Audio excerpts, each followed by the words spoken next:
Oh no. So are you implying that the excess deaths were caused by the vaccine? I don't bloody well know what they were caused by. Okay, but that's what you're implying now. Well, that's... look, Fuck. if you're going to use Occam's razor, you're kind of stuck in an awkward place here. I am absolutely not.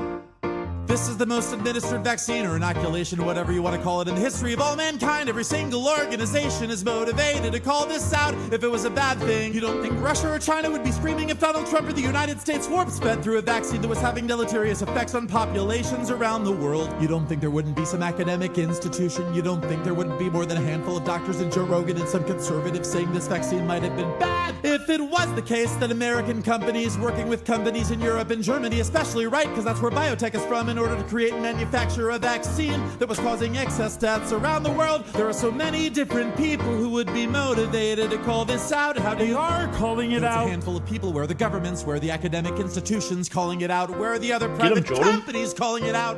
Wouldn't you stand to make a killing if you were a private company in Europe and you could say, hey, look, mRNA vaccines for sure are causing all these issues. Why wouldn't Putin? Why wouldn't Xi Jinping? Why wouldn't anybody else in the world call this out if it was as horrible as it was? There are plenty of people attempting to call it out. Nobody credible, no huge institution. What do you make of the excess deaths? You haven't come up with a bloody hypothesis. I don't even know if there are 20% excess deaths in Europe right now. If I had to guess off the top of my head, it's gonna be like you said.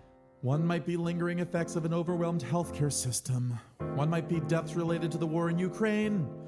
Another one might be rising energy costs that for a couple of reasons. But it's absolutely impossible that any of it could be unintended consequences of a novel technology injected into billions of people. I think, first of all, there aren't billions of people in Europe, so if there were excess deaths... I never said there were! I understand, but you're talking about excess deaths in Europe. I'm not aware of excess deaths occurring in other places that are completely and totally unaccounted for, where the only explanation would be the vaccine.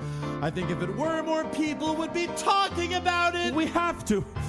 Well, first of all, the number of people talking about something is not an indication of the scientific validity of a claim. I agree with that. Why are you using mass consensus as the determinative of what constitutes truth? Because I think that's never been the case. Because I think for something that was given to billions and billions of people, if it was something that was having a measurable effect on people, it would be impossible to cover it up and ignore it. We wouldn't have to look at the one case brought up in a documentary. Well, we wouldn't have to look at the one thing being talked about. What do you make of the VAERS data? VAERS is not the gold standard for determining whether a vaccine is working or not. Compared to what? Compared to the actually longitudinal, prospective, randomized, controlled trial studies. You mean like the ones they should have done to the goddamn vaccine? Like the ones they did do for the vaccine? Oh, yes! And continue to do to this day. That is correct.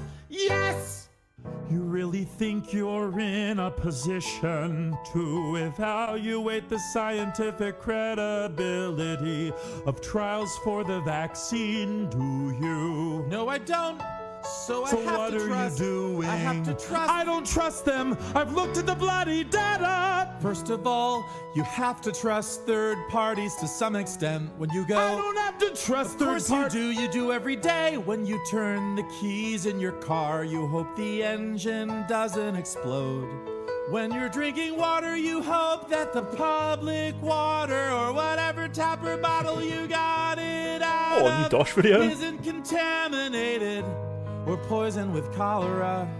I don't do that as a consequence of consensus. No, you do. Of course you do. No, I don't. I do that as a consequence of observing multiple times that when I put the goddamn key in the ignition, the truck started. How do you know it's going to start the 50th or 100th time? Oh, How many shit. times do you have to... Don't play Hume with me. I'm not playing Hume. You know perfectly well why. You don't know if the denim in those jeans isn't leaking into your bloodstream. To some extent, we have to trust third-party institutions to make determinations. Except when they use force. How about when that? they use force, we trust police officers. Oh, we do. Trust the Oh, we do. judicial system. We on the left trust the police. to some extent if someone's That's breaking in. why we defund Not only thunder, them. but if somebody's breaking into your house, you could be the most defund person in the world. Who are you gonna call? You're gonna call Joe Biden. You're gonna call Obama. You're gonna call the Black Panthers. No, you're gonna call the cops. Call the cops. That's so sick, bro.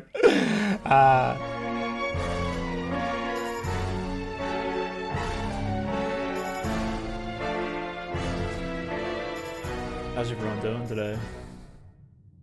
Doing cracker? Cracker Jacker, double barrel whacker chat. Absolutely loving it, killing it, having a good time. Fuck it. I might as well watch like 10 minutes. You're a Christian. You say that. I haven't claimed that. Oh, what is this? Is this Christians versus atheists? Don't be a smartass. Either you're a Christian or you're not. Which one is it? You're really quite something, you are. Aren't I? But you're really quite nothing. Right? You're not a Christian. Okay, I'm done with him. Snappy ass cat. Hello there. I'm Dr. Jordan Peterson. I'm a clinical psychologist, a professor emeritus at the University of Toronto, an author, a podcaster, public speaker, and today I'm It's a surrounded snappy by comeback, but the 25 kid looks like a little atheists. fucking freak that I want to absolutely like kick in the teeth when he says it. So it's, I don't know why you would hold your demeanor that way. I think the Jordan Peterson intense stare is way more based than this kid being like, well, you're actually nothing. I would say the same thing, but I would be more like, yeah, but like, at least me being a smartass is like better than you being an undefined anomaly, right? State of position, Jordan. You know, Something you are. Aren't I? But you're really rather quite than nothing. being such a smart Right? ass. You're not a Christian. Okay, I'm done with him. They all laugh. Hello or- there. I mean, I'm yeah, look, Dr. that one little Jordan fucking loser's Peterson. laugh. I'm a clinical Look, I don't mean to be hating on people. It's not because I'm trying to suck up to Jordan. It's just the demeanor. I want people to be a full package. So like, the cool quip is great, but I don't want to give him like a whole lot of praise for it when I see other failings in that same moment. you know? psychologist, a professor emeritus at the University of Toronto, an author, a podcaster, public speaker, and today I'm surrounded by 25 atheists. My first claim, atheists reject God, but they don't understand what they're rejecting.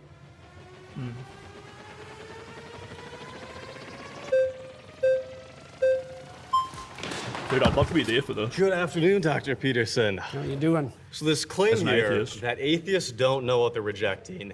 My background is in studying to become a traditional Catholic priest, daily mass, daily rosary, going on long retreats, deep into the magisterium and biblical hermeneutics. Like I was But this is a super interesting one. Dr. K could be like, I have this background in becoming a monk, and I did this, and I did this, and I did all the course. But the monks like rejected him at the end, and he didn't sort of, because he didn't quite understand or get there, right? This man's youth and lack of experience in these moments with God, despite joining an institution centered around God, I don't think can fully help him come to the full comprehension of such a thing. In fact, being in the institution allows him to have a framework which might put him in a position to see the principle or help push him there. But God and Zen and spirituality and all those kinds of things are something that you don't find by actively pursuing it in the first place. And this sort of like overconfidence could be this kid's downfall. I wonder if Jordan Peterson would maybe have like a similar line of attack as something that I just laid out. thoroughly in it. And it seems like I do know what I'm missing. Is there something that I missed over years of study, both this issue formally and living out religion so deeply? Well, you obviously feel that you missed something when you were practicing for the priesthood. Your aim was off then. So And there's so- always the possibility that it's still off now. What was off Oh shit! about my aim in the first I place? don't know. That might take a long time to figure out. But Then it seems kind of like this no true Scotsman type of fallacy in which you're the arbiter of people's aims and how they understand those aims to be. How is it that you can claim that people don't know something that you know about their life despite not having met them? well, it's obviously a generic. Sorry, I'm being a little bit nitpicky, but is no true Scotsman a fallacy? something that seem like fallacies, but they're not quite. They still work in like a similar fashion, but yeah. Claim, just like the atheists claim that there's no God as a generic claim. In your case, it would have to be specified more, and I'm not claiming to understand what was going on in your mind, but my experience with atheists is twofold.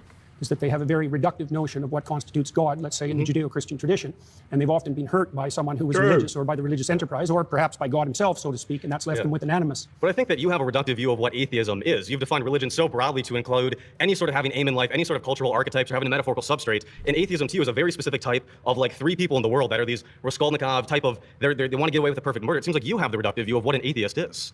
Well, let's start with your claim. How do you define the God that you're rejecting? Like, what is God to you? You studied in the church, you found that unsatisfactory. How would you characterize what you reject? This is so I think bad. the average Christian believer, when they Instead of like pushing back, Jordan is like, well, let's lean into whatever you just said and give you every opportunity to define yourself.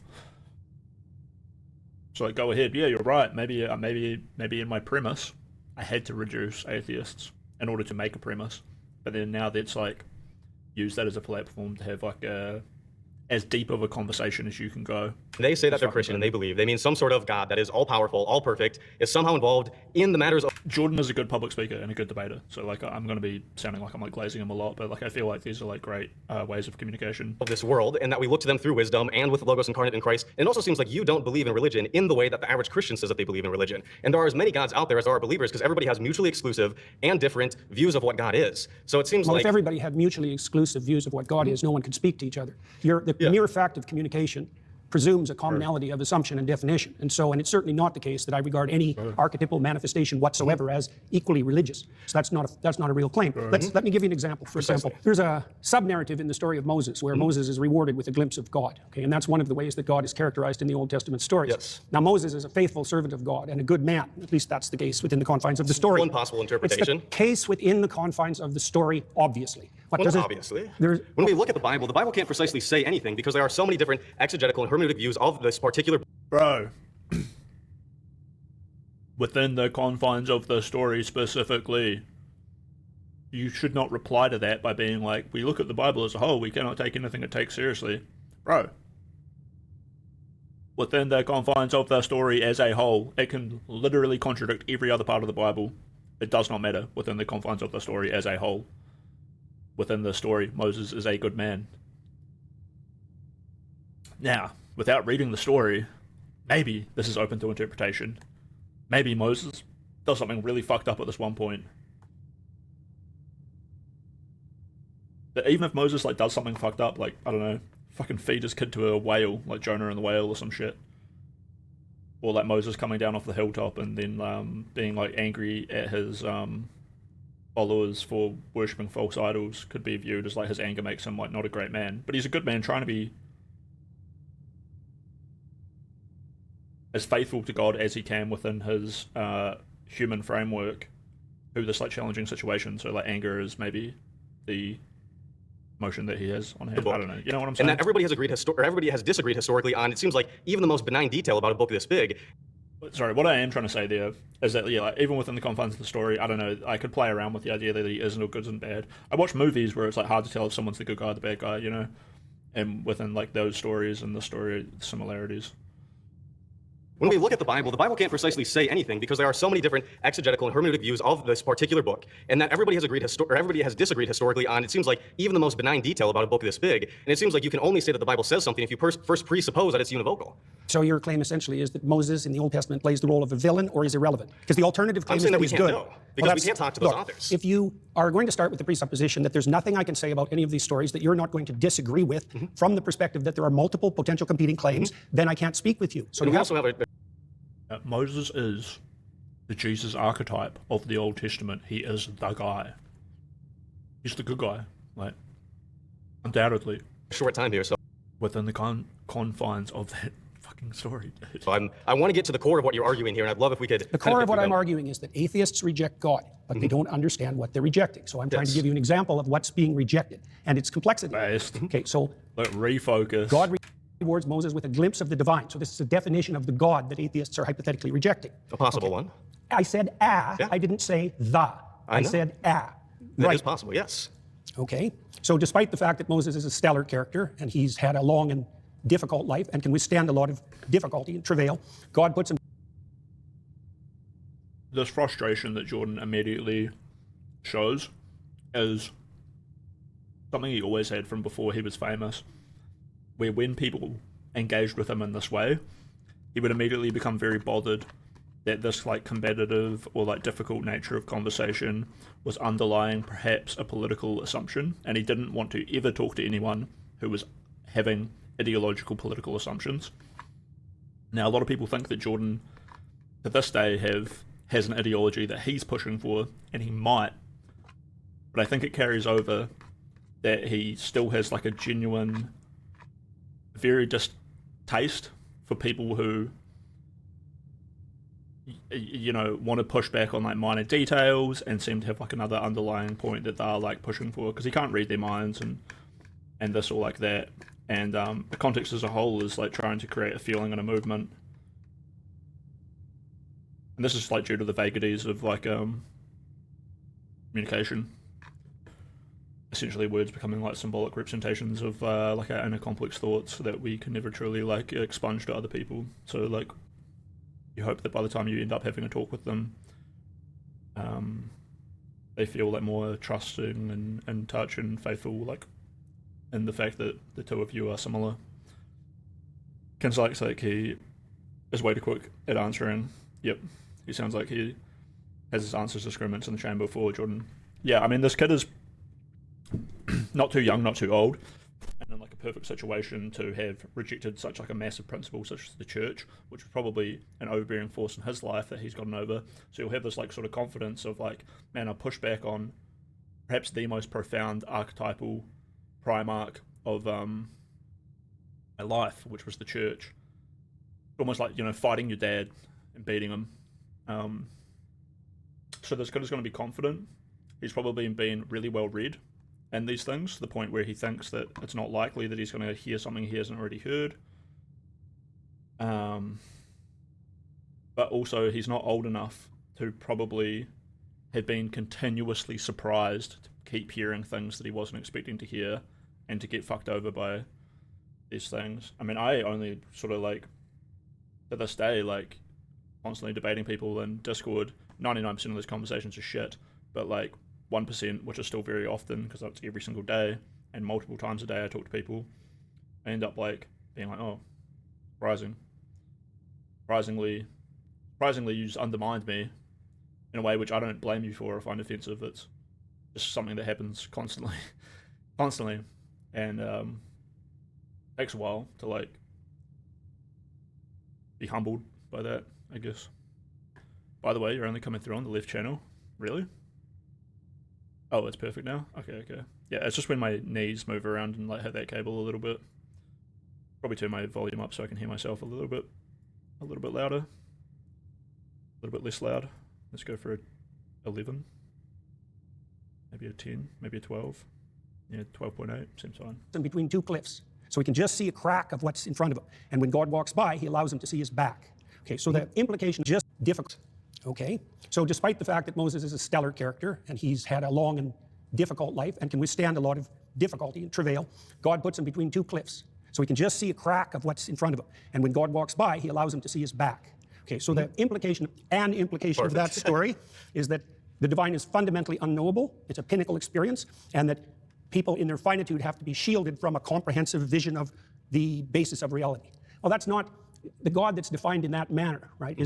It's not a simple personification. It's not a simple old man in the sky. It's something that in its essence is unknowable and overwhelming. And that isn't, in my experience, the God that's defined by atheists who are attempting to undermine the story. I mean, it's the same claim, for example, that you're a finite creature and that you face something that in the final analysis is unknowable, and that you have to establish a relationship with it regardless of your inability to perceive or even withstand perceiving the whole. Okay, is there a problem with that? I mean, the problem is that when we look at, famously, when you've been asked, do you believe in God, the question becomes, what do we mean by God? And in the Bible, it's not even clear the biblical authors know what God is, because Yahweh has historically emerged from an early storm god, a deity that doesn't exhaust the category of deity, and it has changed over the Old Testament. Does God have physicality? Does God not have physicality? It seems like, yes, if you define religion to mean anybody that has an aim, anybody that looks at the unknown, anybody who wants to go from chaos to order. Divining God is like a religious function, like he just did. Yahweh is a concept of God that was used for ancient humans to Maybe I shouldn't call them ancient. Old Jewish men might find that offensive.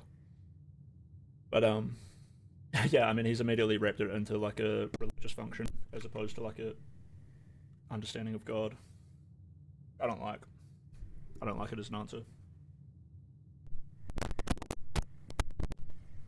Purely because this isn't a problem of you and God, this is a problem of you and religion. Fuck religion. Am I right?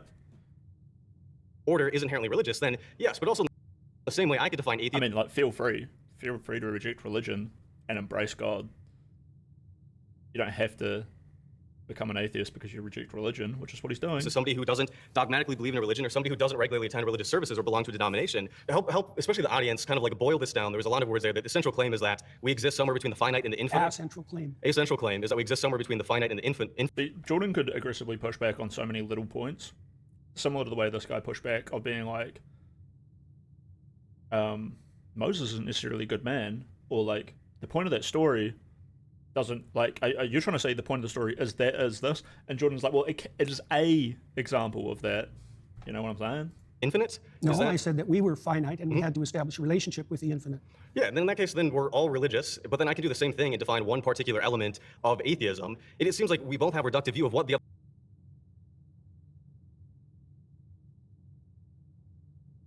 What's he bothered with here? Is he bothered that atheists might have a spiritual experience? Because, like, is there a premise in this kid's mind that you can't have a spiritual experience, or The other side looks like, to the point where a conversation seems incoherent, and not just incoherent, but not in the way that the average Christian understands Christianity to be. Do you have a Okay, problem? let's pause there. Sorry, you've been voted out by the majority. all right? Well, I finished my food. Sorry, I'm like in self-control. I'm now in just cause chin chat, just having a good time. Anyway. Conversation seems incoherent, and not just incoherent, but not in the way that the average Christian understands Christianity to be. Do you have a Dude, problem? the soy Voted out clan by the fear. majority. Oh, he did so good. Hey, how's it going? Nice to How meet you. doing? Nice to meet you, David. Too. David, good to see you. Tell me everything that you know about the Polynesian deity Lono, L-O-N-O. I don't know anything about What the fuck? What a way to come in. Oh, man. Polynesian deity Lono. So you're rejecting something without knowledge of what you're rejecting. I'm not rejecting it. Do No you more be- than I'm do rejecting you believe in anything that Lono? I don't know anything Do you about. believe in Lono? I Do you fail to believe see that the he is a relevance of deity that. that exists in the world, exists in the universe, that exists in the existence of everything? Do you believe that Lono I'll is answer a that being? question once you answer my question, which is, do I reject everything that I'm ignorant of? Because that's your presupposition that undergirds your argument, and unless you can prove that that's valid, then there's no point. My question is quite simple. Yeah, but that doesn't Do mean you it's believe- formulated accurately. Do you believe that Lono exists? Yes or no? I'm not going to answer that question for the reasons I just described. You already insisted that if I reject something, that if I'm ignorant of something, I reject it. Do you think that everyone in the world has to know everything simultaneously for that to be valid and true? I think in order for your Answer that argument question. to be true, in order for it to be true that we atheists don't understand what we're rejecting, then you need to also apply that to yourself and to Christians and to Muslims and to any other person on this earth, where if you don't understand what you're rejecting the belief in, then you can't reject the belief in it. That's the implication of your I didn't claim. say that I rejected the belief in Lona. I It's- said it's I didn't Lono. know who Lono was. I didn't Right. say anything about rejecting. That's because I've asked you several times and you haven't, but let me get to my even greater point. You're saying atheists don't flags. understand what religion is or what God is in order to be able to reject. So this guy's an atheist, right? So it's just like the classic, by buying into a religion, you reject all the other ones. But, you know, Peterson doesn't have to be like, oh, they're under the premise that he's a Christian. So they are just lumping him straight into a religion. And this happened with the last guy. And then now it's happening with this guy. Oh, shit. Oh, shit. they're actually, I've been calling them retards, are technically correct, but they're not speaking to a Christian. That he will just defend Christianity and religion as a whole, but then Jordan getting to lay down the premise of the debate from the beginning. This is like a very obvious way that you do things with a debate, is that this is how those black young women won the debating championship, where they reframed any topic back to being about black people, and then any kind of substantial pushback was racism, and then they could just push back on anyone, right? Basically, in a debate, if you are allowed to set the premise first, you can use that to change the debate to whatever you want to be about. And Jordan has done this. It's not like an underhanded tactic, really, but the debate is meant to be. Jordan thinks he's there just as Jordan debating atheists. The other contestants are there as atheists debating a Christian, so they're all prepared to come and debate a Christian on Christianity. Jordan has immediately set the premise to being you don't understand the God that you're rejecting, so he's pulled it away from a religious aspect. They're all still coming in here and trying to debate him on religion, whereas he's talking more about spirituality and your knowledge of higher powers than yourself that might be incomprehensible to mankind, right? This dude is trying to attack Jordan by saying, as a Christian, you're in a weakened position because you are not Christians inherently aren't accepting of other religions as much. They think their religion is better. And Jordan is well, sure, we're not talking about that, and it doesn't undermine the thing that I am talking about, which is the use of religion as a whole, as opposed to my thinking that one religion is superior to another one. Right? So Jubilee has fucked them on this. If you come into this debate thinking Christian versus atheist, it probably does look embarrassing for Jordan here. But I had to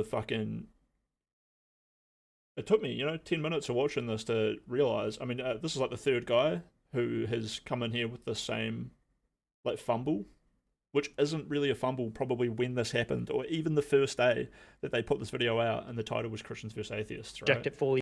What a fuck completely. Up from Jubilee. We have someone over here who studied it in their own way. I've studied religion. I have a degree in religious studies, specialty in Christianity and Mediterranean traditions. And further than that, beyond me, Pew Research studies suggest that atheists and agnostics actually know more about religion and about religious They're not debating a Christian. Stories, the foundational principles, than believers. That's because they're more religious than they think they are. Okay.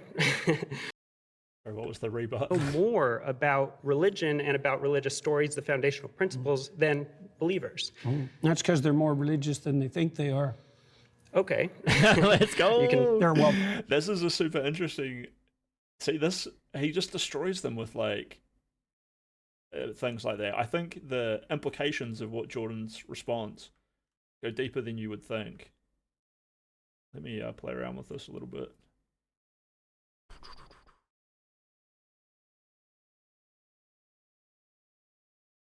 This is super interesting for me, especially to talk on. I love this kind of fucking banter. So the last guy was playing around with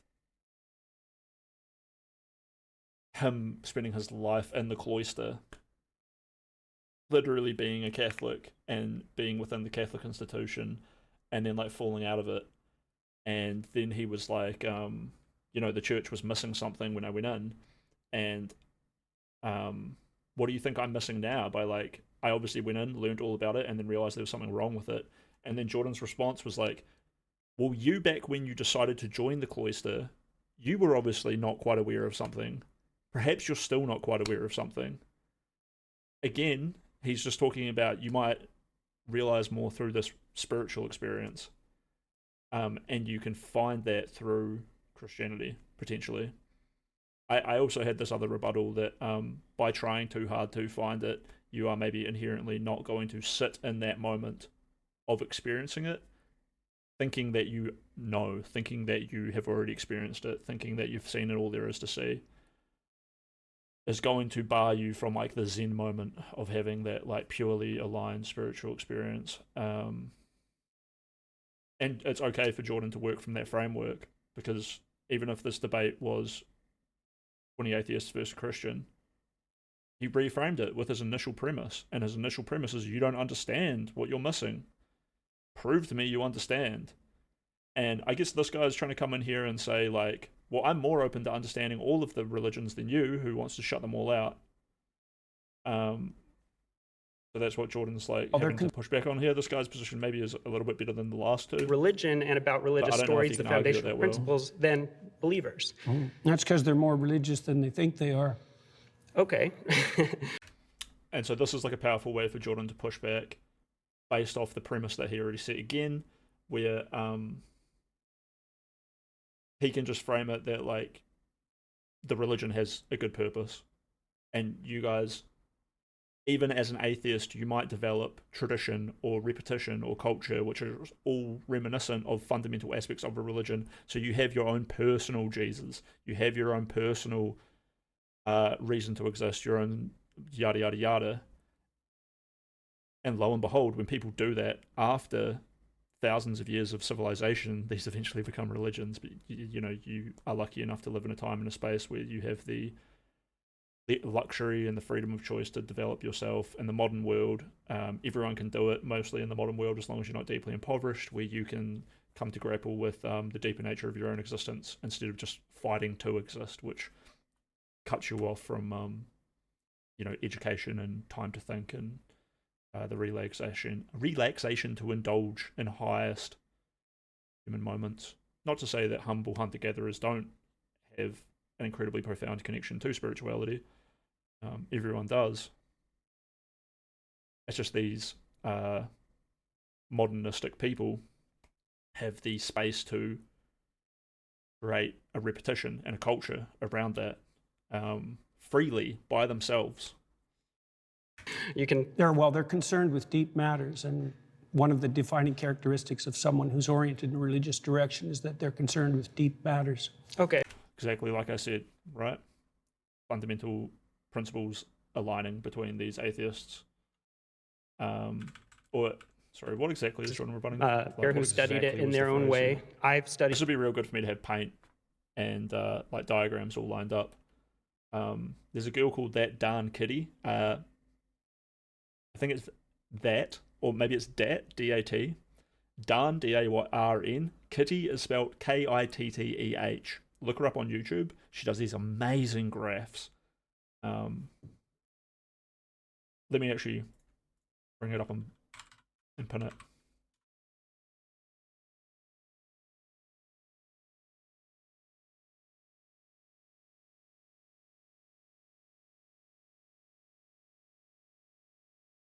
Yeah, this girl. There's some real interesting shit. Go over there. Shout out Chris Bledis if you guys want.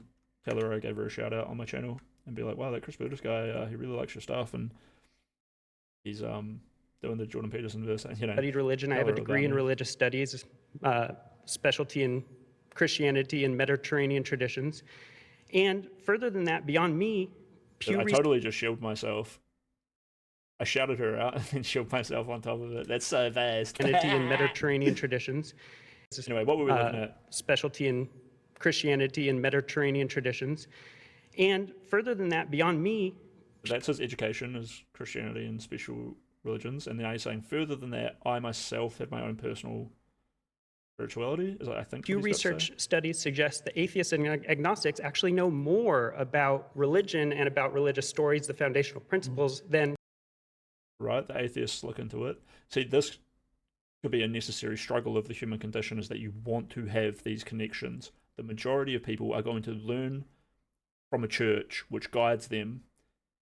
Atheists, statistically, learn the mechanisms of the religions. And now I'm going to take a little bit of a leap here, and I'm going to say that in learning those mechanisms, they then apply them to their own life without the need of a religion, which is great, admirable, really nice. it's a little bit cooked for the ego to need that much control over yourself.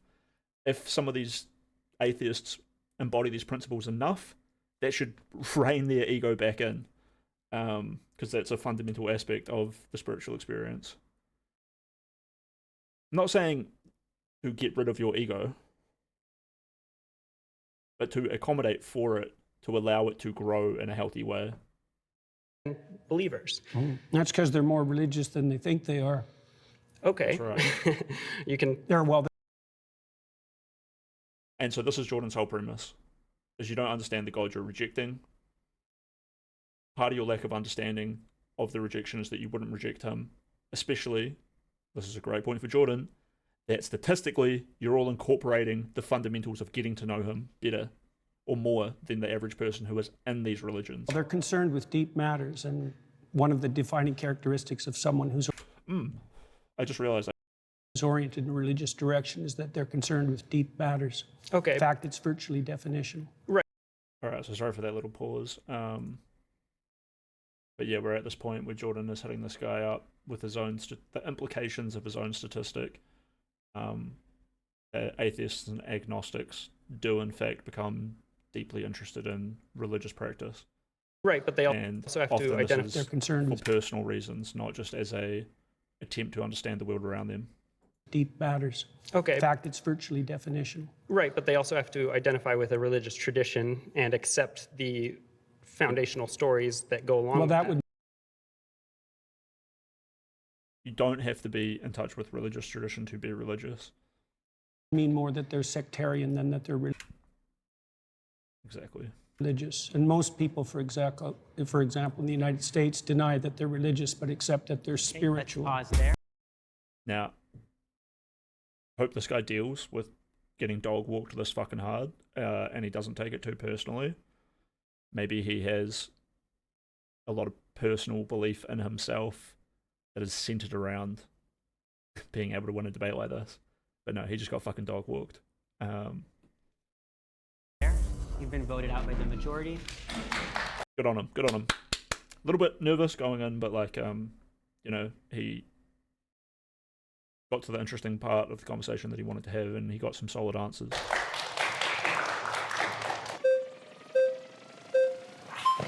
Aha! Hi, nice to meet you. How are you doing? Good, how What's are your you? name? We got an autist in the chair. Let's I'm go. Greg. Nice to meet you. Greg. Okay, so I feel like you're getting at this idea of polysemy, where we have multiple related meanings for a word, right? Like, for example, Interesting. I brought this up earlier.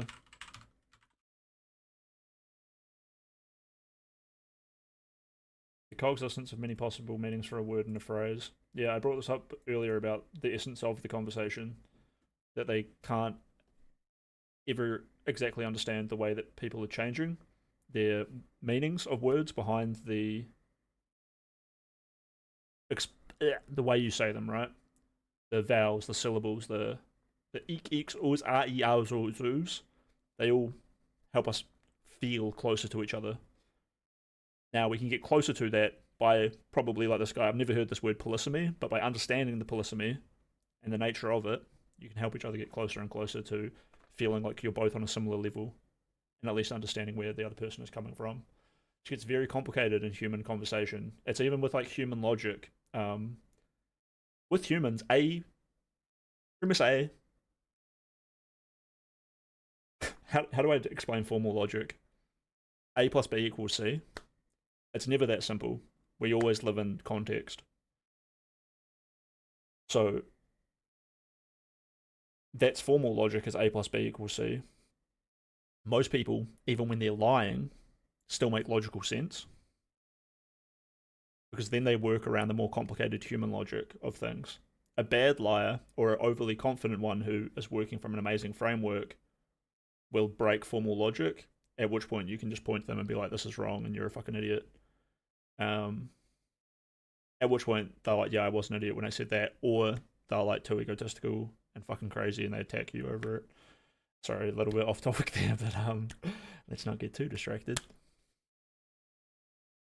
But yeah, the polysemy thing is something I think is fundamental to what Jordan Peterson is saying, and which was the problem with the first guy who debated him. He wanted to nitpick at small details with Jordan Peterson, saying, you can't know anything in the Bible as having any kind of weight. And Jordan's like, well, no, in the context of its own story as a whole, Moses is a good guy. Fundamentally, he's not neutral, he's not bad, he's the good guy who has to do hard things, which sometimes he has to do bad things for God. And the guy was like, well, no, you can't know that. And it's like, bro, you're not engaging in good faith polysemy, right? You're not wanting to understand the nuance and the meanings behind what I'm saying.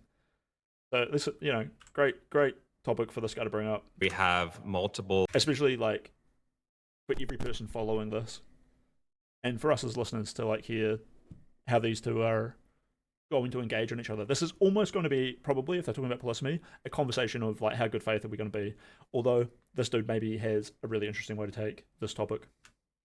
Related meanings for a word, right? Like, for example, a famous painting can be emotionally moving in that it changes my emotional state. And when I was on the highway coming here to the studio, I was physically moving. I was changing my position.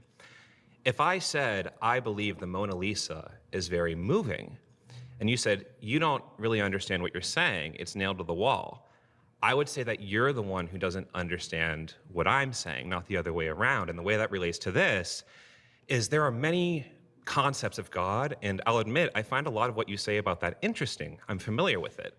The idea of this kind of Jungian hierarchical thing, or as a metaphor, or a symbol, or the kind of, atheist, materialist, literalist.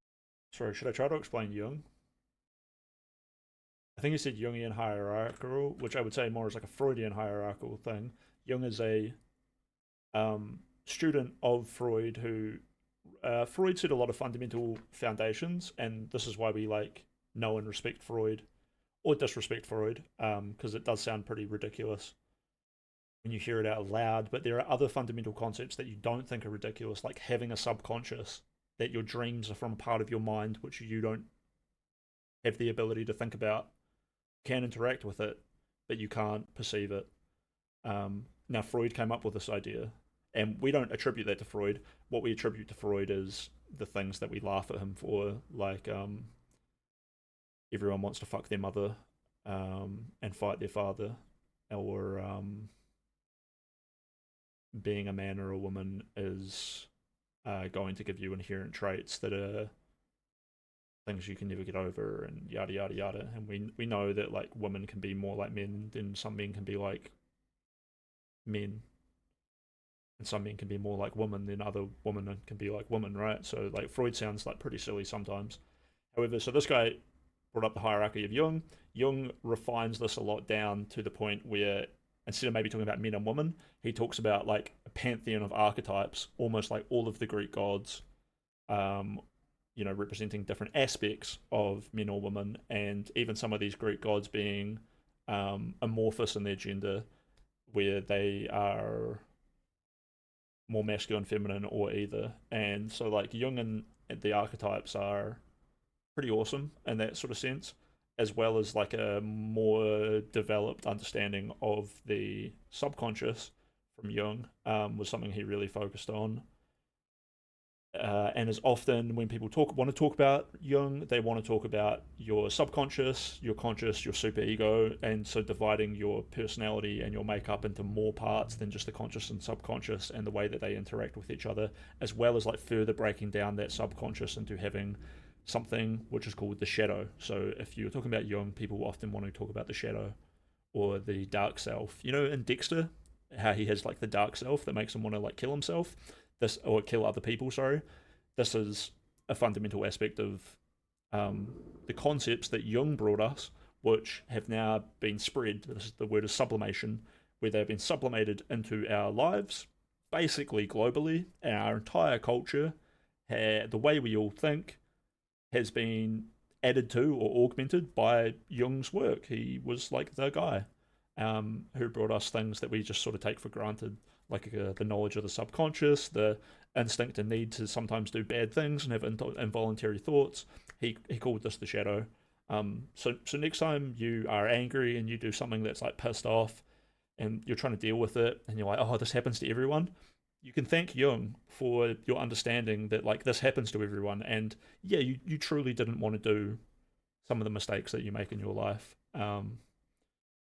So yeah.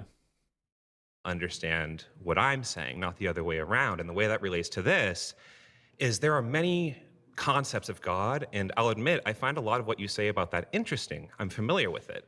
The idea of this kind of Jungian hierarchical thing, or as a metaphor or a symbol, or the kind of... The full name is Carl Gustav Jung, if you want to look into him more. He's very interesting. I find a lot of what you say about that interesting. I'm familiar with it. The idea of this kind of Jungian hierarchical thing, or as a metaphor or a symbol, or the kind of, atheist, materialist, literalist idea of a agentic, omnipotent, omniscient being that intervenes in reality, right? So when I'm saying that I reject the concept of God, I'm aware of these other definitions of God, but I think that when we use words, we tend to only imply one meaning at a time. So the same way that I would say the Mona Lisa is moving emotionally, but I would not say it's moving physically. I would say I reject the concept of God in this very literal way. But What literal way? the way that God is this omniscient, omnipotent, agentic, supernatural being that sent his son down and has, caused miracles and all these things like that. The idea of God is Do you think that there's an Okay, so this is like a pretty solid debate strategy to try to pin Jordan into the Christianity part. Not that it's going to fully stump Peterson. I doubt he will be totally rocked by this maneuvering. Peterson's already not being overly defensive. He's actually like leaning more into the guy's idea again, just like he did with some of the other people, where he was like, "Oh, you've criticized like what you think my framework is. Well, let me build your framework out as much as you can, and then we'll work from in there," which is a good offensive strategy to be not defensive, to lean into their strategy and see how much it holds up and then work with them from it. And Peterson's literally a psychologist, so he's built to do this with people's minds. Omnipotent, agentic, supernatural being that sent his... not say it's moving physically. I would say I reject the concept of God in this very literal way. But What literal way? the way that God... So this guy's saying God is an all-knowing being, and he's rejecting it.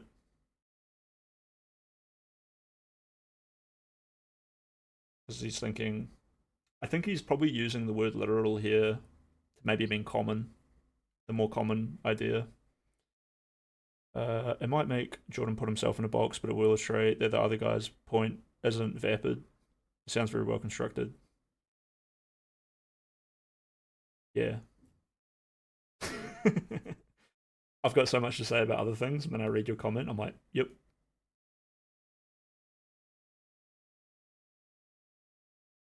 This dude is interesting. His opening statement is awesome. God is this omniscient, omnipotent, agentic, supernatural being that sent his son down and has, caused miracles and all these things like that. The idea of God is like...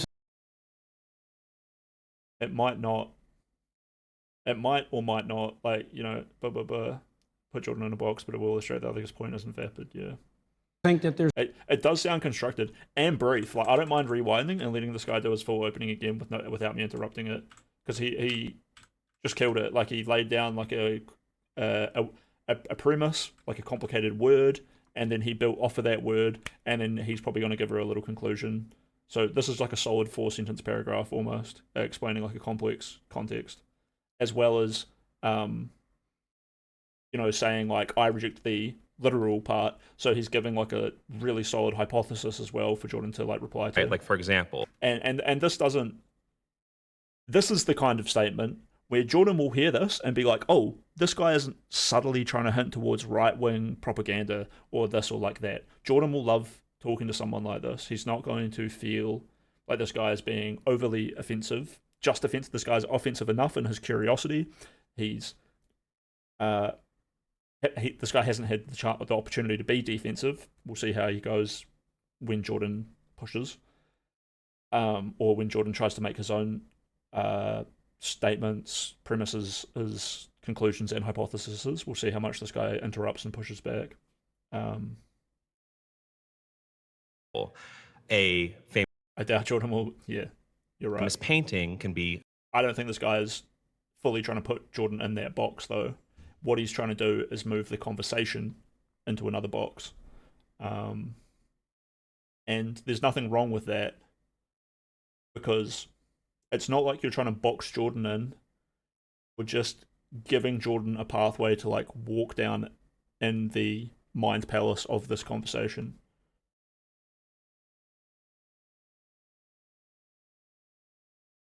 It's like if you imagined my stream as like a beach, and I come in and I'm like, welcome chat, welcome in, and in the beach the sun rises and this is my warmth, and I'm playing lo-fi music and this is the waves lapping on the beach, and then I talk to you guys for an hour and I don't read chat, and this is us walking down like a pathway, like a well-paved garden path, where Cherry comes in and I'm like, hey Cherry, how's it going? And we do like a morning show where we're like, first up, we've got this, boom, boom, boom, boom. And you can imagine this is like the mind palace of this beach, and then we guide you down this pathway, and you see a flower bed, and this is the first context, boom, boom, boom, boom, boom.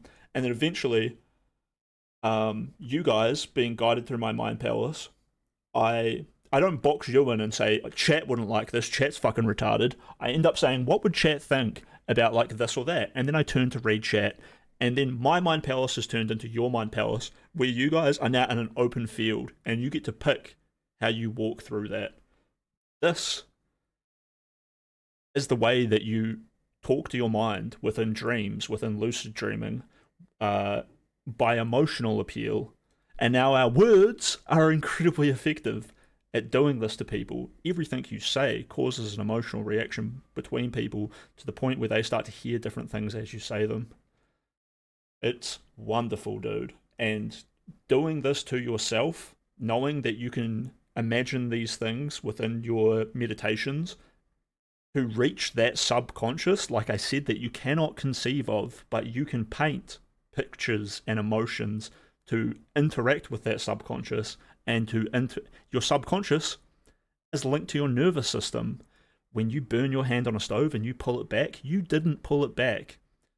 Your underlying mechanisms of the subconscious did. On no level do you understand the word that made you pull your hand back, because there is no word. There is an instinct, a reaction, a this or a that. I'm really looking forward to playing Disco Elysium, because this is also the essence of that game, where the character in that game understands his own inbuilt consciousness to the point where he has tapped into certain voices in his head. Some are very loud. One of them is the need to be a disco dude from 30 years earlier in his youth. Another one is the voice that makes him want to be, it's called savoir-faire, which is, fuck, actually I don't want to get this confused. Disco Elysium savoir-faire. Okay, savoir-faire is his inclination to be sneaky. He's a detective, he's quietly looking through things. Another one is his need to fit in with his workmates, which is a policeman, so it's like a kind of authority. This and that. But there are more quiet voices in there. Now, you can still conceive of these, so they're not the subconscious, but they are getting quieter and quieter and closer and closer and closer to the subconscious. And as you begin to interact with these, or understand how to interact with them, you're always interacting with them. And this is what Jordan is saying. You're interacting with the infinite, and that is God. But in this game, as you come to know, or come to realize that your character knows and can conceive and manipulate all these tiny, tiny voices, well, you never see that he knows about them, but you have to assume that he does, because your character has demonstrated his ability to do this. Now, spoiler for the game, your character has amnesia, and now the amnesia is caused by a physical reaction from his body shutting down his physical brain. Now, his physical brain is controlled by the subconscious. it turns out your character interacted with his subconscious in such a subtle and precise way who intentionally caused the amnesia. And this is a very powerful concept. Say you were a god who had infinite knowledge of all things and infinite lifespan and capability to perform them. Eventually you would have done everything except for one thing, and that is to take away your power to do those things, to take away your memory of them. Now, as a human who doesn't have ultimate power, it's an awfully refreshing notion to think that I may have once done this to myself, and by coming to know myself in my subconscious, I could undo it and come to know everything. This is the essence of ego death, of a sense of oneness with the world. And a lot of people on their first spiritual experience or acid trip, they think they've done it.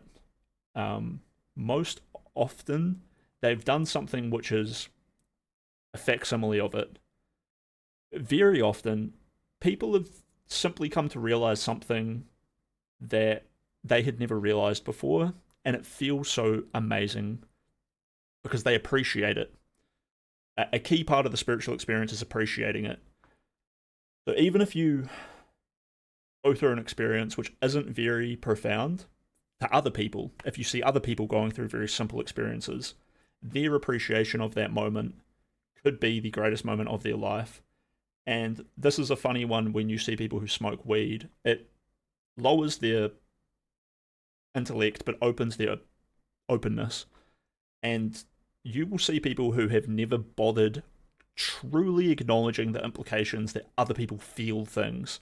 And you will see these people get high and they'll be like, oh my God, you have your own thoughts and you're so amazing. And you laugh and you're like, oh, this is just such a silly little thing.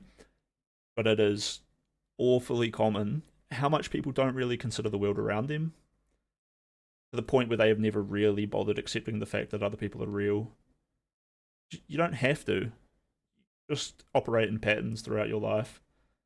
Sorry, that's a very funny context that I just brought up. Oh, thank you for the subscription, Portabella! Let's go! I love it.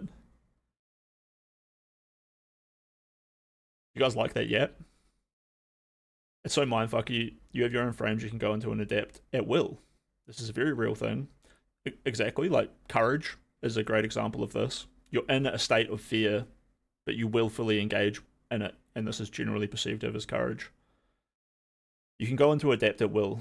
This is a very real thing, just like how you think and behave differently when you're in work mode and when you're awake. Yeah, true. Me with ADHD, I have trouble engaging with work. Now, I am a hard worker, and I overcome this by putting myself in the frame of a serious man. So a lot of my workmates think I'm very strict and very serious. I have to be that way, otherwise I can't focus on my job. So I stay locked in, and then after work, I will change. And I've had people explicitly tell me this. You are very different after work. You are a lot more jokey. You're a lot more jovial. You're a different kind of guy right now. And I'm like, yeah, you're my workmate. Right now, you're my mate at the pub. You changed to me, depending on which time and place we are at. Emotional. Anyway, let's let this dude do his whole intro again. Idea of polysemy, where we have multiple related meanings for a word, right? Like, for example, a famous painting can be emotionally moving in that it changes my emotional state. And when I was on the highway coming here, Oh, look, I like it here. It says atheists don't understand what they're rejecting. It's nice to have that just right there. to the studio, I was physically moving. I was changing my position.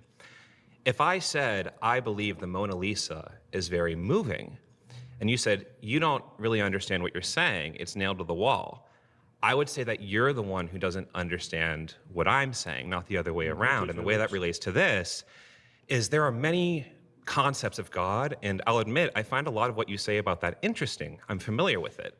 The idea of this kind of Jungian hierarchical thing, or as a metaphor, or a symbol, or the kind of, atheist, materialist, literalist idea of... Really important, colleagues, to act in a way that is acceptable to the people around you. It's really good for you. It's really good to train your children to be polite, not just to be themselves. They just be themselves. They be these fucking cretinous creatures, selfish and greedy. Because ultimately, you should want what's best for you and not for other people, right? And as a child, you're not so in touch with that empathy. You train your children to be polite. You give them the strong framework of politeness, similar to how some people don't want to be. They want to be in touch with God, but they don't want to learn the framework of religion, so they just join a sect. Anyway, I am cutting this guy off like I said I wouldn't do, but a little bit of a rant there. But a lot of the people I was hanging out with didn't understand the concept of changing. True. So maybe they saw that in you and felt uneasy with it, and said people who are different depending on who they're hanging around are fake people.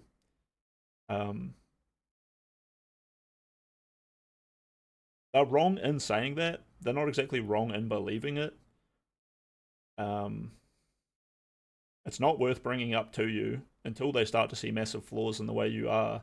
But if you are essentially creating a better situation for yourself, you're not being fake, you're being honest to yourself that you need to operate in this world in a way that functions and allows you like a good outcome.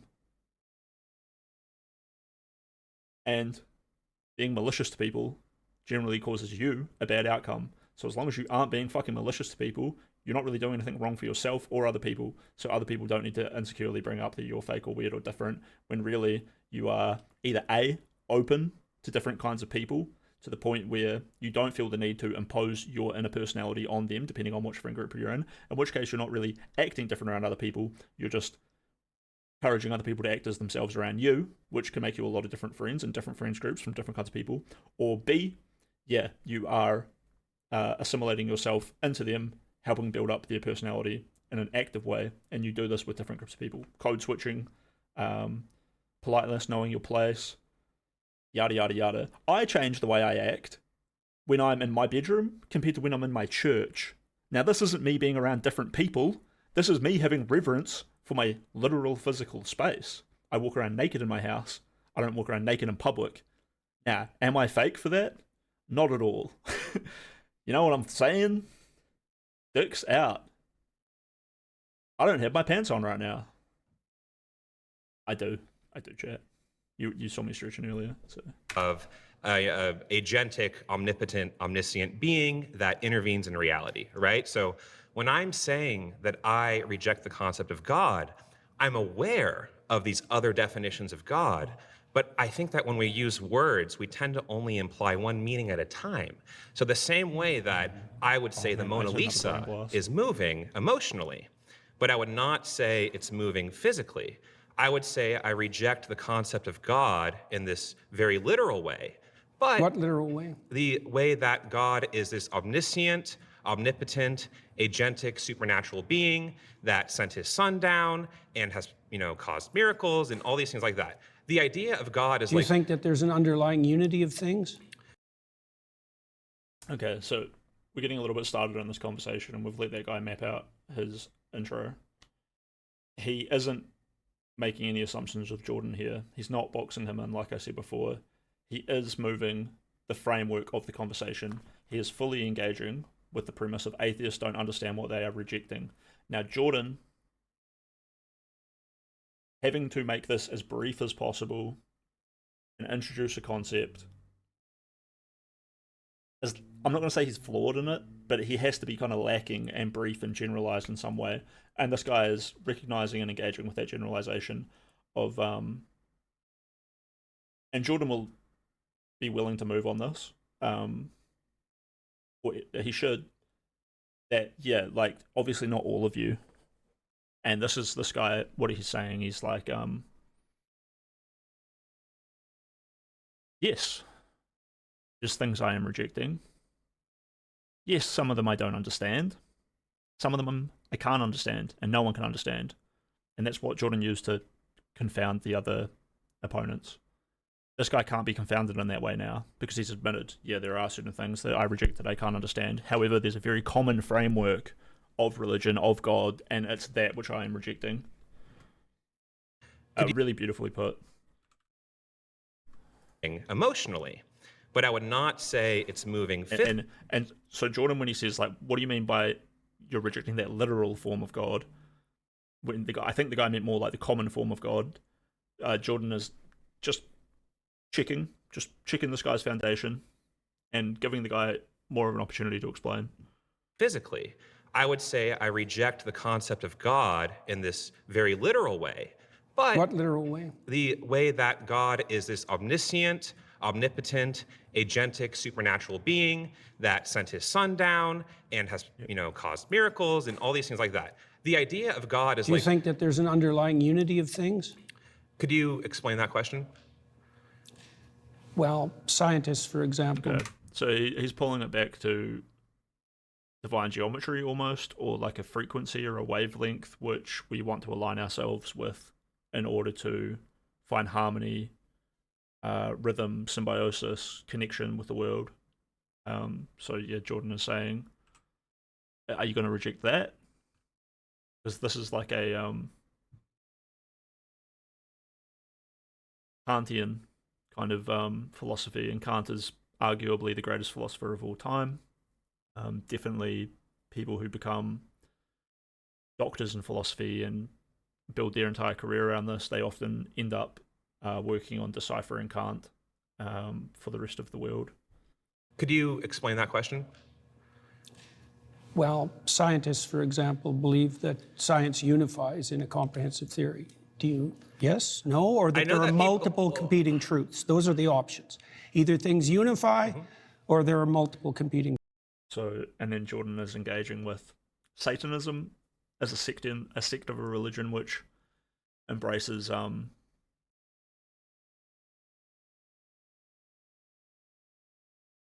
what's the word? The opposite of unity, but it's not like separation. It is essentially like separation, but it's like do as you will for yourself. Buddhism kind of falls in line halfway between this. Christianity falls in line with the Holy Spirit or just the one Lord and Savior, which is like a unity concept of not yourself but them. So yeah, I want to say like personification or omnipotence, like an omnipotent belief in a God. It's one or the other, kind of, is what Jordan's like drawing a binary Competing here. truths. Those are the options.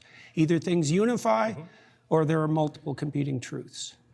I think that I know that, for example, like in physics, people are looking for objective, I guess, was maybe be what I'm looking for here. Multiple competing truths. I think that I know that, for example, like in physics, people are looking for like a theory of everything. And why do you think they're? So Kant's idea is that morality is objective. A Satanist would say morality is subjective.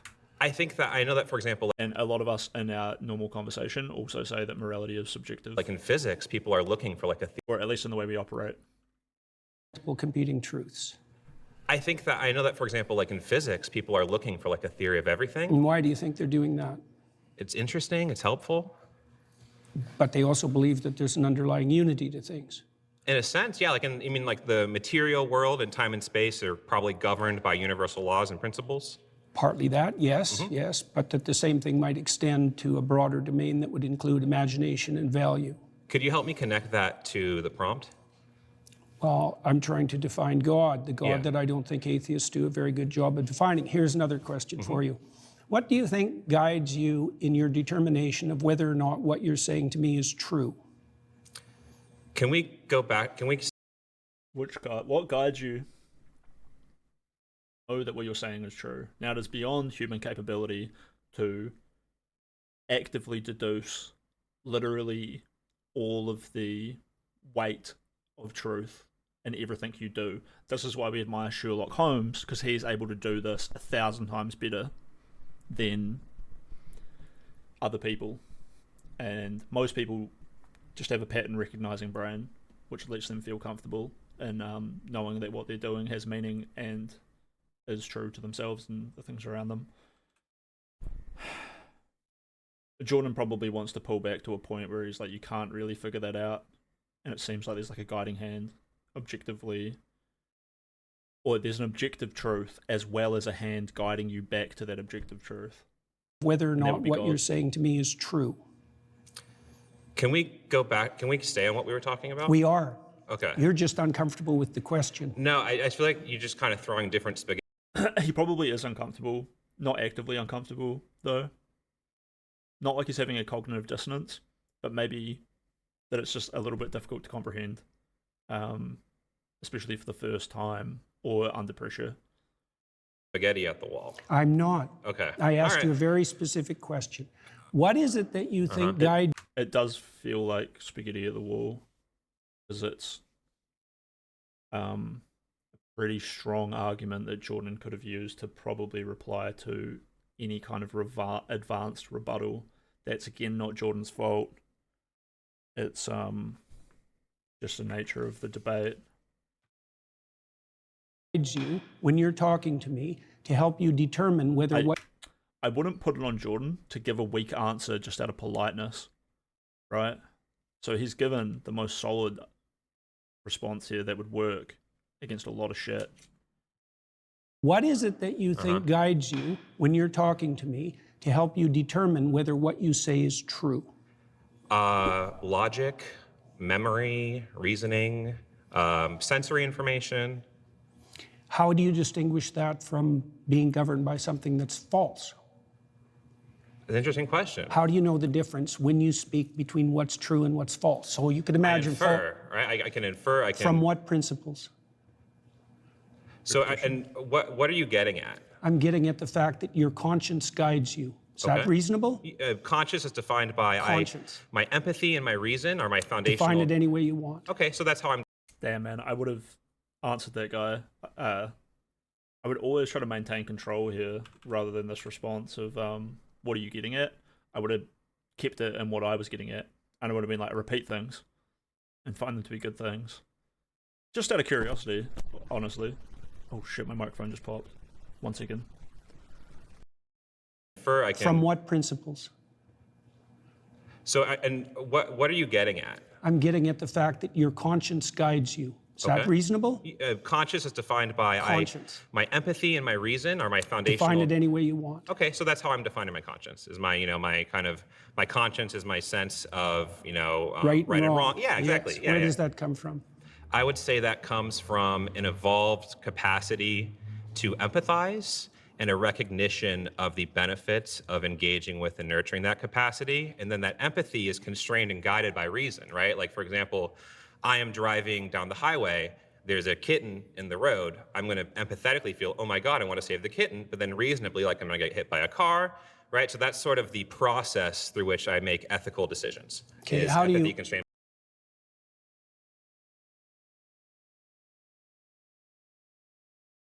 I'm just thinking about what he said. A little bit hard for me to get my head around, but then he gave that pretty clear example, which helped.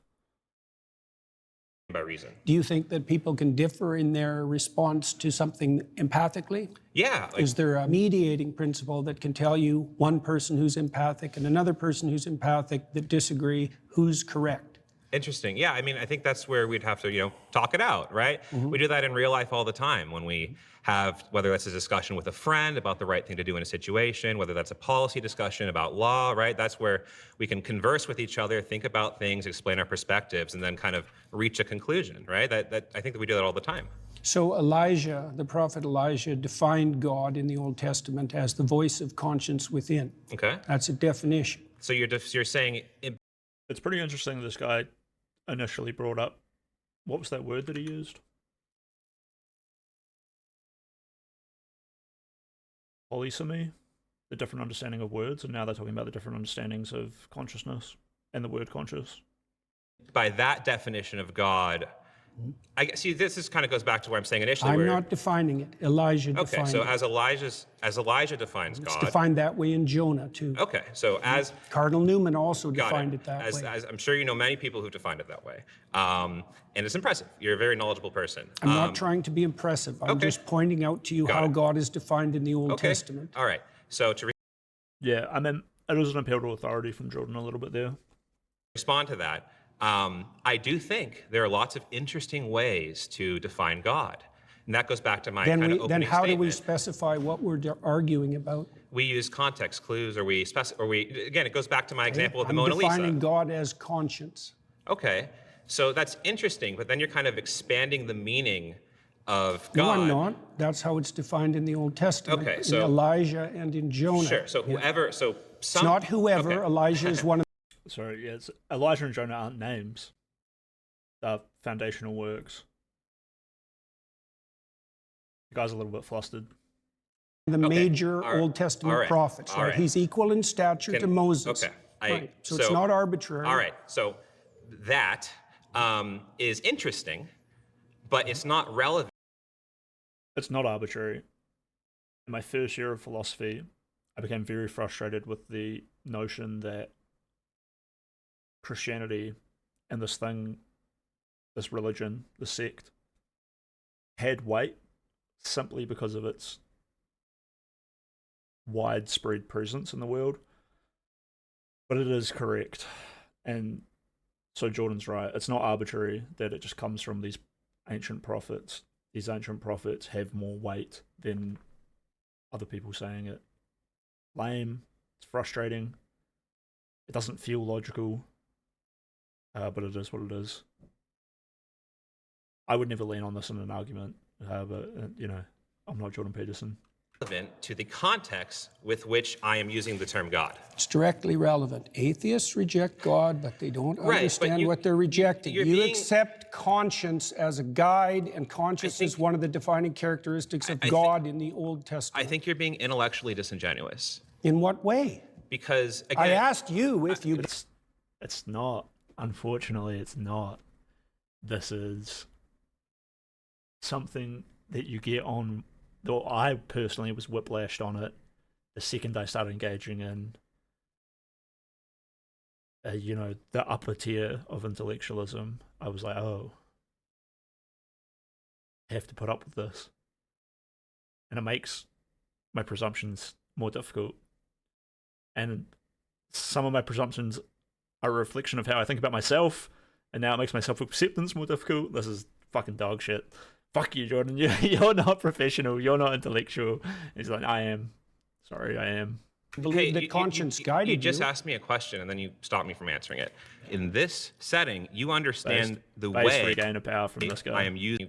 It's not arbitrary. All right, so that is interesting, but it's not relevant to the context with which I am using the term God. It's directly relevant. Atheists reject God, but they don't Right, but understand you- what they're rejecting. you're You being- accept conscience as a guide, and conscience is one of the defining characteristics of God in the Old Testament. I think you're being intellectual.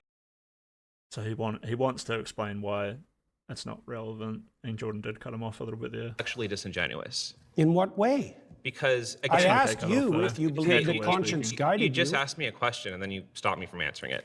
In this setting, you understand the way I am using the term God and belief. Not and in then the you're- least. I don't understand how you're using it in the least. That's why I'm trying to define it. My definition of God as conscience is a lot more precise and oriented than your definition of the God that you But hypothetically disbelieve pushed in. him on it's it. irrelevant to the fault He was like, let's dive into what you're saying. lines of this debate. How is it a God that you But hypothetically disbelieve in? it's irrelevant to the fault lines of this debate. How is it irrelevant? Because in common parlance, when we're talking about atheists, God, belief, not belief, I we're don't not care talking about I don't care about common parlance. We're talking right now. Tell me what you think.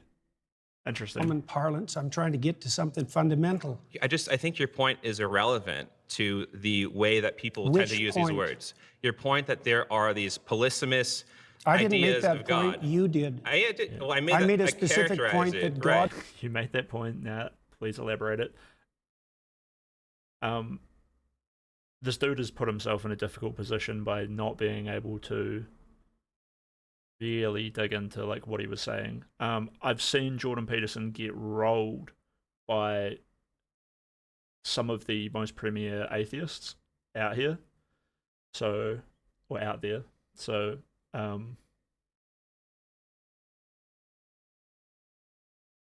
this dude has gone down the right track, and a better atheist debater would be taking Jordan down a path which could be really bad for him. God was associated with conscience. I just feel like you kind of retreat into this semantic fog. I'm not retreating at all. I'm advancing, sir. You are retreating. He is advancing, yeah, and that would lead to a multiple hour long conversation. It would take a long time to get Jordan Peterson beat. But yeah, that is how you would do it. All right. Well, it was very nice to Yes, meet you. nice I appreciate to meet the you too. conversation. Yeah, it's very brave of you to do this. Thank you. Bro. You guys did a great job in the limited time My that you next had. claim is that morality and purpose cannot be found within science.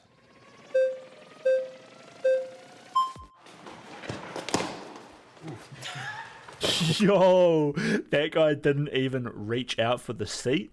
Everyone else retracted their hands. Fucking aura, dude. The man. Cannot be found within science. My man. Look at this. Look, hands out, hands out. She's kind of given up.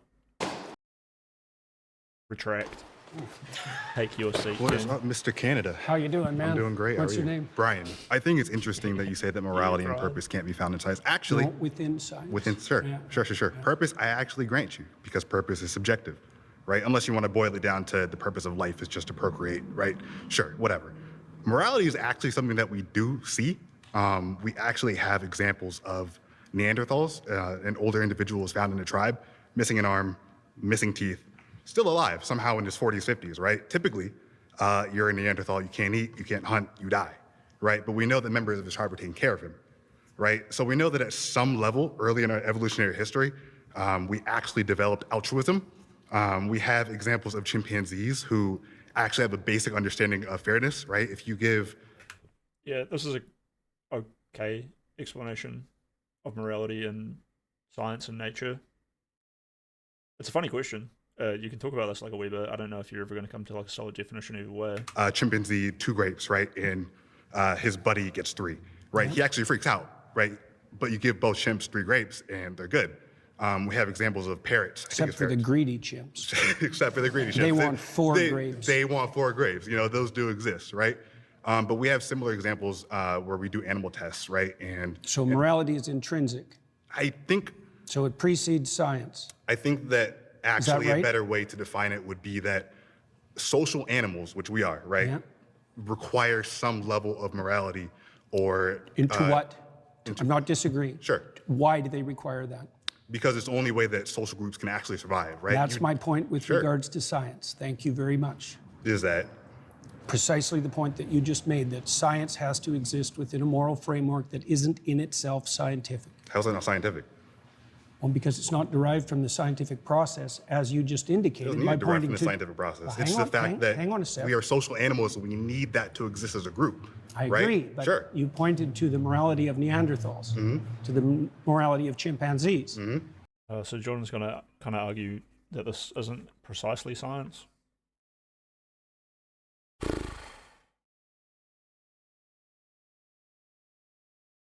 Science is a systemic process of acquiring knowledge about the nature and social world. So this is like technically sciencey. Through observation, so we're observing something of the natural world. Seems pretty sciencey. They didn't derive that from science. They don't need to. That's not how That's that my works. point. Science This is a rough explains it. corner. Yeah. I don't think Peterson can win this one, but I think he could talk about it like quite a lot. So it's an okay question to chuck into like a 15-minute segment where you're going to talk to 3 or 4 different people over the course of those 15 minutes. You can get them thinking. Social behavior is directly linkable to evolutionary biology. Yeah, exactly, which is science, right? Now, who knows how much weight that has to the fundamental concept that there is like a harmonic morality system within the world that a guiding hand is constantly pushing you towards, because I don't know, can we look back far enough to see if this fundamental unity guiding system goes through everything? Well, we can't do that just by looking at like a chimp helping another chimp, or a caveman mending the bones and feeding another caveman until he is like back to health to work together. However, we can find numerous instances of it within science, allowing science to begin to understand it. Even through like the science of philosophy, we could understand that there are things like tornadoes, or like a flame tornado, like a tornado that hits a forest on fire and then burns down the fucking entire continent, right? Now, this seems to be an inherently evil act, not done by a conscious being, but done by nature itself. And when this is viewed by conscious beings like us, we like feel the evil within that, and then we use and that as a reference, objective reference that happened, to make a framework of like good and bad. So we don't even need to build it ourselves. We can witness these things like within the world around us, and then change ourselves like to be good based off of those. Or just like a similar accident. One caveman rolls his ankle, and the other caveman is like, I wouldn't want that to happen to me. Let me help you in case it does happen to me. Or like that has happened to me before and no one helped me and I felt bad and I don't want you to feel bad. So, and I think we're the same, and I think I can feel what you feel, and so I think I have empathy to know that you're feeling bad, and I'm a good caveman, so I'm going to help you. You know, I don't know, the morality just emerges, right? And science can see it. so I don't exactly see how Jordan is going to be able to tie this back to a fundamental principle. Even if a caveman in a vacuum ended up with good morality, or maybe then I could say that there was a divine, omnipotent presence that pushed that morality in. But Peterson will never be able to see that. Science will never see it. If science did see it, science would have to admit that there was something else, like creating morality, which now I'm getting a little bit confused thinking about the premise, because yeah, science cannot find that. Science cannot find a vacuum of goodness or badness. It's all in our purview. It's all in our perspective. So the fact of the matter is, we always know there's something we're not going to assume that we're seeing things in a vacuum. But we can see the good. Well, science doesn't explain morality. It doesn't explain. Atheist guy here only needs a minimally plausible explanation. When Peterson described to God to defeat it. Yeah. But Peterson will just put on a demonstration of his ability to push back on this idea, but it'll be more of like, how well can you push back on it and fail the weakest, I guess. Explain how social animals. Interesting question for Peterson to put forward. So science doesn't explain morality. It doesn't explain how social animals would need to be. Well, that's a complicated question. But we see it though. Yeah, but explaining the evolution of morality and explaining morality itself aren't the same thing. Okay, so you're asking, why does this happen? Yes, that's more accurate. Because we're social animals. And we need but there's to be... more to it than that. Is there? Sure. For example, so we're moral animals that have a sense of the future. Sure. Okay, that makes us unique. And that structures our morality. No, actually, there are other animals that can predict the future. Or not predict really. the future. No, tigers. Actually, there was a tiger at the SF Zoo that killed somebody. And so Hunting actually, animals. No. Kids threw shit at the tiger. The tiger actually plotted its escape, and it found the kids. I'm not saying that animals can't think. Okay. No, but they can pause perceive here. the future. That's what I'm saying. Well, Voted out by the majority. Thank you, man. Good man. Yeah. Whoa. That guy's giving me uncanny valley. Thank you, man. Good man. Yeah. Dude, this guy's got anxiety and a half. Or maybe he's got none. I like his shirt. He looks so good. It's just the haircut. Makes me think he doesn't get out too much, but he was excited to get out and tried something new. Alright, now I'm feeling empathy for that guy. Let's move on. They keep showing that girl in every. I want to see her get up there now. Luke. Nice to meet I'm you. building my anticipation for seeing her debate. Good to see you, Luke. So Yeah, honestly, any female getting in there, please. Too many men. your Get 'em claim out. that morality and purpose can only be found in science is a little shaky, because I think that your claim is really being framed to be morality and purpose can only be found in religion. Is that how you're kind of framing it? I would say that the domain of religion is the domain of morality and purpose. Yes, exactly. And also that science is actually structured, at least in part technically, to eliminate such considerations from its purview a priori. Okay. Right? That's why we define science is value free. But that has to be wrong because scientists have to prioritize their attention towards something before they can even engage in observation. Okay. And that act of prioritization of attention is a value predicated act. And so I can continue. There's all sorts of things we have to assume about science before it can take place. Okay, so what I'm specifically pointing out here is about religion in particular, since you yourself are a Christian, right?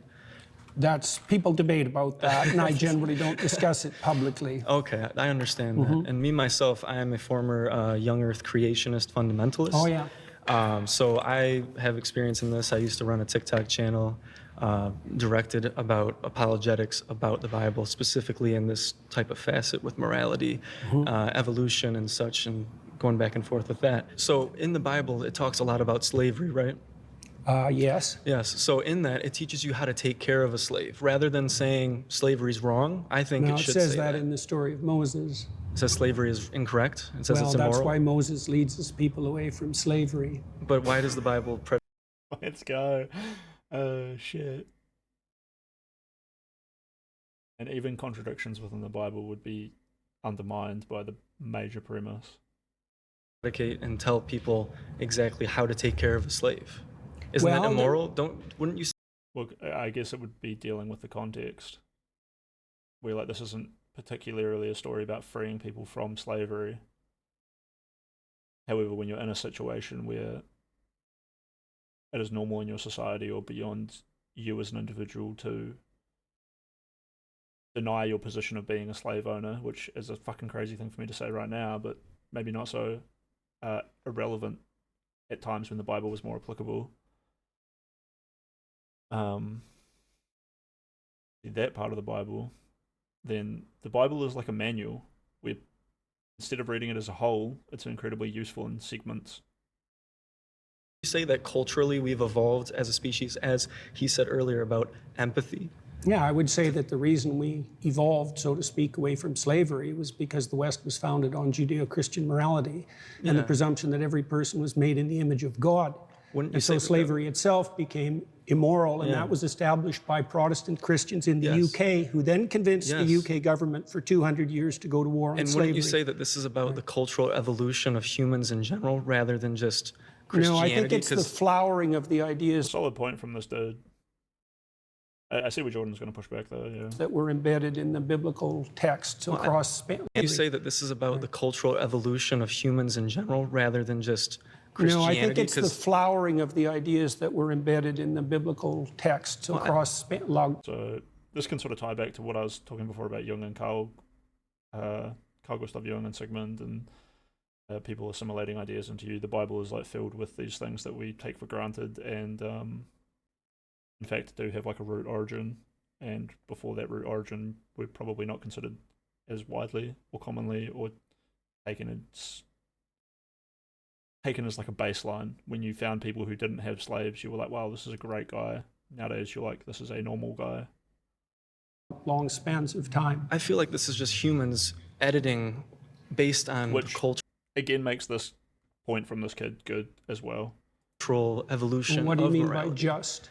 Just? And, yeah, what do you mean by just? Jordan is saying it's not just something. There's a point where it came from, and that, you know. So it's not like the most awesome counter rebuttal from Jordan, but it is like a clarification of the concept. Just humans. Well, humans. Editing. Well, based on culture and history, right? We get better. They did do it based on culture and history, but culture and history have their foundations too. So. Well, yeah, but we're talking about slavery. So many people bolstered it based on the Bible. Based on the Bible. They looked at it and they justified it. And that is much less true. That's an American-centric fucking idea. United States. And there are parts of the world, like India with a caste system, or even parts of Europe which don't exactly have slavery, but they do look down on certain members of society a bit more than others, as well as to the Middle East and Africa, where I'm sure there are fucking slaves in Asia, Middle East, Africa. States in the Deep South. They justify. And here we go. This guy's bringing up the Deep South. A very unusual, massive resurgence of slavery in the first world during the past few hundred years. Not common. Very weird. I think Americans know that this is very fucking weird. Right there next to the Holocaust. Slavery Yeah, but based the on main Bible. the main thrust of Protestant thought in particular was stringently Yes, against slavery, which- and it was about the only movement in the history Yes. of the human race that Yes. had an anti-slavery direction. Which was driven by humans and their That's understanding one of way of morality. looking at it. Well, it depends. It's the same with women's suffrage. I mean, women's in the patriarchy. What do you mean it was driven by humans? It's so Humans funny drove seeing them slavery, argue on this. I think they're agreeing a lot. too. Yes, exactly. So there's no argument there. If slavery and anti-slavery That's were what I'm saying. There is no argument here. both driven by humans, what does your claim that they were driven by humans have to do with it? evolving There's a morality specific- based on the culture that within the society that they live in. Okay, So fine. with I think women's that did suffrage as well happen. is a very similar topic in the Bible. There are denominations in Christianity, such as Pentecostal movement, Uh-huh. which do bolster women to be pastors, right? Which I think that's a great thing about the to do. But science, though, most dude. like to disregard Where do you women. think the idea that human beings were sufficiently equal to all vote and not be slaves came from? Humans. Yeah, but so did the idea of slavery. So did the that's idea of God.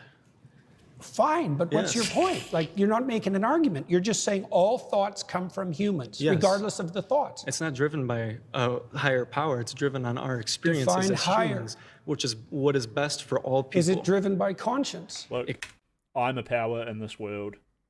2 of me would be a higher power than me. Me and 5 of my friends, pretty fucking high power. Could be. Which conscious is also something that has evolved over time. And I think that's What's something the that does evolve in morality and Perhaps a fundamental aspect of God is the community that you live in. You know?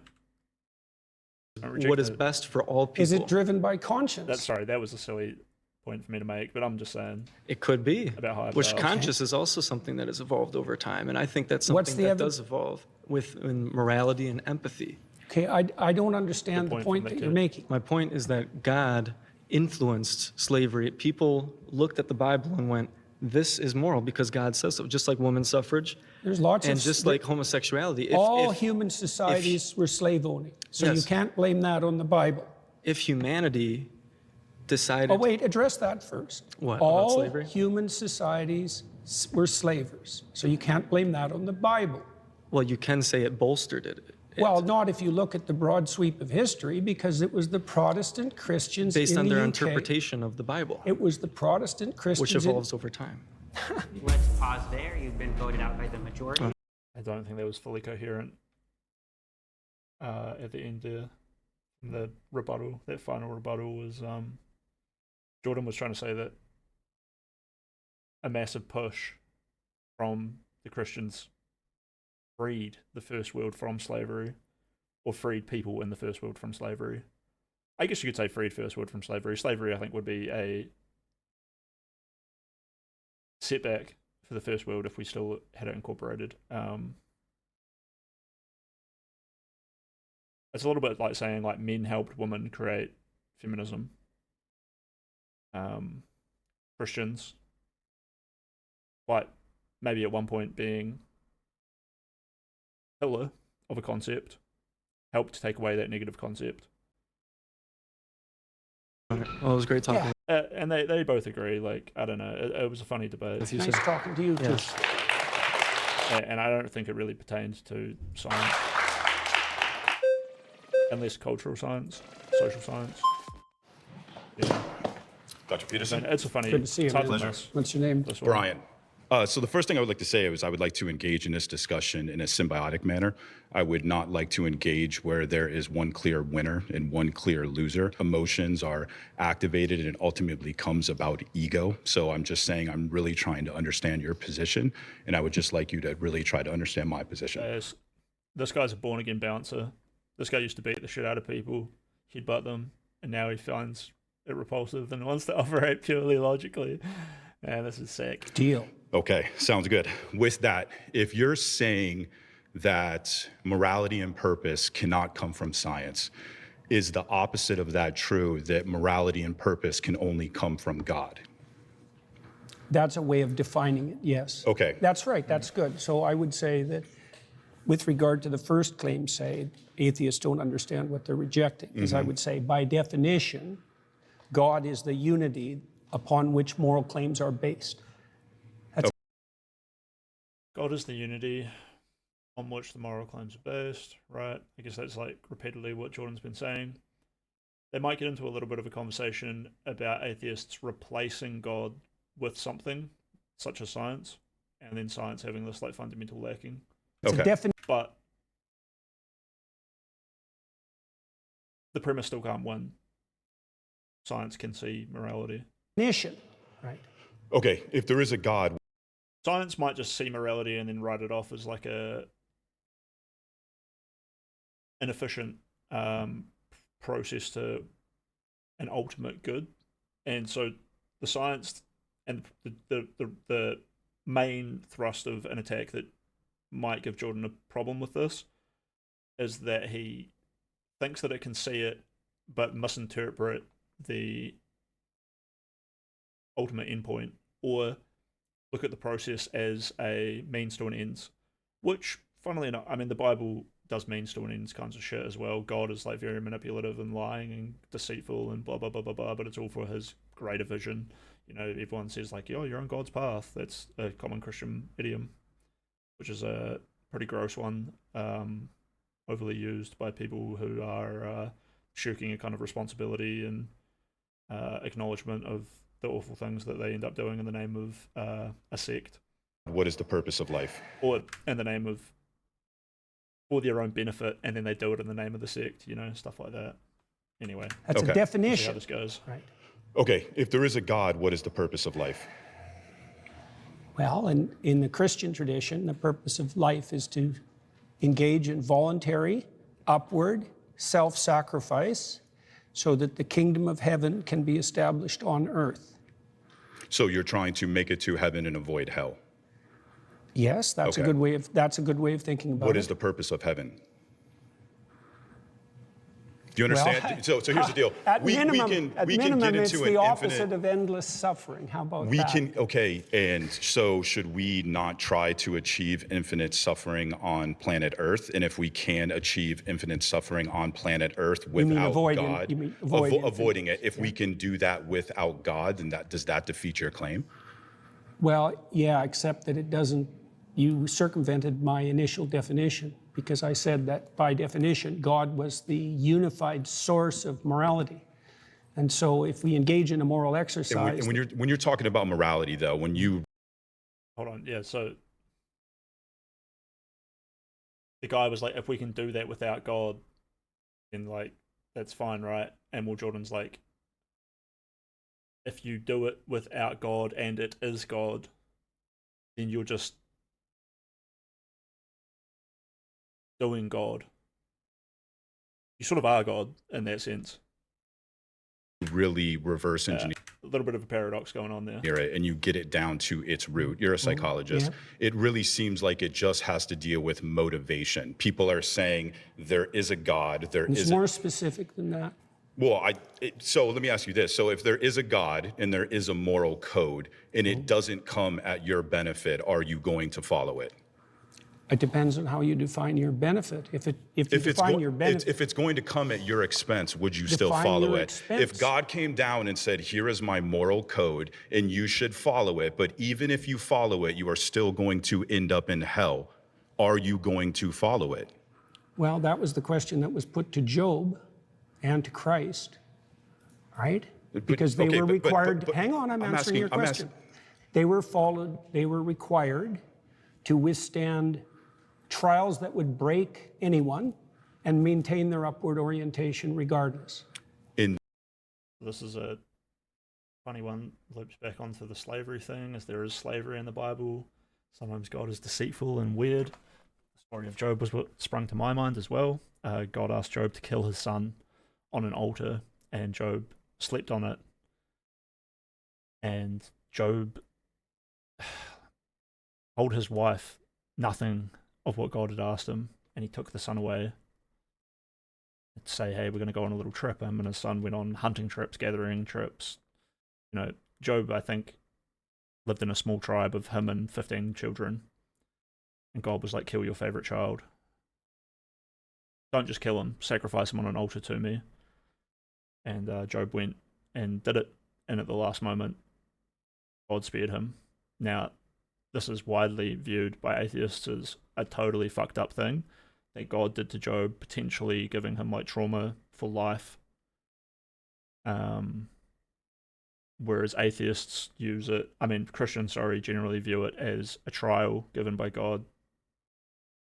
And by engaging in this thing that felt so wrong, fundamentally the wrongest thing for Job to do, by far the most traumatic and hardest and most difficult thing that Job had to go through, God eventually showed love and faith in Job, which Christians crave. They want to be loved by God so much.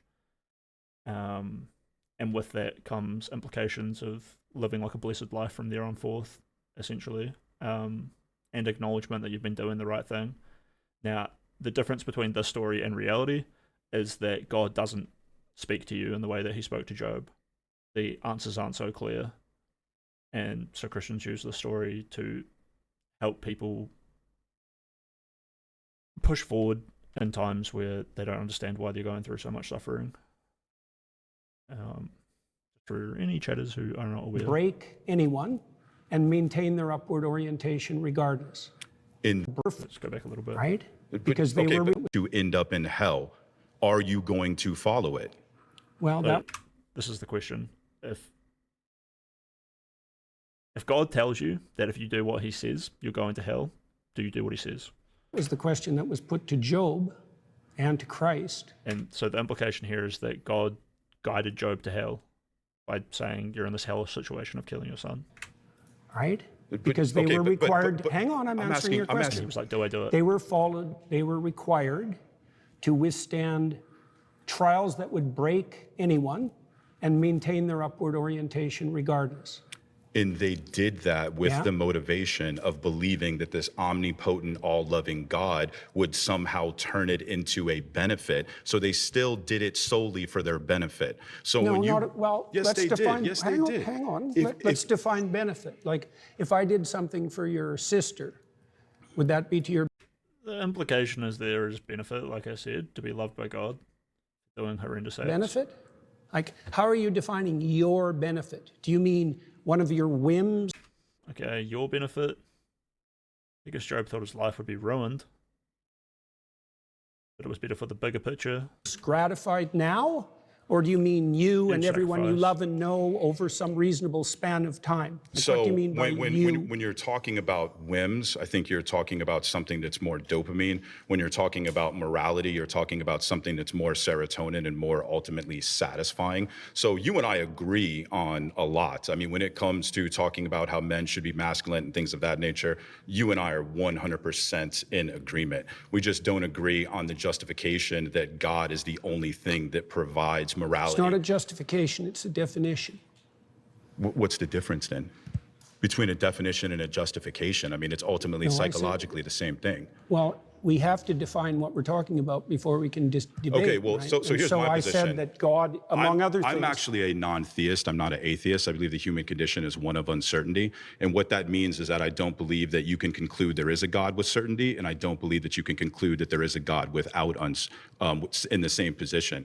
Now, with that, I don't care. I still wake up every day, and I have motivation to be a moral person. Define moral.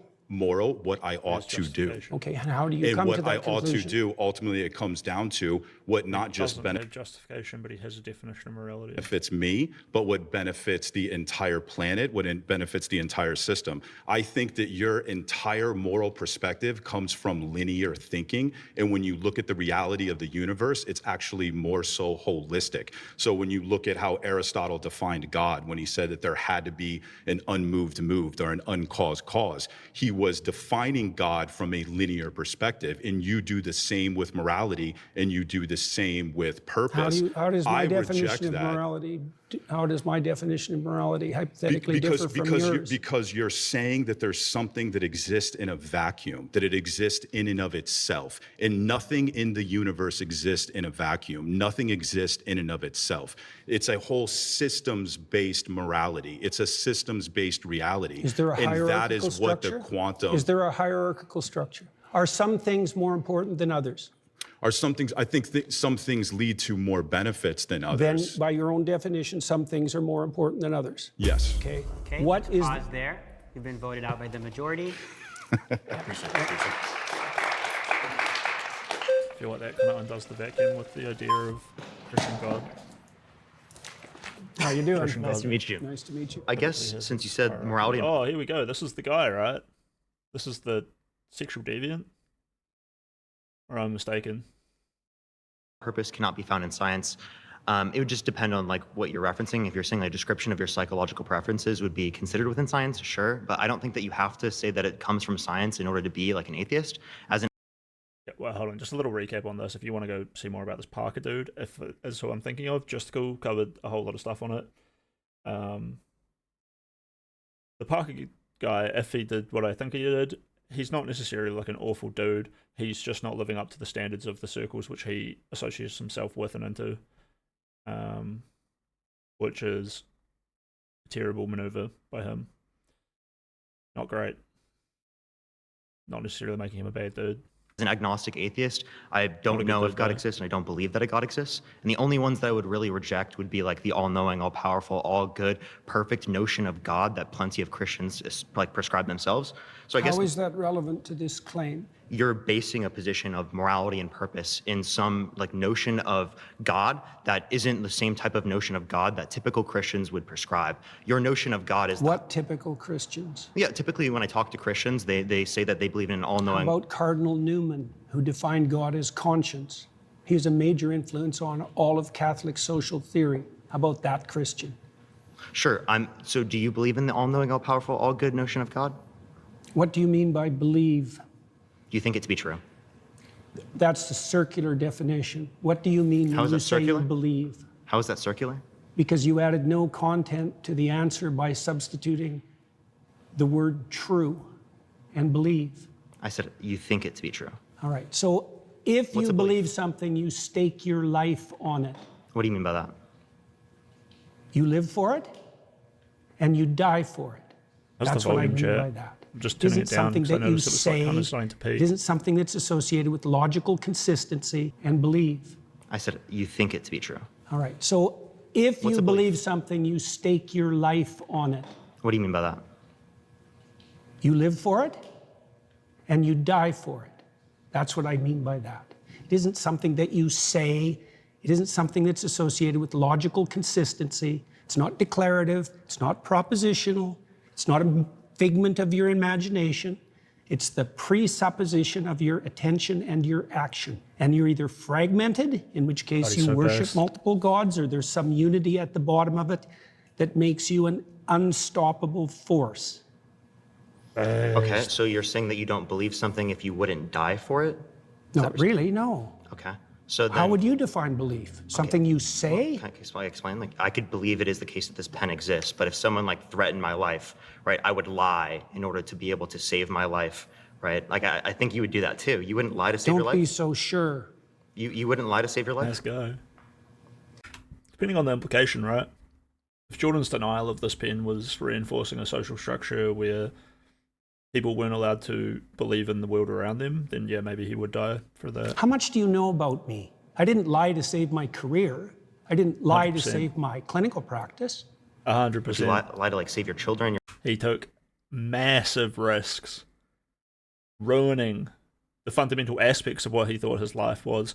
There was a very real chance, and maybe he came quite close to it, that Jordan put himself in a situation where everything that he had built around himself was taken away, or potentially taken away, and he knew that if that happened, he might not be able to go on and would maybe end up taking his own life or whatever. So these sorts of levels of belief become principle and then span out into our lives, and Jordan's a pretty fucking good example of it.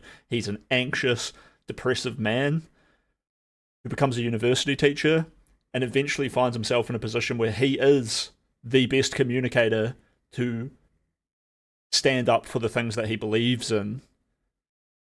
And despite having a fear and a failing and a lifetime of not wanting to be in this situation and knowing that he cannot handle the situation, he goes there anyway. And he's been changed probably deformed mentally and whatever, but at least he has this like core belief that he's been holding on to consistently the whole time. When he says, do you fucking know who you're talking to?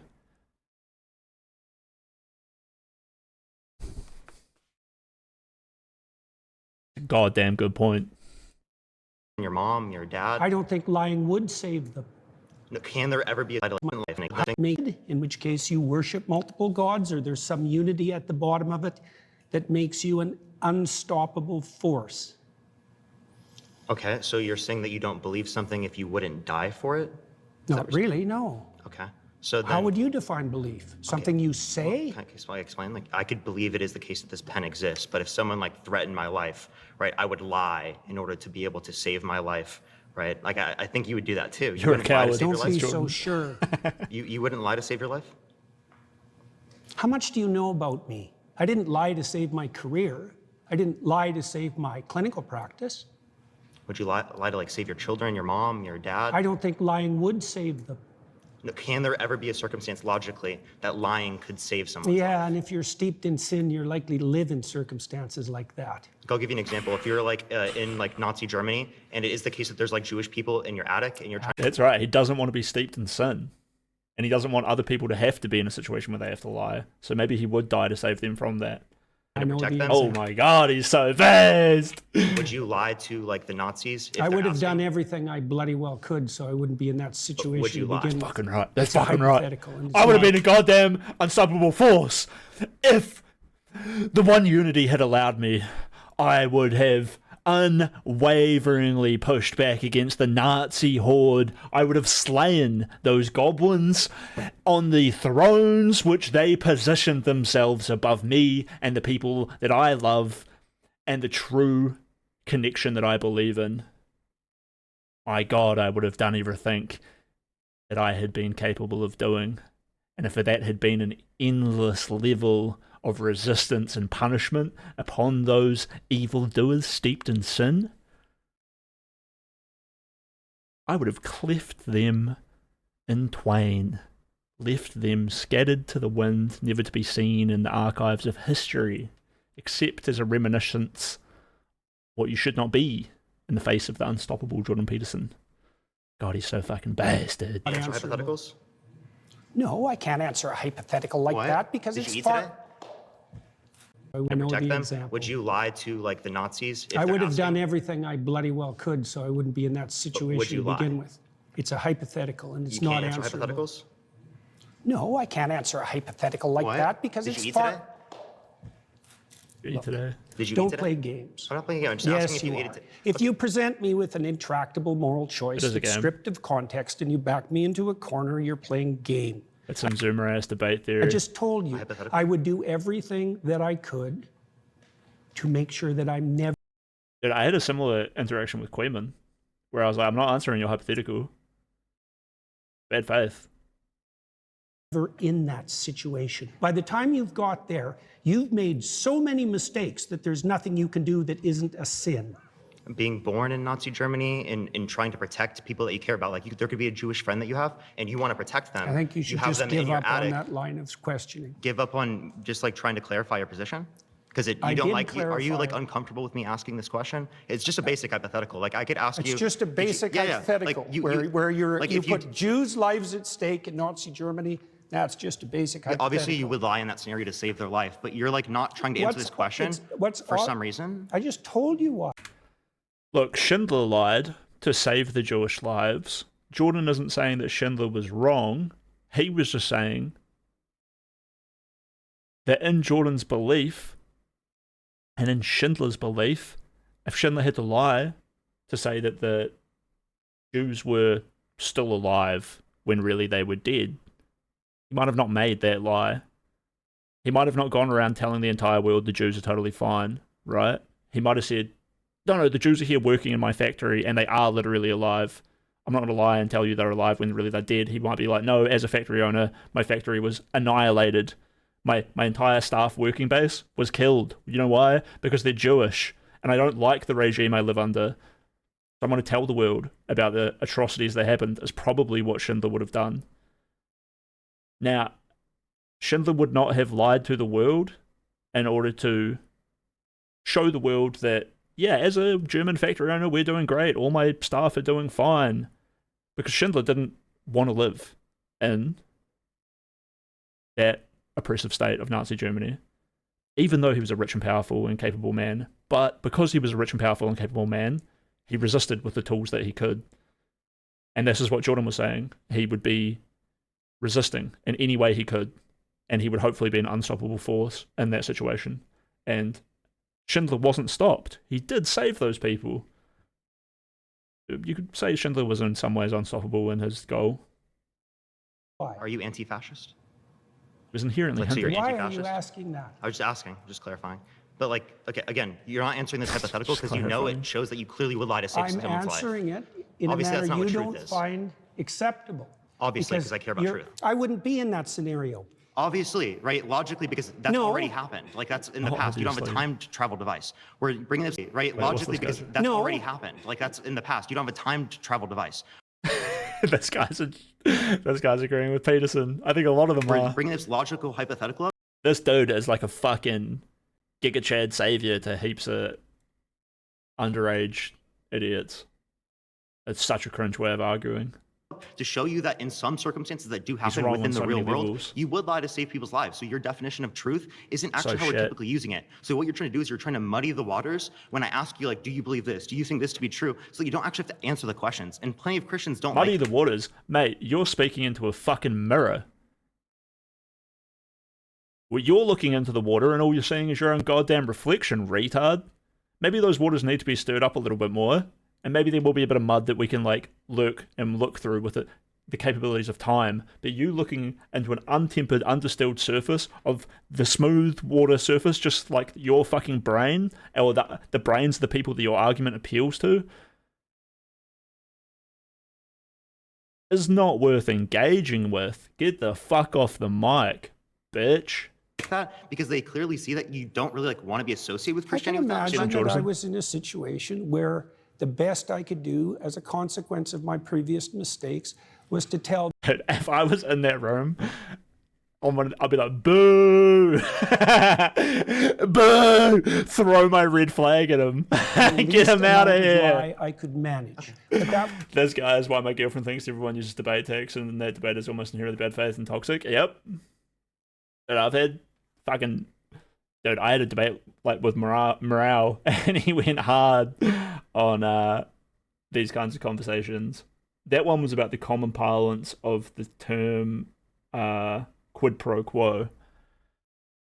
Morale went off and found a definition of it which didn't authentically work definitionally in the way that it was used in our argument, so it was totally off the actual topic of our argument. But within common parlance, the use of the word quid pro quo was actually totally fine, and I had to point out to Emro that he was like totally actually avoiding and engaging with in good faith communication with me in a similar way where this guy is in a bad faith way saying that Jordan is afraid of hypotheticals when really the hypothetical was, like I said, like gazing into like a smooth mirror as opposed to looking deeper into the conversation. that would likely indicate that I had made all sorts of catastrophic errors on my way there. So Right. you would lie. This catastrophic errors part is like the critical function is that Jordan would not lie about the pen being real. He would let himself die for it if that situation was leading him into a murky mire of like sin and leading other people into that. Lie to save someone's life. So again, you do believe it to be true in that. So he believes in the pen and he would stand by that belief at the cost of his life in many situations. And this is the debate tactic here.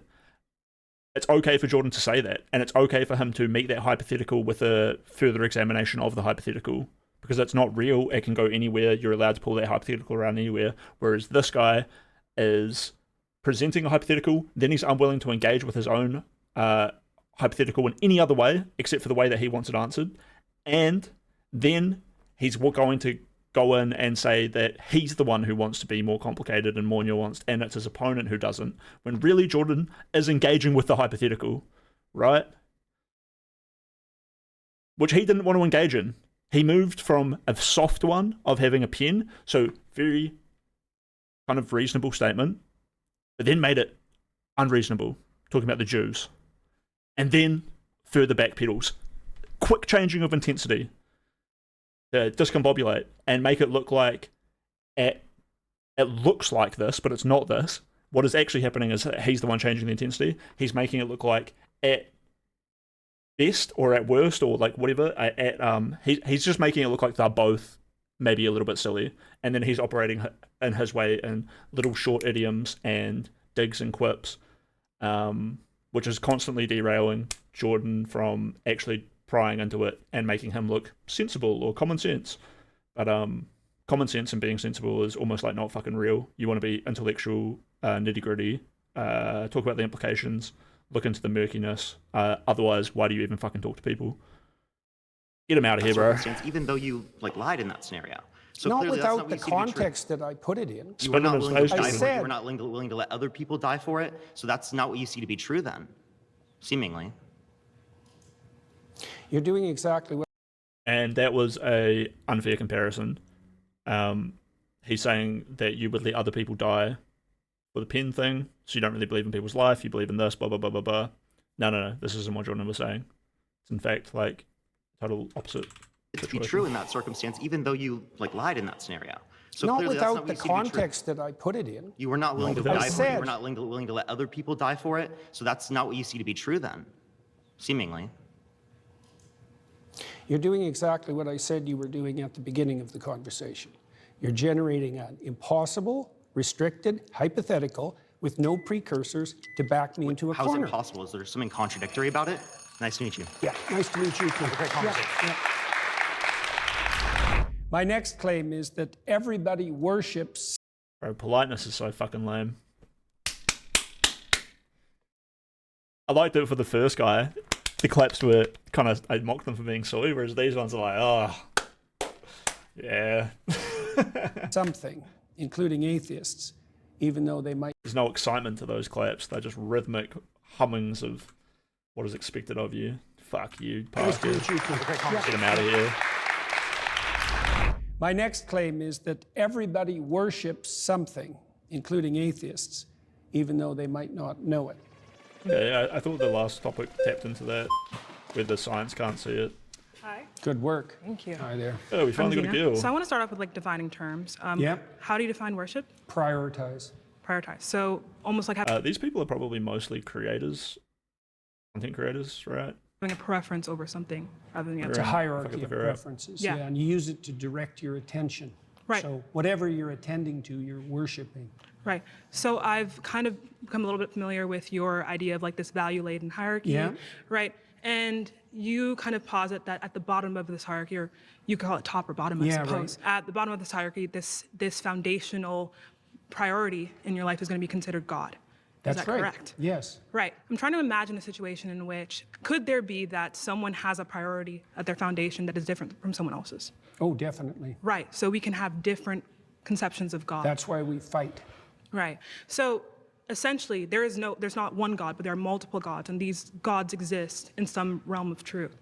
It's true that this person has one God and it exists. Yeah, probably better to think about it as multiple values, but that there's a hierarchy of values with something at the bottom. Right. But at the Or bottom is top. God, and there That's are a definition, yeah. Yeah. So at the bottom is God, and Yeah. there can be multiple people with different conceptions of God, and they're each valid in being called God. So there are multiple gods that exist. It depends on what you mean by valid. So far, so good, but it depends on what you mean by valid, because I would say that some foundational conceptions don't play out when they're implemented. So if you put the wrong thing at the foundation, you end up in hell, for example. That's what happens in totalitarian states. Okay. Yeah. So you're saying So they're not all equal. Like all foundational principles are not equal, even though they might be equally foundational. Right. So what makes one kind of foundational tenet better than another one? That's an excellent question. Iterability. Imagine that you play a game with. Iterability is a great one. I use this when I argue with people about fundamentals and base principles, is that the ability for these principles to grow and change and therefore move on into other things is exactly what makes them a base principle. And this is called iteration, is when you like slightly adapt something. So I like to think of like the human emotion spectrum as something which probably has something like this, where you have base emotion and then higher emotion. So base emotions are probably sadness and happiness, and then something like anger is a iteration of sadness through your sadness. It iterates into a different form of anger. A lot of people like to look at like fear and love, or the emotional spectrum as like a spectrum, fear and love, and then everything is in between. So fear and love would be like the base, and then you iterate off of those to find parts in the middle, which are the reasons for things in your life, whether you're operating from a level of fear or love, or a combination to, bring everything else forward.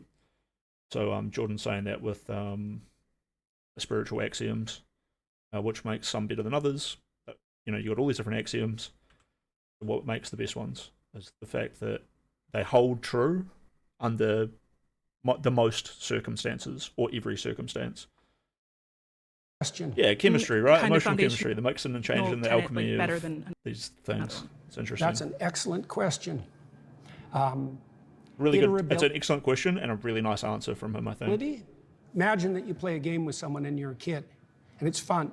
So then you play again and again and again. So repetition. It's playability. Repetition is another interesting part of it. Repetition makes something more powerful. So you get up in the morning and you look in the mirror and you say, I love you to yourself every day, even days when you're not feeling it. Eventually that moment becomes like a powerful aspect to you. When you go to the gym, you repeat the movements, you become stronger. You go to church every Sunday, and it makes the essence of going to church stronger and stronger and stronger until it eventually becomes like an intergenerational thing. It's reiterated, repeated consistently throughout human history, and it becomes this amazing like symbolic moment, or sometimes more than a symbol with the big muscles, So League of Legends is the most powerful god. Well, League of Legends is tapping into some fundamental cause. Dota is the founding principle. World of Warcraft spawned Dota, iterated into Dota. Dota iterated into League of Legends. Dota 2 kind of comes off of those. Here is the Storm, boom, whole new gaming genre. You know what I'm saying? God is the guy who made Warcraft 1, I guess, though. Across multiple iterations. So then you have a Doom. Maybe it all goes back to Doom, actually. Sorry, we got carried away here. Yeah, it's playability across multiple iterations. So then Pong, you have a friend, and a friend is better than having a game. Pong is the meme. Pong is the meme game. It is the virus of the idea of a game that incepted into the human consciousness, and people were like, I like it, let's make more of this. And eventually that became League of Legends. So that's... Although chess, other games came before Pong. One, breadth of application is another. So if it's just for me now, it's not as good as something that would be benefit to both of us across time. Right, so we're explaining... Wait, was League of Legends spawned from love or hate? Hard to say. Like characteristics that can be applied to like... So okay, what are they talking about? So then you have a friend. Iterability. Imagine that you play a game with someone and you're a kid, and it's fun. So then you play again and again and again. So repetition. It's playability across multiple iterations. So then you have a friend, and a friend is better than having a game. So that's one. Breadth. Okay, having a friend is better than having a game. So from the game, you have iterated that into the concept of a human relationship and friendship. Really interesting. And you've brought this back here to the first act of play. This is actually an excellent example. One of the primary things that I hope to achieve in my life is a deep relationship with a certain person. One of the primary underlyings to developing that deep relationship, or at least my recognition that I am achieving that, is my ability to play with that person. Now, yes, this will involve play fighting. This will involve intimacy and all of those other things. But under the intimacy is always the play. And even you can iterate play in another way, And children play. This is an inherent instinct. You know how a duck has the instinct to fly across fucking oceans? Humans have the instinct to play with each other. Kittens and cats and dogs have the instinct to play. And this play goes in both ways. You're developing the friendship, you're developing the this and the that. Also with the play, you might do play fighting, and you eventually develop a military aspect of like discipline and acknowledgement of the harm that you can do to other people, but within that you restrict your power within that play while practicing the technique, and then you come to learn the respect that is so commonly found in martial arts. This is all through play. It goes into a third aspect, which is professionalism and working. When you're in the game and you take the game seriously, you are working to develop core fundamental skills of coordination, teamwork, meta progression, micro movements, and all of these kinds of things. And then this often works directly into a basis of becoming competent in something that you can become paid for in like a career, and then through that career you can support yourself and your family and make a bigger impact on the world. And this all comes back to your human instinct to play and interact with other people. Play is one of those things where I see it as such an important fundamental base that I struggle to see an underlying concept that causes us to play other than for the sake that play in itself is beneficial in so many ways. You just want to play, and this is probably an evolutionary instinct that has been incredibly successful for people. It's probably why Jordan brought it up here. He probably thinks the same thing. It's playability across multiple iterations. So then you have a friend, and a friend is better than having a game, right? So that's one. Breadth of application is another. So if it's... So here we have, you reiterate it, and you can do it many times, and you can do it in many different ways. So this is both concepts that I've outlined already. Just for me now, it's not as good as something that would be benefit to both of us across time. Right. So we're explaining like characteristics that can be applied to like these types of like foundational values. But why is it that this iterability makes it better, and what does better mean? Well, one hallmark of better is likely to be selected voluntarily. Right. So it's invitational. Another descriptive kind of quality. So we're talking about characteristics that in some type of system. Players so cool that you can do it with yourself. Yeah, through play, you end up feeling like you're in that zone of, just from my personal experience, I'm not sure how nitty gritty and intellectual I can go in on this, but like the feeling of reaching flow state feels a lot like play, where you are on the fly in the moment, creatively coming up with new, more advanced and difficult movements or actions which you haven't done, so you can't exactly be sure that you can do them, but you are doing them in that moment, progressively moving forward. This is like a wonderful moment that you find within play, and as much as other people can help you get there, it is something essentially that you are going through personally by yourself. So when you say 2 legs in chat, play is so core that you can do it by yourself, then yeah. You leave a child in a room, which is a horrible thing to do by itself, it will find a way to play. Focus flow is just a peak experience in my opinion. It's just acting right. Yeah. And you're almost like setting the concept for what is right as you do it at the same time, which is nice. What you feel it feels right. System with a goal, an output. Well, one ability makes it better. Types of like foundation time. Right. It's not as good as something that would be benefit to both of us across time. Right. So we're explaining like characteristics that can be applied to like these types of like foundational values. But why is it that this iterability makes it better, and what does better mean? Well, one hallmark of better is likely to be selected voluntarily. Right. So it's invitational. Another descriptive kind of quality. So we're talking about characteristics that in some type of system with a goal, an output being like, we could maybe say happiness, right? Or some type of Harmony. Harmony, Yeah, right? that's better. Not happiness precisely, because it's too short term. Exactly. This is an interesting one. It goes back to his concept before of holiness. He gave a definition for something, and he was very quick to say sacrifice. You are sacrificing yourself for the will of God.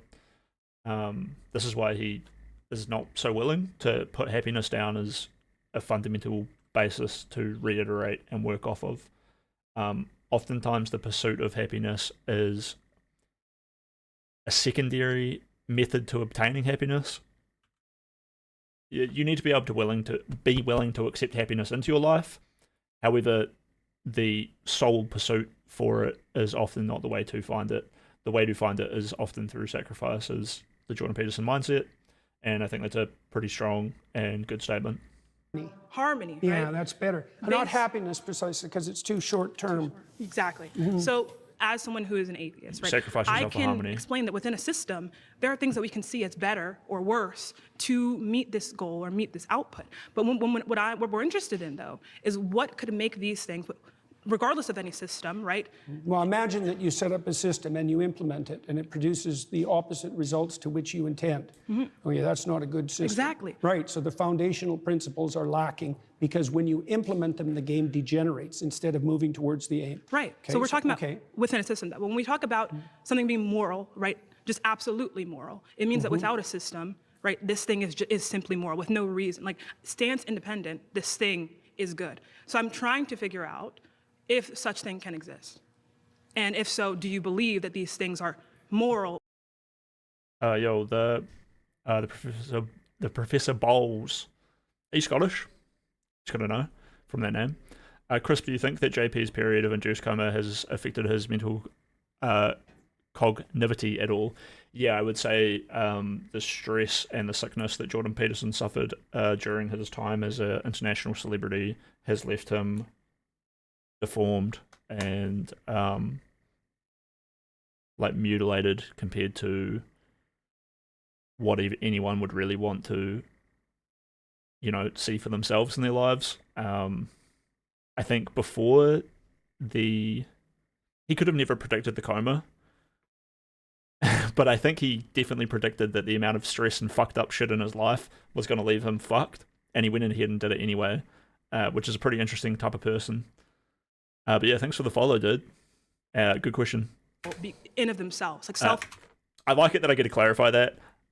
I put a little premise before this that I don't mean to glaze Peterson so hard, and I don't want people to think I'm a massive Ben Shapiro fan or whatever things are associated with Peterson. But God, I just think he's so based, and here he is giving these rebuttals and having these conversations, which I personally find really, really nice. But I'm not going to be out here putting him on a pedestal saying that he isn't a deterioration of what he would hope to be and what he could be.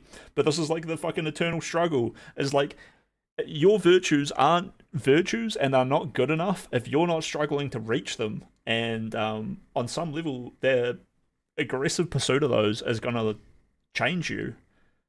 And if he ends up being a bumbling mess because his peripheral faculties have melted away, but he's still chasing those principal ideas, that is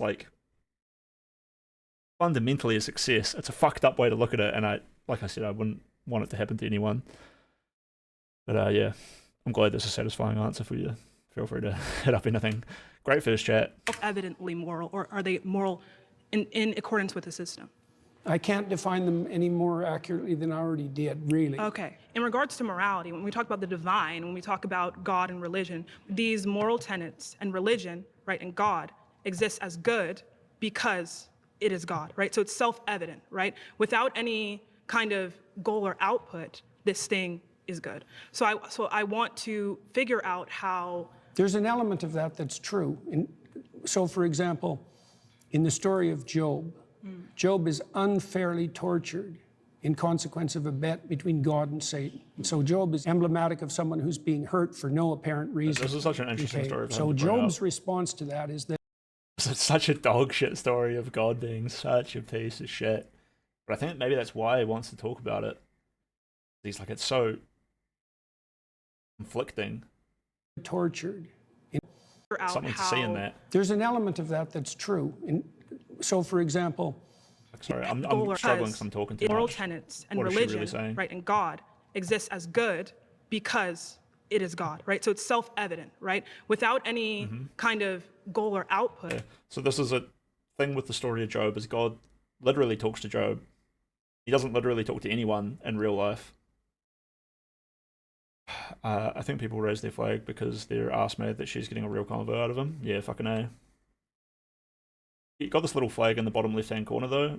It's just this one guy. It seems to go up over time, the more flags they have. But this thing is good. So I want to figure out how... There's an element of that that's true. So, for example, in the story of Job, Job is unfairly tortured in consequence of a bet between God and Satan. So Job is emblematic of someone who's being hurt for no apparent reason. Okay, so Job's response to that is that he refuses to lose faith in himself, and he refuses to lose faith in the ultimate goodness of being. Okay, and those are axiomatic decisions. They're not exactly evidence dependent because he is suffering. There's an arbitrariness in that that's reminiscent of what you claim. So I'm essentially trying to... So the axioms are belief in yourself and a belief in goodness. And Job holds on to those despite him seemingly being pushed into hell by the people he trusted, which is God. And despite the fact that this seems to be destroying the people he loves, which is his son and his wife. But he holds on to those axioms. And the moral of the story is eventually fine. And he is in fact defying Satan, and that is always good. And now for this to be like a strong axiom relative to what they're talking about, the axiom of believing in yourself and God has been reiteratable and widely spread to both be beneficial to yourself and to create more manifestations of infinitely good things by believing in yourself and believing in the one that is good. Okay, just to recap where we're at in this conversation. That's kind of what's been said here. JBP may have had a Job moment when he got fucked up on meds for a couple of years. Undoubtedly, he had chronic pacing and rumination where he would walk back and forth across his room while being addicted to benzos and basically becoming non-verbal and like all kinds of things. And this is after his massive blow up. And then he had years of rage and an inability to resist like trolls and saying ridiculous things on Twitter. And he seems to have become cognition again. He's managed to pull himself back in line. Point where he had like a wonderful talk with Destiny, and Destiny is a fucking rhetorical demon. So one of the world's greatest debaters, that Destiny fucking guy, and Jordan Peterson, fully ready to meet this guy and go toe-to-toe with him in a pretty great way. We could actually go have a quick look at a meme around that. Destiny vs. Jordan Peterson, the musical. Let's just hit the second link. Oh no. So are you implying that the excess deaths were caused by the vaccine? I don't bloody well know what they were caused by. Okay, but that's what you're implying now. Well, that's... look.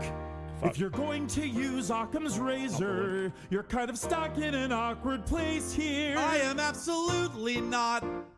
This is the most administered vaccine or inoculation, whatever you want to call it, in the history of all mankind. Every single organization is motivated to call this out if it was a bad thing. You don't think Russia or China would be screaming if Donald Trump or the United States warp sped through a vaccine that was having deleterious effects on populations around the world? You don't think there wouldn't be some academic institution? You don't think there wouldn't be more than a handful of doctors and Joe Rogan and some conservatives saying this vaccine might have been bad? If it was the case that American companies working with companies in Europe and Germany especially, right, because that's where biotech is from, and in order to create and manufacture a vaccine that was causing excess deaths around the world. There are so many different people who would be motivated to call this out. How do you are calling it out? A handful of people. Where are the governments? Where are the academic institutions calling it out? Where are the other private companies calling it out?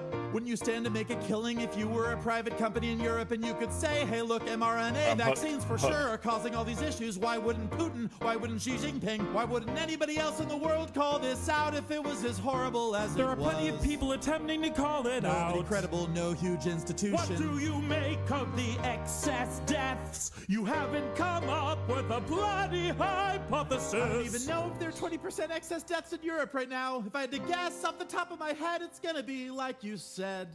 One might be lingering effects of an overwhelmed healthcare system. One might be deaths related to the war in Ukraine. Another one might be rising energy costs that for a couple of reasons. But it's absolutely impossible that any of it could be unintended consequences of a novel technology injected into billions of people. First of all, there aren't billions of people in Europe, so if there were excess deaths... I never said there were! I understand, but you're talking about excess deaths in Europe. I'm not aware of excess deaths occurring in other places that are completely and totally unaccounted for, where the only explanation would be the vaccine. I think if it were, more people would be talking about it! We have to! Well, first of all, the number of people talking about something is not an indication of the scientific validity of a claim. I agree with that. Why are you using mass consensus as the determinative of what constitutes truth? Because I think that's never been the case. Because I think for something that was given to billions and billions of people, if it was something that was having a measurable effect on people, it would be impossible to cover it up and ignore it. We wouldn't have to look at the one case brought up in a documentary. We wouldn't have to look at the one thing being talked about. What do you make of the VAERS data? VAERS is not the gold standard for determining whether a vaccine is working or not. Compared to what? Compared to the actually longitudinal, prospective, randomized, controlled trial studies. You mean like the ones they should have done to the goddamn vaccine? Like the ones they did do for the vaccine? Oh, yes! And continue to do to this day. That is correct. Yes! You really think you're in a position to evaluate the scientific credibility of trials for the vaccine, do you? No, I don't. So what are you doing? I have to trust. I don't trust them. I've looked at the bloody data. First of all, you have to trust third parties to some extent when you go. I don't have to trust third parties. Of course you do. You do every day. When you turn the keys in your car, you hope the engine doesn't explode. When you're drinking water, you hope that the public water or whatever tapper bottle you got it out new Dosh video. isn't contaminated or poisoned with cholera. I don't do that as a consequence of consensus. No, you do. Of course you do. No, I don't. I do that as a consequence of observing multiple times that when I put the goddamn key in the ignition, the truck started. How do you know it's gonna start the 50th or 100th time? Oh, How many shit. times do you have to... Don't play Hume with me. I'm not playing Hume. You know perfectly well why. You don't know if the denim in those jeans isn't leaking into your bloodstream. To some extent, we have to trust third-party institutions to make determinations. Except when they use force. How about when that? they use force, we trust police officers. Oh, we do. Trust the Oh, we do. judicial system. We on the left trust the police. To some extent, if someone's That's breaking why we defund not only thunder, them. but if somebody's breaking into your house, you could be the most defund person in the world. Who are you gonna call? You're gonna call Joe Biden. You're gonna call Obama. You're gonna call the Black Panthers. No, you're gonna call the cops. Call the cops. That's so sick, bro. Do you guys enjoy that intermission? All that I can, dealing with my emotions. When things get overwhelming, here's what I do. A hot man tip from me to you. You gotta hold it in your mouth and swallow it. Hold that emotion till back inside my tum-tum where they belong. Hold it in your mouth just a little bit and swallow it. Nice. I'll figure I was sad in the first place. Hey Tom, how are you feeling today? Disgusted and confused, but not at all sad. Nice.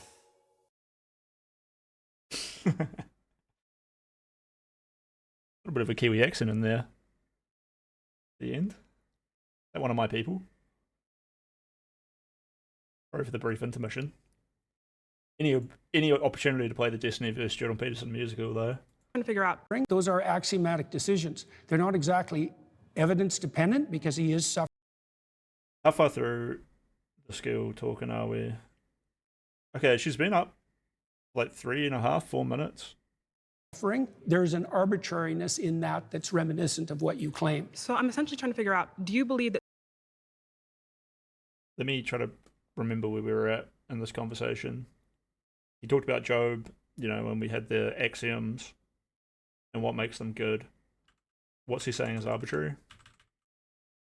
I can't define them any more accurately than I already did, really. Okay. In regards to morality, when we talk about the divine, when we talk about God and religion, these moral tenets and religion, right, and God exists as good because it is God, right? So it's self-evident, right? God, the divine, when we talk more accurately than I already did, really. Okay. In regards to morality, when we talk about the divine, when we talk about God and religion, these moral tenets and religion, right, and God exists as good because it is God, right? So it's self-evident, right? Without any kind of... Okay, so he's saying that that's pretty arbitrary, and he's already defined that they have these powerful axioms of reiteration, repeatability, and widespread appeal, and that's what actually makes them good, as opposed to just because God said it. Of goal or output, this thing is good. So I want to figure out how... There's an element of that that's true. So, for example...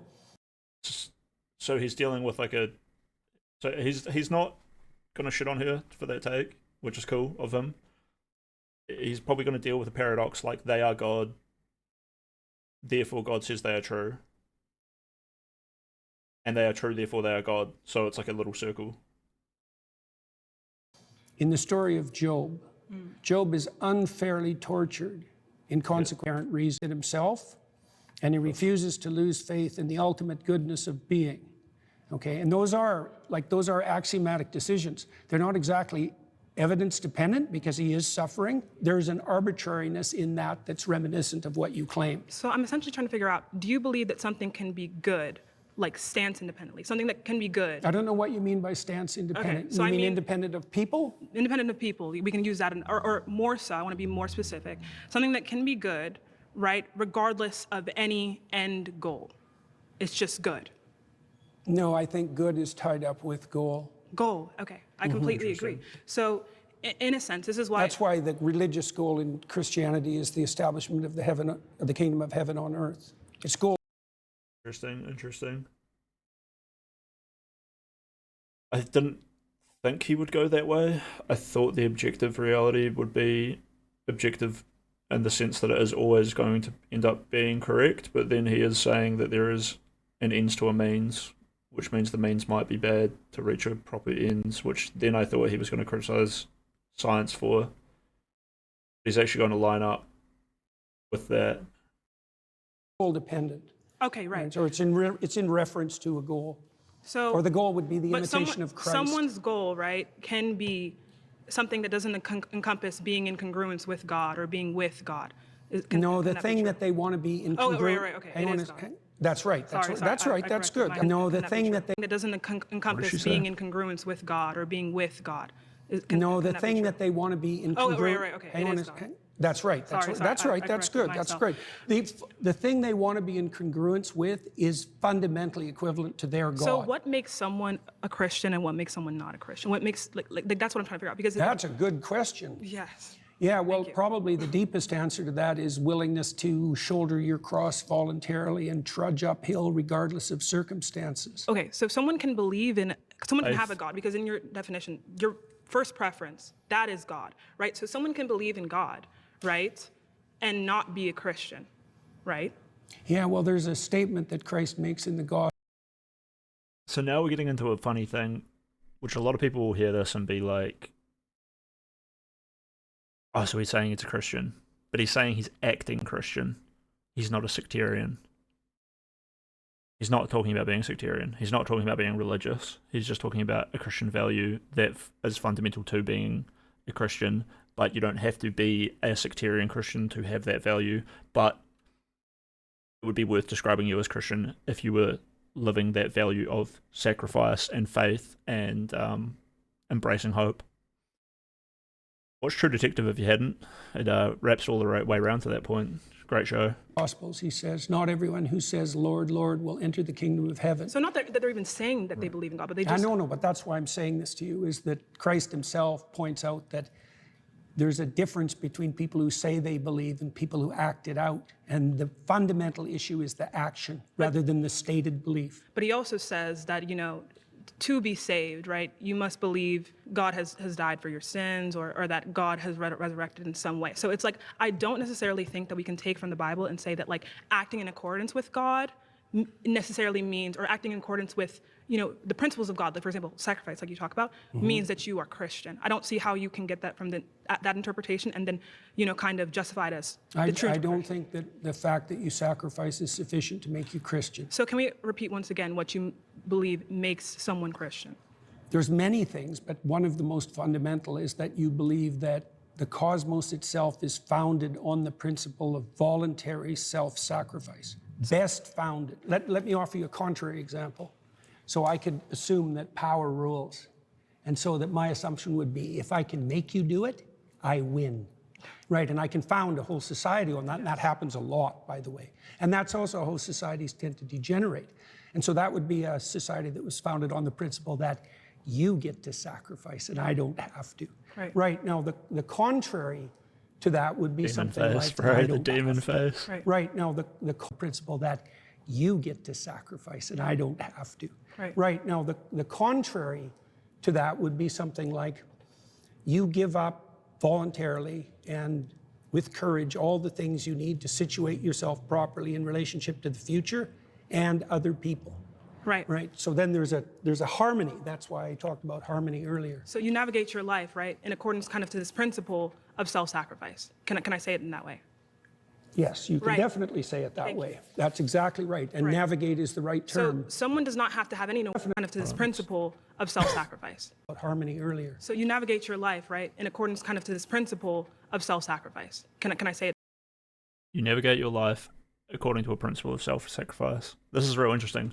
So this is her, this is an awesome little chat I've had. Full 5 minutes, probably talked to him longer than anyone, and on no point has she tried to push him into a corner or make him feel like his explanations are insufficient. Instead, she is curious, engaging, and is allowing him to control this conversation in a way while staying in a position of listening and almost like being like a student, but within that student mindset, she's putting a expectation of him to be like, as the teacher, can you convince me?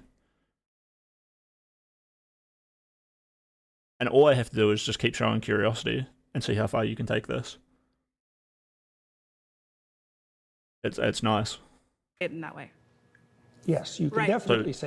She's eventually come to understand this fundamental thing that he's coming from and mapped it out really, really well. And now she just gets to sit with that for as long as she wants. And you yourself as well, Chatter, as someone listening, should maybe be taking on this mantra of, by living through the principle of self-sacrifice.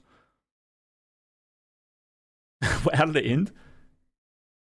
Just that the principle of self-sacrifice is one of the most core fundamental ways to live, and then you can start weighing up other things to that. Principle of self-sacrifice. You can weigh that against can I say it in that way?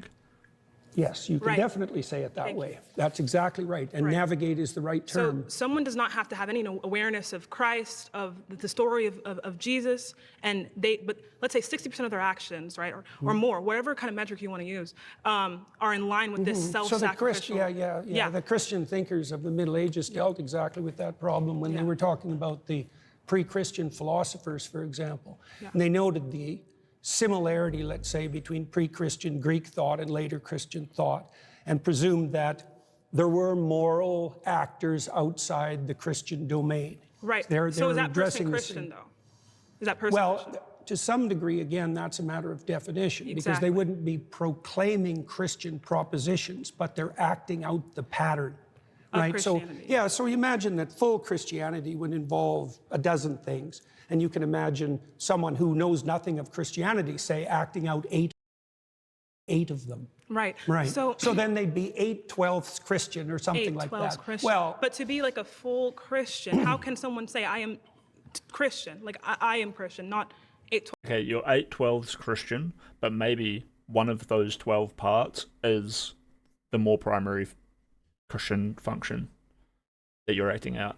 So you are more likely to be fitting a reasonable description of being a Christian if you're pulling off that one function, as opposed to you could pull off 3 or 4 of the other functions, but those are secondary, and you might be better described as a criminal or a Muslim or an atheist, despite having those principles, but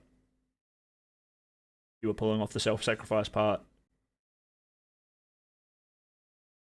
This is maybe a little bit too surface level for what she's really trying to hit at, though, because she's really trying to say, like, full Christian. so then they'd be 8/12 Christian or something like 8/12 that. Christian. Well, but to be like a full Christian, how can someone say I am Christian? Like I am Christian, not 8/12, but Christian. well, I don't understand. I hesitate to do that personally because I think it's the kind of goal that you be very careful about proclaiming. The technical. But belief is not necessarily, to be mostly Christian, belief is not necessary. 8/12s or, right? Well, it depends on what you mean by belief. See, because I Belief or would say faith. that acting out the pattern is the deepest form of belief. Now, you could add to that what you say. So, maybe in the optimal situation. And the way you say it would be to speak powerfully and knowing that you believe in what you say. This isn't exactly a secondary thing. This is probably almost as axiomatic as the self-sacrifice. That there would be the self-sacrifice, and then there would be these other principles of what you say. But what you say, you want to think of it as more like a being true to yourself, or being a being impeccable with your word. Not saying things that you feel and maybe know are weakening yourself and your word and the world around you and your actions. And then see right here, don't take things personally. This is another grounding axiom of what he is talking about, of not taking things personally, aka living up to yourself. Just like Job was true to himself. He didn't take things personally because the things around him weren't himself, but in his belief in himself and making his word impeccable, these two concepts work very closely together. The being impeccable and the don't taking things personally. The don't make assumptions things, again, ties very strong. So this is, again, a very strong aspect, but it is also just a little bit below these first two. And then always doing your best is, again, a good way to wrap this up. But these 4 agreements are very implicative. They imply and they reiterate and they move very strongly. And now Jordan has another underlying thing in there. Maybe his 5th agreement is the self-sacrifice part. Or perhaps the self-sacrifice could be in here, and these all kind of work together to make a framework. A great book, The 4 Agreements by Don Miguel Ruiz. If you guys ever want to read a self-help book, I would say certain self-help books are not suitable for certain kinds of people. Don't go read Machiavelli unless you're already some sort of cutthroat businessman. No point in reading about how to be something that you're not. You'd go read How to Make Friends and Influence People. That book, really good for everyone. This Don Miguel Ruiz one, really good for people trying to embark on a spiritual journey. How you act and what you imagine and what you say, they're the same, right? But you can imagine a hypocrite who says all sorts of wonderful things and does nothing, and you could imagine another person who acts in a very positive manner but proclaims nothing. So what I'm kind of seeing is a descriptive, a really comprehensive but descriptive analysis of human action, human thought, and by which we can characterize people and put people in boxes. But I don't see Why in boxes? like when I say in boxes, I mean like I can categorize you based on your actions, not based on necessarily what you say, but based on your actions that you are more so or less so Christian, right? Things like that, right? So we can categorize people as Christian. Well, I would say more or less voluntarily self-sacrificing. But that's also what we came to, though, is that someone can be like 60% or 70% Christian based on simply just acting in that way. Yeah, Richard Dawkins is like that. I watched that debate. Let's pause there. We've been voted out by the majority. Very good. Thank you so much. Really, very thoughtful. You did like a full 6 minutes. Hey, Dr. Peterson. How you doing? I don't have much more to say on it. What's your name? Like I said, she left it open and allowed him to like speak freely, and she just stated at the end whether or not she was moved and that she would go think about it. Danny, Danny. you're saying atheists worship things or people or places, whatever. Can you be very clear about your definition of Like, I should chill. If you guys like the content and want to see me do more of it, make sure you like and subscribe so I can, keep doing what I'm doing. worship again? Attend to, prioritize, and sacrifice for. Okay, that's it. Can you be very clear about your definition of worship again? Attend to, prioritize, and sacrifice for. Okay, that's it. That's your understanding of worship. Well, I could flesh it out, but that'll do for the time we have. Okay, do Catholics attend? So based. I worship my goddess, my queen. We tend to her, we prioritize, and we self-sacrifice for her. Mary? Let's go, boys. Oh, yes. Go, boys. Okay, so do they fit that description of worship? Yes. So you would say Catholics and other people that revere Mary, like the Eastern Orthodox tradition, worship Mary. Well, they might not put her in the... This is such a... Sorry, I paused on this fucking soy face and now it's derailing me. I'm just saying, this concept of worship, or attending to, prioritizing, self-sacrificing, is truly the way you should pursue whatever you think is the most meaningful part of your life. Oh, this is the guy. This guy is undoubtedly a friend of Parker, who gave the interview with him that I did not like. And this guy is probably smarter than Parker here. He's going to tap into some fucking diabolical shenanigans that Jubilee, who hosts the show, have pulled, where they have framed this as 20 atheists versus a Christian. And now he is going to use the power of the platform that has misused their own power in order to do some clickbaity bullshit, and he's going to use the platform's little manipulation to forcefully push Jordan Peterson into a box that he knows he will not step into. Which isn't... Jordan is hopeless in front of this, and it does make him look like a dickhead, but it's not at all his fault. It's not a failing on his behalf. Honestly, it's an underhanded blow by this fucking kid to do this, but this is about to get spicy. Mary? The Okay, that's it. Attend to, prioritize, and sacrifice for. Okay, that's it. That's your understanding of worship. Well, I could flesh it out, but that'll do for the time we have. Okay, do Catholics attend to Mary? Oh, yes. Okay, so do they fit that description of worship? Yes. So you would say Catholics and other people that revere Mary, like the Eastern Orthodox tradition, worship Mary. Well, they might not put her in the highest But place. you would put it that way. No. You just said it. Now you're taking it back There's now? still a hierarchy. Okay, there's a hierarchy, but within the... There's something at the top. All right, you can worship things Mary below. is quite a ways up the hierarchy, but not at the top. Let's go over your definition of worship again. What's your definition of worship? Attend to. Attend to. Prioritize. Do And Catholics... sacrifice for. What do Catholics attend to? Do they prioritize Mary over all other human beings? No, I didn't say overall, did I? I didn't add that to my definition. You understand? I said there was a hierarchy as well. You attend to So you can attend to something trivially, or you can attend to it deeply. Okay, now you're adding stuff to the definition, but your original I definition... added the hierarchy part at the beginning. Hold up, why? Okay, I'm overreacting. Silly to say now you're adding. I think even when he gave that definition, he said if I had more time, I could add to it a lot.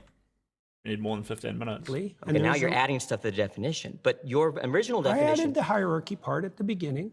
Are you just familiar? didn't understand it. Are you familiar with the Immaculate Conception? Why is that relevant? Because you go to a Catholic church, don't you? Or you've attended recently. You're interested in Catholicism, aren't you? Sure. All right. Are you familiar with their doctrines? Somewhat. Okay. You're Their familiar. doctrines are very How do they deep. regard Mary? Why are you asking me that? Because you're a Christian. You say that. I haven't claimed that. Oh, what is this? Is this Christians versus atheists?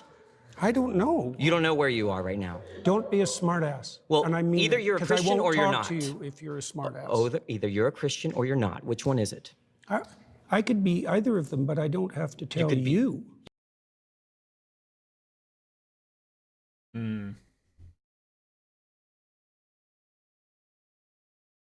See, no one else pressed him this hard. Everyone else was allowing Jordan to play around with the concept of how much of a Christian could you be, and that, right? The good conversation with the girl was essentially at that. Whereas this guy is like, you either are or you aren't. Funny, coming right after that last good conversation, to have this kind of the same sort of argumentative style as Parker, right? The flat, unmurky, I just want things this way or that way. The other TikTok Simmer guy? Yeah. You don't have to tell me. I was under the impression I was invited to talk to a Christian. Am I not talking to a Christian? No, you were invited to. I think everyone should look at the title of the YouTube channel. You're probably in the wrong YouTube video. You're really quite something, you are. Aren't I? But you're really quite nothing, right? You're not a Christian. Okay, I'm done with him.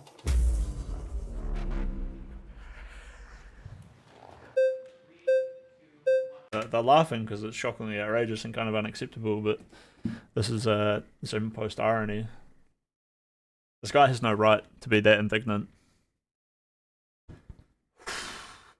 I'm gonna grab some water. I'll be 30 seconds. I'll be right back. Oh wait, hold up. Got my purified mineral water right here, chat. Very handy.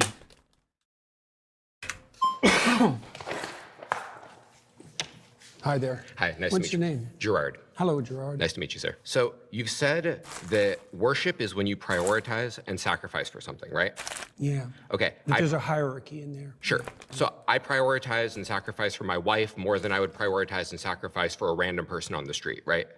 Probably, yeah. Presumably. Do I worship I don't know. my I've wife? seen some pretty bad marriages. Assuming a good marriage, are you saying I worship my wife? I'm trying to define worship. Well, that's what I'm asking. So prioritize and sacrifice. I do the those higher things. it is in the hierarchy, the more what you're doing is akin to worship. But even in your trivial acts of attention, you're prioritizing and partaking in worship, even if you don't know it. So I am And it's prioritizing. partly, well, with regard to your wife, say. So why do you value your wife? You do value your Yes, wife. I love okay. her. So I Right, prioritize and I okay. sacrifice for her. Right. So that's within the confines of love, let's say. Sure. What else does it serve? What else does what serve? Your love and your marriage? I mean, I'm married to my wife because I love her. That's Yeah. also why I prioritize and sacrifice for her. I certainly wouldn't think I worship her, and I don't think anyone else would make that. I'm Are you trying to making make that a claim? definition. Okay. Yeah, that there's a hierarchy of attentional priority, and as you move up it or down it, depending on whether you think about it as a pinnacle or a foundation, you move more towards worship. Right, so even the small things, I'll give you an example. Imagine you go on a date. Well, imagine that your aim is a long-term relationship like a marriage. Okay, now imagine that your aim is short-term sexual gratification. Your pattern of attention is going to vary during the date, depend on your ultimate end. That's the hierarchy.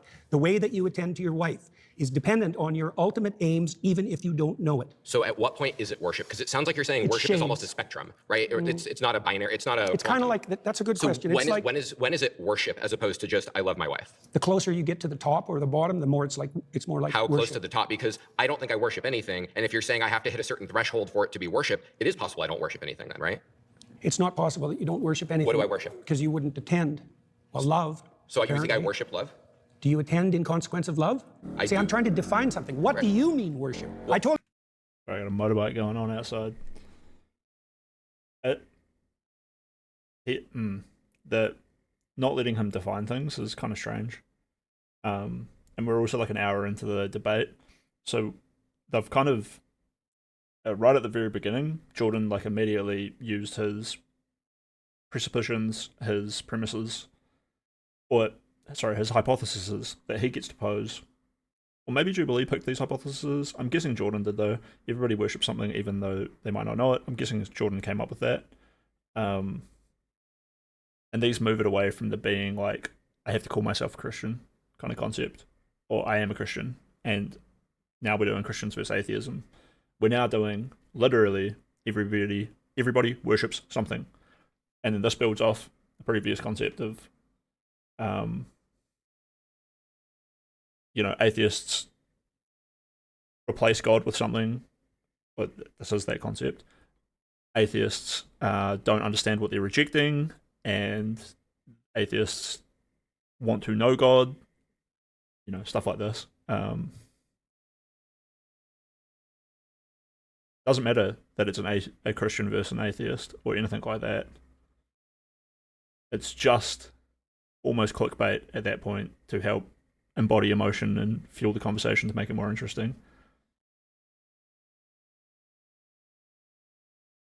And now we're getting to a funny point with us sort of making this assumption that Jordan has to be more rigorous in his definitions of things, as opposed to just allowing him to define adequately for them to have the interesting conversation.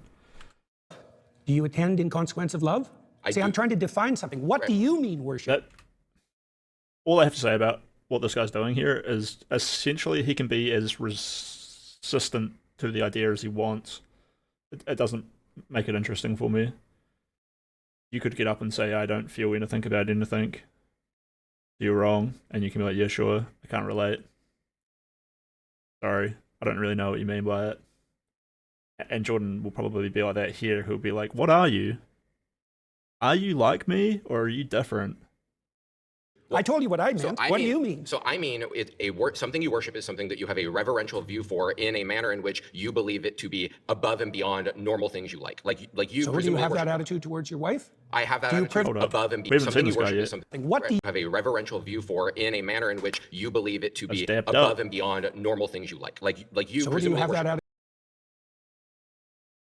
Sick little shirt, sick little coat, beautiful perm, strong jawline. This man is beautiful. Dude, why hasn't the supermodel come up and debated yet? Holy shit. Attitude towards your wife? I have that Do you attitude. Privilege her compared to other women? Of course I privilege her compared to other women, but I don't worship her.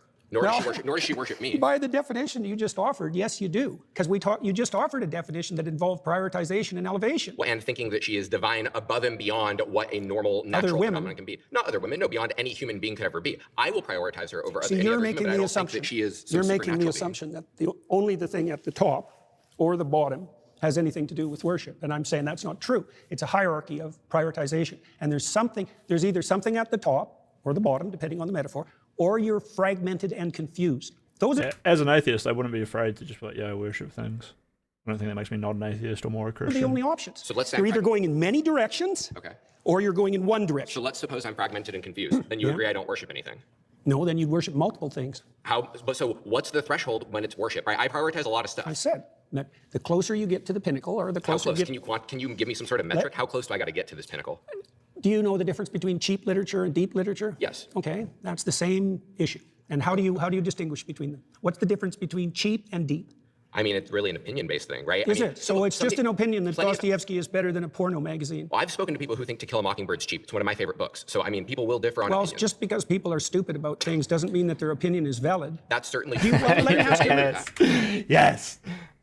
Hit him with that dirty comeback. Okay, well, do you think there is a hierarchy in literary quality? I think that there is a hierarchy to an extent in literary quality, but I think once you get to a certain threshold, it is just opinion. Like, I agree. Dostoevsky... I don't want to hear about why dumb things are dumb, I just want to call them dumb. Better than a porno mag, but is F. Scott Fitzgerald better than Ernest Hemingway? I don't know. Yeah, fair enough. Why do you think that? Because of what a book is, what literature is. Dostoevsky, he follows what literature is the purpose of more than the porno magazine. Okay, good. Well, so it's about purpose. So let me, sure. Let me give you an analog then. Okay. The depth of worship is analogous to depth of literary significance, and the closer you get to what's deep, the more religious and worshipful your practice. So and maybe you don't know what's at the bottom, but something needs to be, or you're confused. Well, so to use your analogy, then, how deep do I have to go for it to be worship? Do I have to be Catcher in the Rye? Do I have to be War and Peace? Or it depends on what you're seeking for.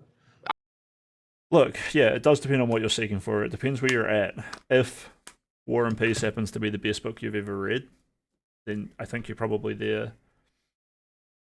I made an analogy earlier on about people having a spiritual moment, and sometimes a spiritual moment for someone will be feeling empathy for the first time, and it's a strange concept to anyone who has felt empathy, and even people who haven't felt it will think that they have, and then one day they will feel it and they will burst into tears and they will want to tell people, and they won't realize how common the most profound experience of their life really was and how ridiculous it looks to the rest of us.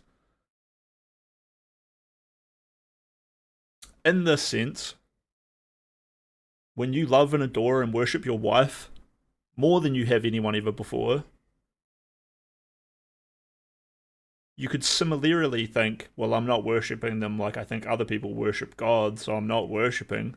But no, it is literally the pinnacle of these base principles of setting aside time for her,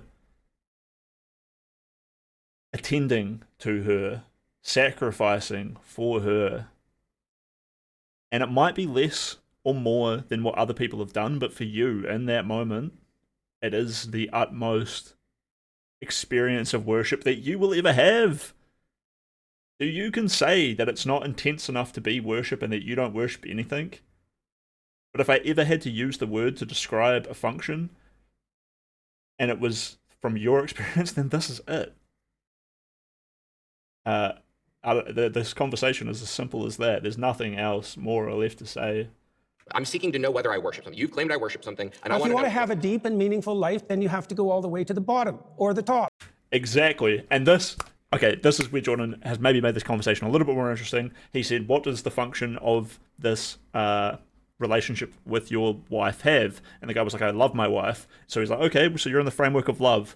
You could build that out more to say you're also in the framework that you think finding a single person to grow in love is operating within the axiom of love, and then yourself, because it makes you better. So it's you're staying true to yourself by loving your wife, and you're also staying true to the fact that love is real. And then you could add on another little axiom where it's like, I think me loving my wife is also good for her, and it helps her be herself, and then it helps people around her also be inspired by our love. So then I'm helping my family, and then in growing my family, it's good for my community. Boom, boom, boom, boom, boom, boom, boom. All of this builds off of each other, and you get to this widespread immersive thing where your worship for your wife becomes good for your community, society. Hopefully it spreads out and becomes like a benefit for the universe, the cosmos as a whole, right? You know what I'm saying? I think that's what Jordan Peterson has maybe got a hint at a little bit here, and he's trying to get this guy to understand the value of worship. Now, the guy just wants to define what worship is and says, I don't do it. If Jordan can extrapolate this in the way that I have sort of mapped out, he can start saying, look, if you want any good for things, you worship things. You've claimed I worship something, and If you want to have a deep and meaningful life, then you have to go all the way to the bottom or the top. And insofar as you're capable of doing that, because otherwise you'll be fragmented and miserable and anxiety-ridden and hopeless. So I have to worship something to have a meaningful life. And if I worship... So it's good to look at here. Good for yourself, good for your love. Obviously good for love, for this example, the wife. But then in the worship, it's good for yourself. That's what he's hit there. It's a good point. Fragmented and miserable and anxiety-ridden and hopeless. So I have to worship something to have a meaningful life. And if I There's worship no difference between those two things. Okay. They're the same thing. So if I don't worship anything, my life will not be meaningful, correct? Well, that's the definition of nihilism. Okay. So if I'm a nihilist, I don't worship anything. That's true. And then you... And this is what I was saying before. There's a chance that this guy will end up coming back to a point of being like, well, I don't feel anything, I don't feel this. At which point Jordan will be like, are we fundamentally different? And, you know, the more this guy talks, the less likely he's going to be able to hold up a facade that he is a fundamentally different creature. It's more going to be like, oh, now I see where you're coming from. Now you're like this, now you're like that. And if you are like that and you are like me, then what I'm saying I know should reach through to you. And if you decide to not be so resistant, and you can be as resistant as you want, but the more you be resistant to this idea, the more you're going to have to try to convince me that you are a different kind of creature. It's not that interesting of a conversation. Oh, okay. You just said everybody worships something. I think you've just agreed there is a class of people that doesn't. Well, they're incoherent in their worship. And hand you're a nihilist, you just kill yourself. There aren't people like that because they're dead. There might be people who aren't nihilists who have a nihilistic experience and then kill themselves. There might be people who aren't nihilists and overly indulge in nihilistic behavior. Similarly to Jordan wanting to maybe defend Christianity and see the value in it but not call himself one, you could defend and indulge in nihilism, but you can never really be that class of person and live. And if you're not alive, are you really a person? Gestures like that aren't You ain't going to living your dying shit. Yeah. Okay. Look, if you're incoherent and fragmented and aimless, which is what happens if your objects of worship are unstructured and chaotic, then you're going to be anxiety-ridden and without hope. That happens. That's a technical argument. But there's happy nihilists. Oh, How do you explain that there are happy nihilists then? Well, the mere fact that a happy nihilist is just a piece of shit who's not a nihilist. Turns out that people that are scum often have a pretty good time. you state that there are happy nihilists doesn't make it true. Like, what's your evidence? How do you measure nihilism, and how have you associated it with happiness? And what's your definition of happiness? And have you compared them to religious people? Because if you do, by the way, Get fucked. Jordan just had some with the define it. the case that religious people over the long Motherfucker. run have better mental health. It's a well-documented fact in psychological literature. Sure. So your claim is just Yeah. a claim. It doesn't stand on anything. So you disagree with the claim that there exists even one happy nihilist? I didn't say that. Okay, would you agree there exists at least one happy nihilist in the universe? It's not a question that has any meaning as far as I'm concerned, because Okay. it depends on what you mean by happy. Just like this It depends on the conversation has no duration that you're meaning. trying to calculate over. Now and then there's probably some deluded soul who thinks he's a nihilist who's momentarily pleased with himself. But as a long Dude, the smile from this fucking dude is Concerned a because- smile of, oh, this guy is admitting that he doesn't know something. He thinks he's so awesome, but he doesn't know shit. Dude, imagine if this can't beat Socrates.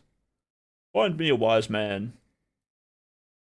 You go find a dozen men and they all tell you they are the wisest man. And then the king declares the only wise man among them is the one who said that he couldn't find one. Depends on Know what what I'm you saying? mean by happy, and it depends on the duration that you're trying to calculate over. Now and then there's Get shit probably on. some deluded soul who thinks he's a nihilist who's momentarily pleased with himself. But as a long-term strategy to deal with the future, to get along with yourself and with others, it's sadly lacking. That's why Nietzsche warned that when God died, as he announced in 1850, that people would be flooded with pointless, anxiety-ridden, hopeless nihilism. And that was what would attract them for example, to the false gods of totalitarianism, which is exactly what happened, because everybody worships something, even atheists who think they don't. Aren't there unhappy Christians or course devoted there are. believers? So worshiping something is neither sufficient nor necessary for happiness then? Well, terrible thing. Okay, if I had to guess, Jordan Peterson might say that in the face of like abysmal nihilism, the foundations and principles of Christianity are a good guiding force away from that back into hope. Things can come your way regardless. Something is neither sufficient nor necessary. And yeah, obviously you aren't an omnipotent, unstoppable force, so the environment that you are in can make you miserable despite consequences of your beliefs. Necessary for happiness then? Well, terrible things can come your way regardless, and that does happen. But it's the case that even when circumstances become Yeah, I'm right. deeply troublesome, that how you're oriented makes a big difference. So I'll give you an example. So the book of Job deals with the issue of unfair suffering. So Job is a good man who has everything taken away from him in the most painful possible way. To settle a bet, right? With Satan, yes. And so he makes the axiomatic presumption that he won't lose faith in himself or in the spirit of being itself. And that helps him remain calm and forward-looking through his time of trial. Doesn't he absolutely curse God? Oh. No, his wife tells him to do that. Thank you. My final claim is that his wife died. Okay, maybe I was wrong. I retold Job a little bit different, where Job didn't tell his wife about the problem. But maybe I think Banan or someone is a studied Christian. I could ask him about it. that atheists I have a friend called Banan. Or was it Hoyd? accept Christian morality, but deny the religion's foundational stories. I kind of want to message them and be like, yo. No, Hi there. It's very nice to meet you. What's I'm your Ian. name? I'm Ian. Hi, Ian. Yes. So God says that you Oh, can own new people's cheddar. property. Let's He says go. that you can beat them with a rod too. He commands. Same. Okay, where are we at as well? Atheists accept Christian morality, but deny its foundational stories. Hi there. Did Jordan win this one? It's like a very generalized statement. Obviously, you can't like fully prove this one, but you can make like for an interesting conversation with it. It's very nice to meet you. What's your name? I'm Ian. Hi, Ian. Yes. So God says that you can own people as property. He says that you can beat them with a rod too. He commands genocide in Deuteronomy, in Numbers, and in Samuel. I mean, they have a goddamn baby barbecue in Numbers. Like, is all of this in line with Christian ethics? No. So then God doesn't fit within Christian ethics. Well, the biblical library is a continuing story, and everything written in it has to be contextualized by the entire text. There's 65,000 hyperlinks in the biblical text. And you can take pieces of it out of context and criticize them, and that's what you're doing. But that's a mistake. I think it's an analytic mistake because you're putting the cart before the horse. I really don't think so. I think that if we say that something is Christian ethics, then I think that all of the books essential to Christianity would fit with it, especially if it's like the main character. When we're talking about How do you deal God, with the morality of war? This is like a confusion of this guy between formal logic and human logic. So the Bible isn't following formal logic, where story A fits moral B and moral Z, and then story B must also fit moral Z, and story A down to Y must always fit moral Z. No. It's a human logic, like a movie, right? A movie has twists and turns and up and downs, and then it allows you to see and understand the concept for a way that you might not.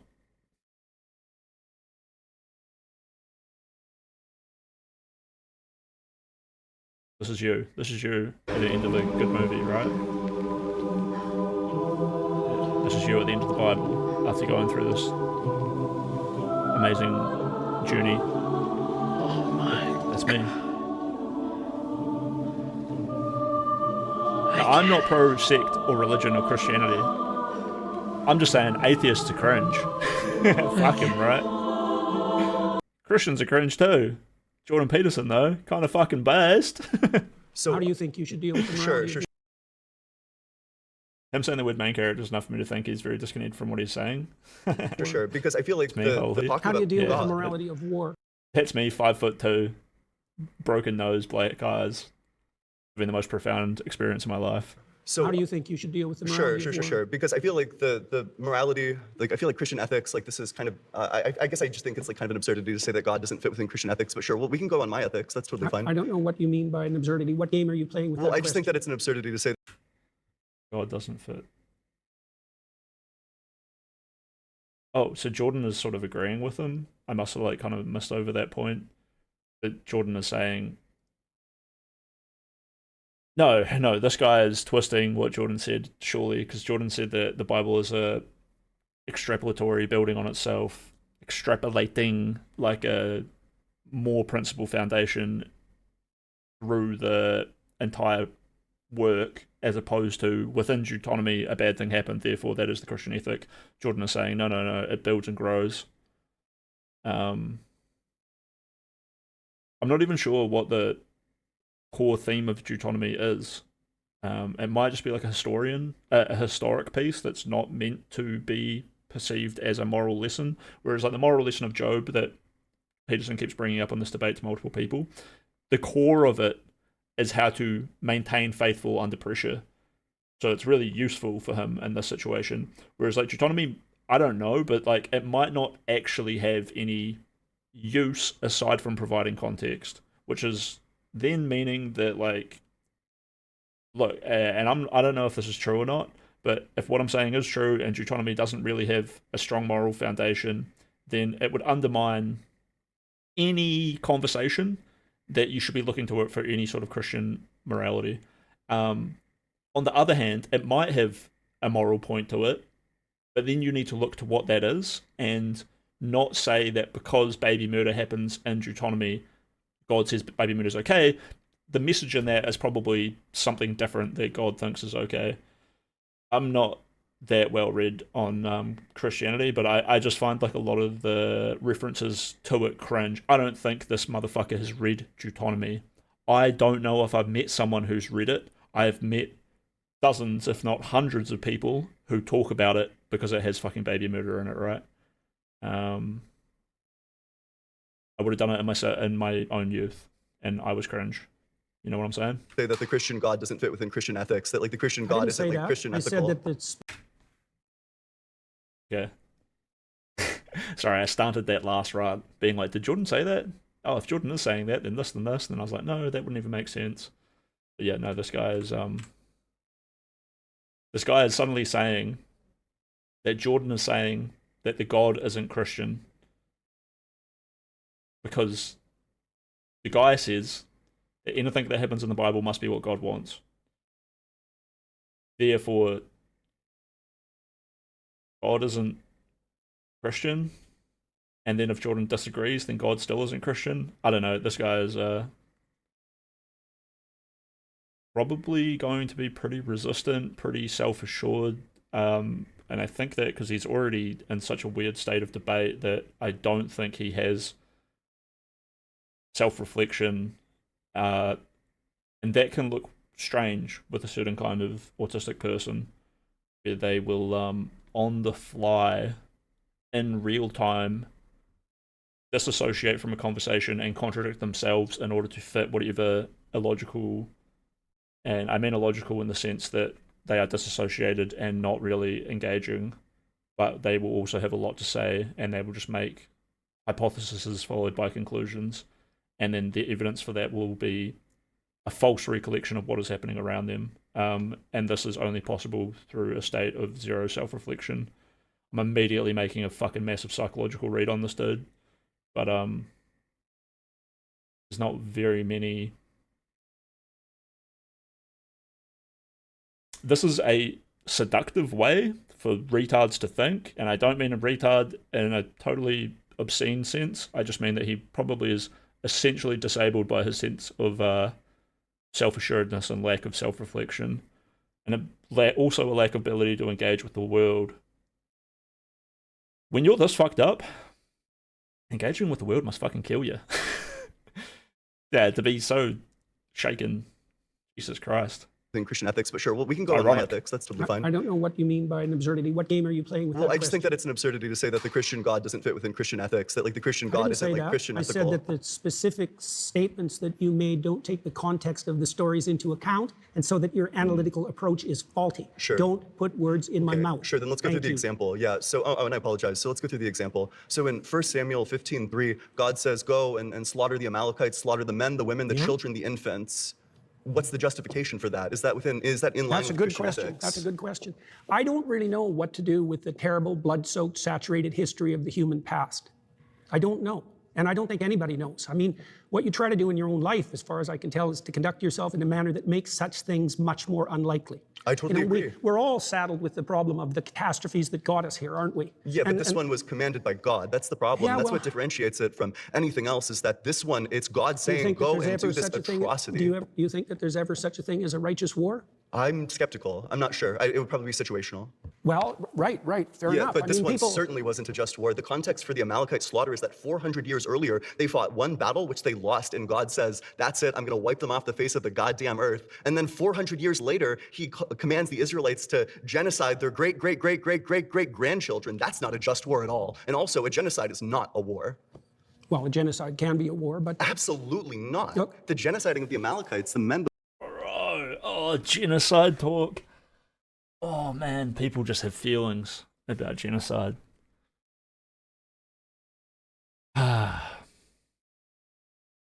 Nagasaki and Hiroshima were not a genocide. I don't think Israel and Palestine is a genocide.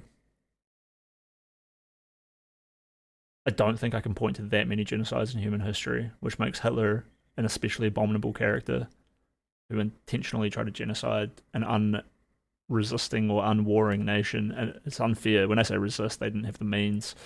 Not that they didn't do their best. The women and the infants, that's not a war. The infants aren't combatants. Look, I already said that it's very difficult to look at the blood-soaked past and to know exactly what to do about it. That is also a war. It could be a premise in Total War to kill your opponent's infants, but people don't do Total War in the modern age. And then this is, again, like a funny weirdness, and I'm not sure on the Bible and stuff. It's just very strange. And I don't know if this weird story about God doing something fucked up takes away from the principle of the benefits of certain kinds of moral frameworks. It's kind of like that thing earlier where it's like the God that you're describing here probably doesn't follow these like fundamental principles. And then, yeah, I guess me personally would say he shouldn't be in the Bible. But then if he wasn't in the Bible and the Bible was perfect, then I would be a Christian, and I'm not anyway, so like I don't really give a fuck. And this guy can be like, yeah, well, this is why I'm not a Christian, and then how do you deal with that, Jordan? So like, I don't know. This could turn into like an interesting conversation. We'll see. Oh shit, we got a Twitch chatter. Welcome an anime titty fan. JP excusing killing infants. I don't think he's excused anything at this point. The answer I gave to the gentleman who was sitting Don't put words in his mouth. here before you is that it's necessary to read a text like the Bible at all of its levels of analysis simultaneously. And there's a directional morality that emerges what I said you were doing at the beginning of the conversation. You're generating an impossible, restricted, hypothetical with no precursors. I accidentally pressed a button and it went back quite far. And God says, that's it, I'm going to wipe them off the face of the goddamn earth. And then 400 years later, he commands the Israelites to genocide their great-great-great-great-great-great-grandchildren. That's not a just war at all. And also, a genocide is not a war. Well, a genocide can be a war, but... Absolutely. Wait, so yeah, you're saying because Jordan said it is possible to have a just war, so not all war is bad? Because the guy first said, like, going to war is bad, and Jordan was like, well, there's, like, some just wars. Which I guess is like a defensive statement from Jordan, but he's kind of trying to open this guy up to have like a conversation and to hear him out. Yeah. We'll keep going. Absolutely not. Look, the genociding of the Amalekites, the men, the women, and the infants, that's not a war. The infants aren't combatants. Okay, once again, this is a war. That is called total war. People don't do total war anymore. In the past they did. Jordan already brought up the how do you reconcile with the bloody nature of human history. I don't know how to do it. I don't know if many of us do. I don't even know if the Bible knows how to do it. Here the Bible is addressing that these things did happen. I don't know why God said to do it either, so I can't comment on that. But Jordan isn't saying that that was just or yada yada yada. He's also not even saying that this was a reflection of God's morality in doing this. It would be nice for me, because I don't know what happened in Deuteronomy or Numbers, it would be good to know if there was a moral underlying to that story. I'm not sure. Look, I already said that. Like, what if all those infants went to heaven? Then this is actually all good. What if they lived a life not worth living, and God brought them to that by getting his most faithful servants to murder those children, which in fact was like a trial of faith on the side of the soldiers who were ordered to do that because they didn't want to do it, but they wanted to be true to themselves and to God. Right? Now, I'm not a Christian. I'm not defending it. I'm just saying that your style of argumentation is dog shit. And that I could come up with hypotheticals and engage with this if I had more time. It's very difficult. Anyway, the women and the what's going on. infants, that's not a war. The infants aren't combatants. Look, I already said that. That is a war. It's very difficult to look at the blood-soaked past and to know exactly what to do about it. The answer I gave to the gentleman who was sitting here before you is that it's necessary to read a text like the Bible at all of its levels of analysis simultaneously. And there's a directional morality that emerges across time that has its roots in the Old Testament, for example, with its restrictions against murder specifically, that makes itself manifest in the Christian texts as the insistence on voluntary self-sacrifice as the foundational belief. That's a profoundly anti-violence ethos. Do you have the belief in your theology? Well, what do you think of that? Wait a sec. Now, redress what I just said. So I'm about to address it, but I'm addressing it with a question. Do you think that God is by his very... That's not excusing killing infants. It's just a statement that there is a reflection of total war in the Bible.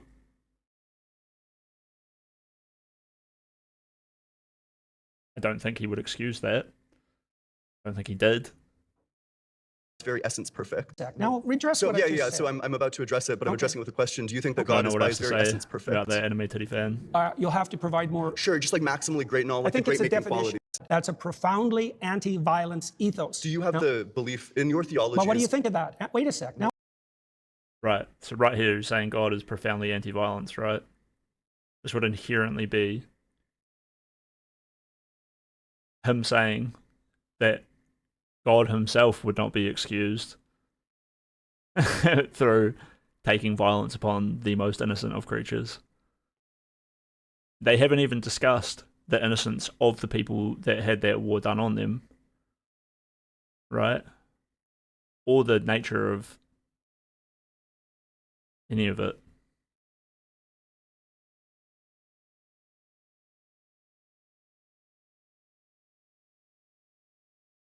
I am not saying that that war was just. Jordan didn't say that that war was just. He just said there can be just wars.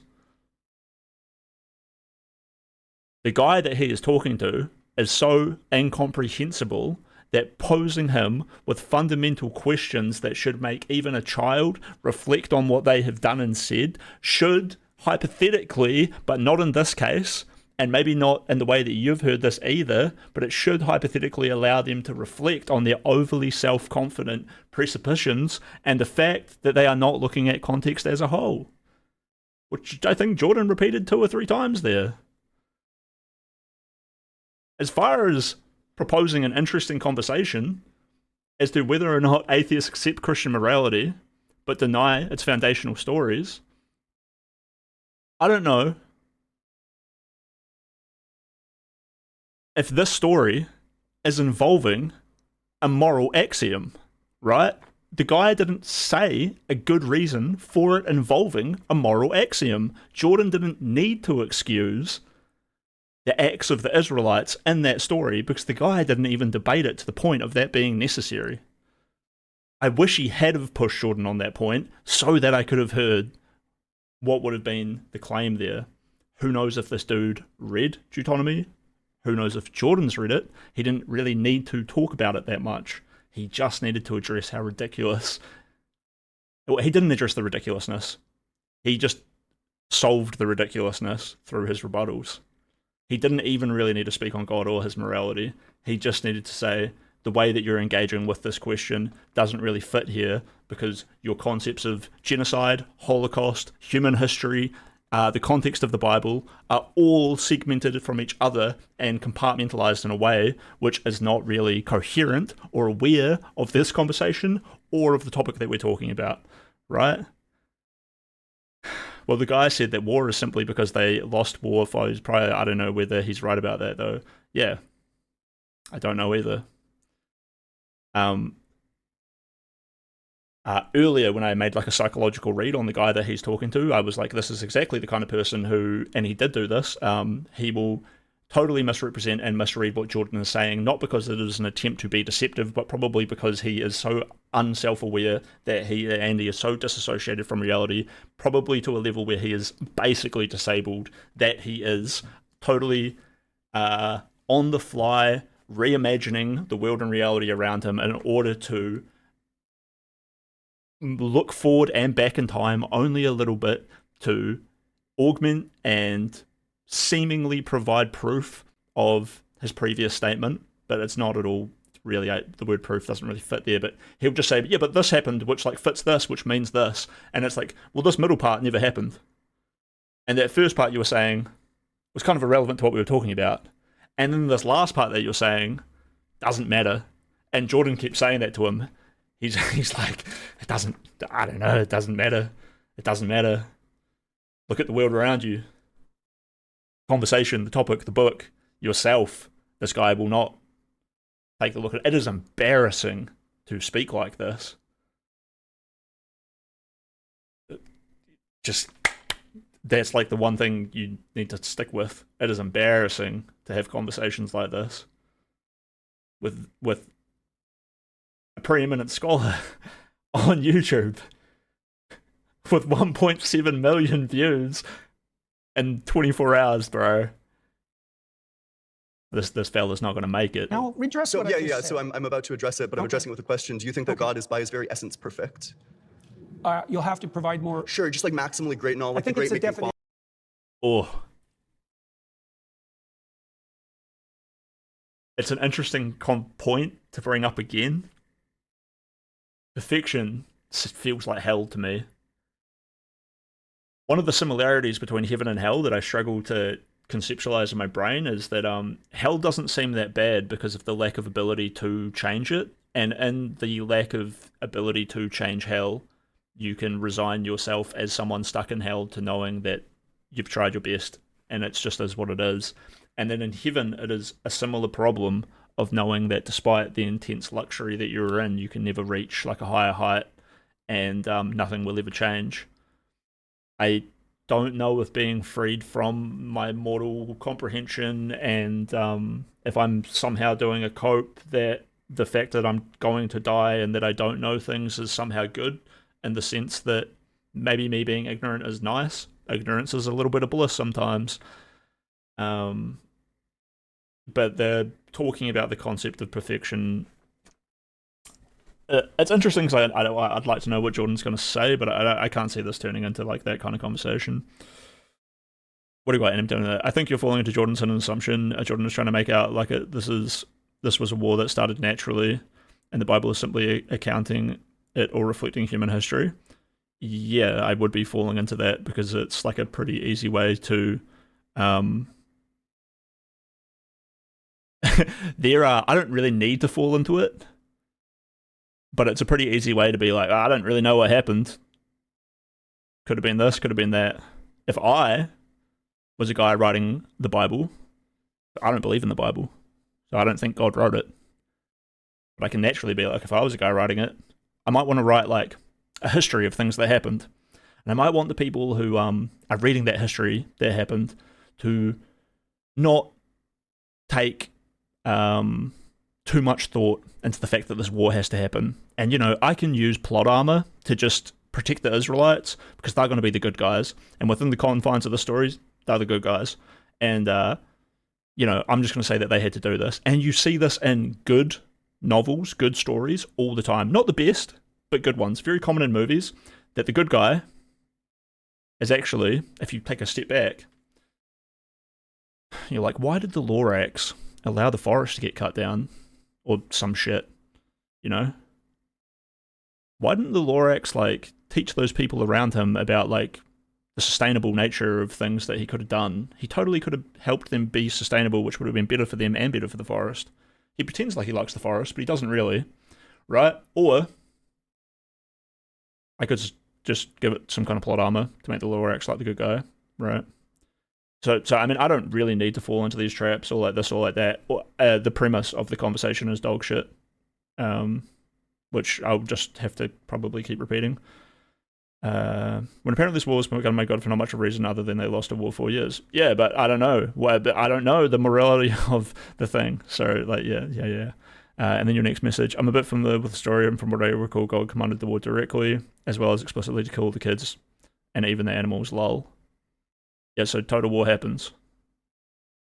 This does not go out of the confines of literally the thing that you just said and of what that guy just said, right? You're falling into a trap of not knowing the story very well and not engaging in this conversation with the fucking thing, and you're not self-reflecting to the point where you're now typing it in my chat. Retard, bro. Anime titty fan. More like anime retard beer. Jesus Christ. I'm sorry to like mock you. I don't know how to take it so hard because I've already gone and mocked the guy in this conversation that you're now doing the same thing with. And I can't keep sitting here re-explaining or feeling like this brings me to like the full circle where I don't care that much. You know? You don't seem to be able to convince me, and you don't seem to be able to like engage or understand on this level. So like, and I don't want you to continue doing it. So on some level, it's a personal failing of mine, but I'm gonna call you a retard and then move on. Yeah, sorry, dude. Yeah, good. I appreciate that you have a thick skin and just disagree. Gilly Rhea, hello, welcome to chat. #1 mod. Wow.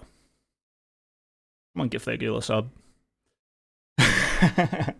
Have you been enjoying the stream, Rhea? I thought it was being quite a good one for the past.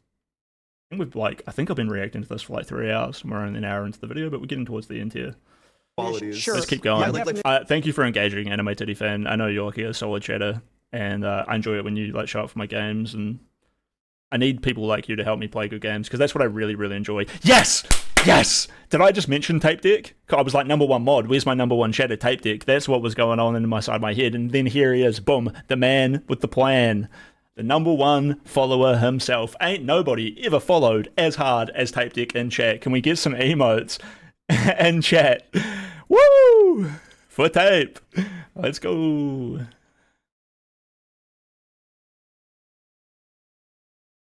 Wonderful, wonderful, dude. I'm riding high off the adrenaline euphoria of this fucking man showing up.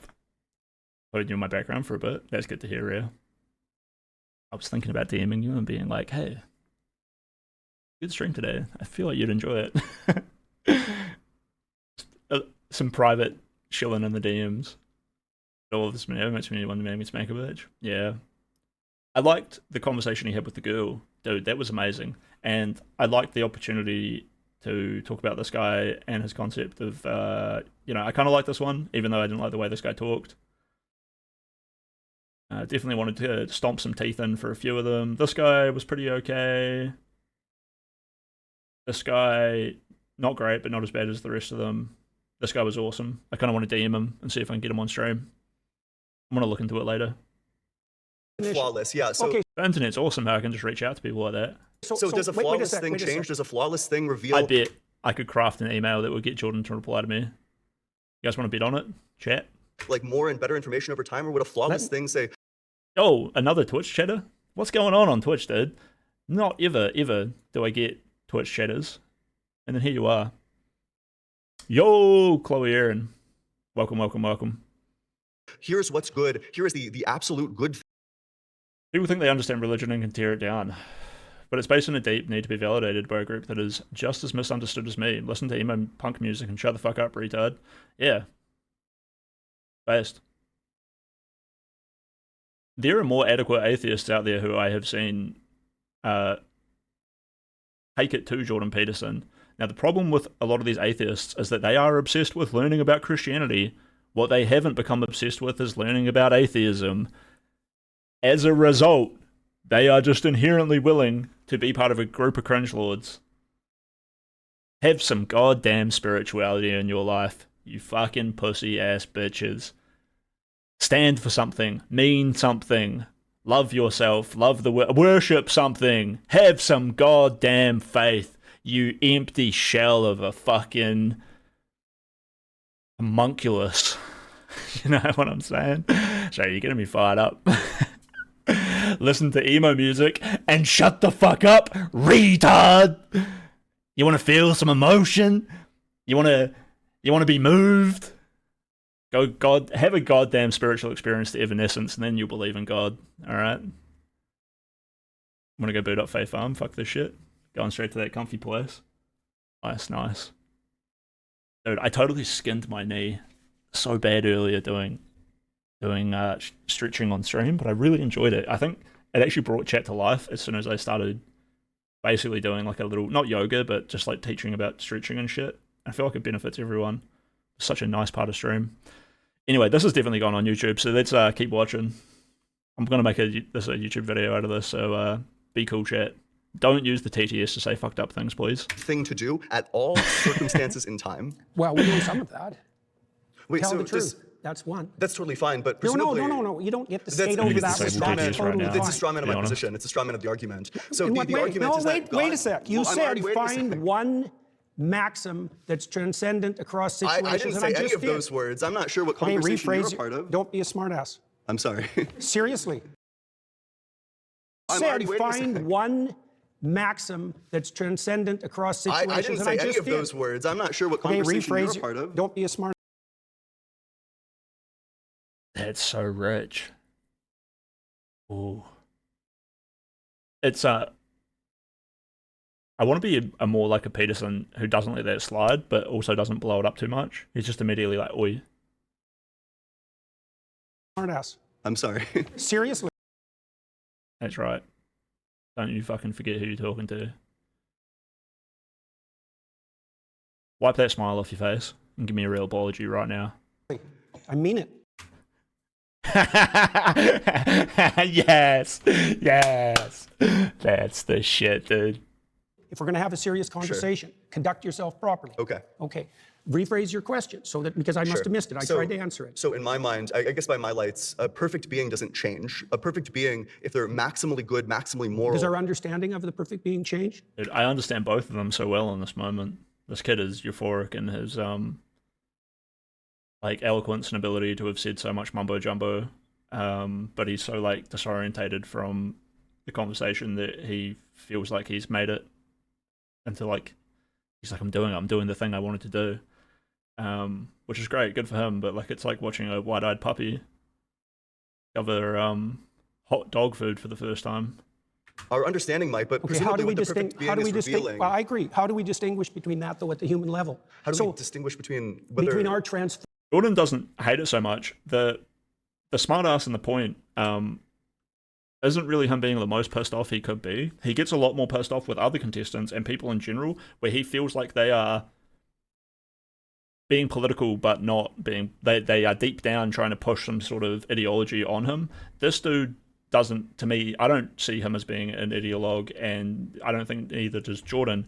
He's just overly self-confident and not so self-aware, which is frustrating, but like totally redeemable, way easier to have patience for, and there's actually a point in like talking to someone like this. So that's like pretty cool, pretty interesting.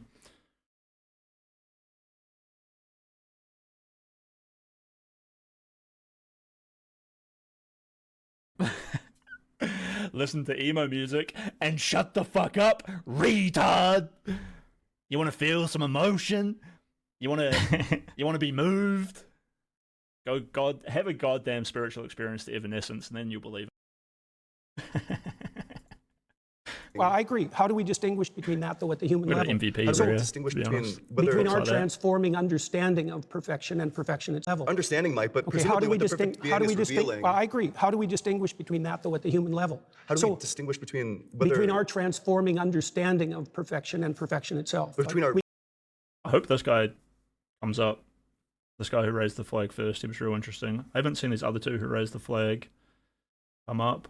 Dude, are those the only two black people front and center? Those two were also... Dude, I almost want to rewind. Where are we at? 105. Check this out. This was so best. Just a little throwback to a great moment where everyone ran towards the chair, reaching for it. This dude just strides up and everyone else recoils, dude. It's so sick. Purpose Look at this cannot king. be found within science.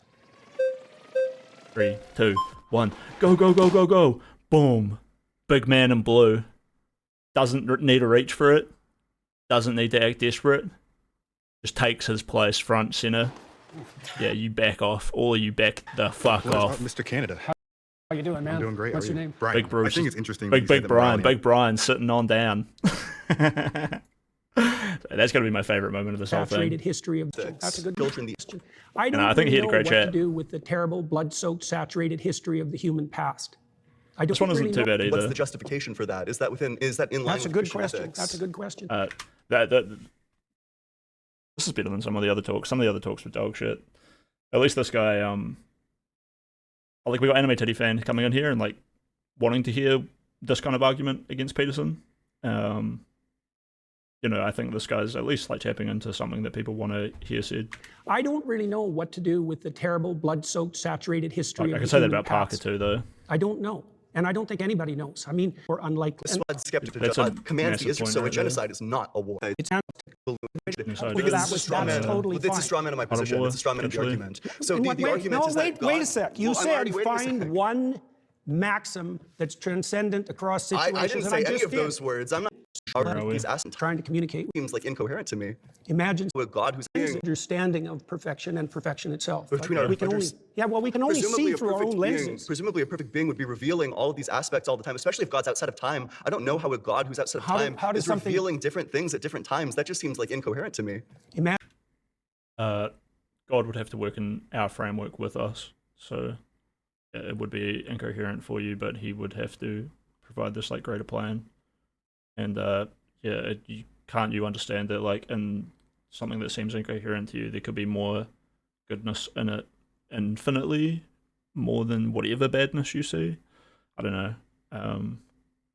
Yeah, it's a weird it's a weird chat. Imagine something that's fair enough though. Like I mean, it's not like I totally thought this guy like loses or wins. I just think it's like a pointless level of engagement. Perfect. Sure. I could probably think about this a whole lot more and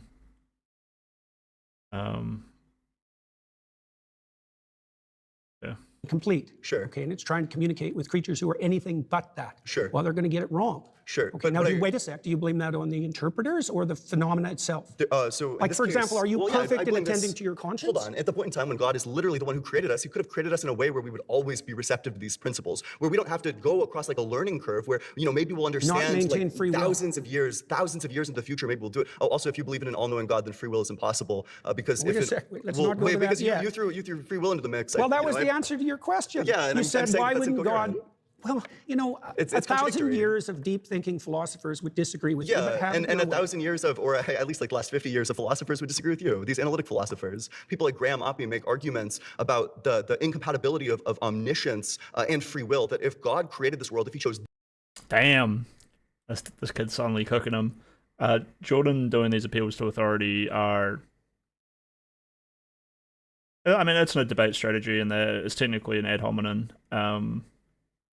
Not like the worst one, but yeah, he's asking to be cooked back by like a response like that. This world instead of that world, then he makes it causally inevitable every single action that you were going to make. If he made a world where we were just electrons in love, then none of this would have happened. But by making us in this world, knowing exactly what's going to happen in the future, it makes all of those events inevitable, which means that they're all causally determined, which means that we have no free will if you believe in an all-good God or an all-knowing God that made everything. Oh, yo, thank you, Cal Ramon, for the follow. Have it your way. Okay, cool. So then the free will theodicy fails. Well, it fails for you. That doesn't mean you've disproved it. I mean, you tried to make the argument? Yes, you tried to make a case for a causally deterministic universe. I don't think there's any evidence for that at all. Do you think that God could have created a different universe than the one that he created?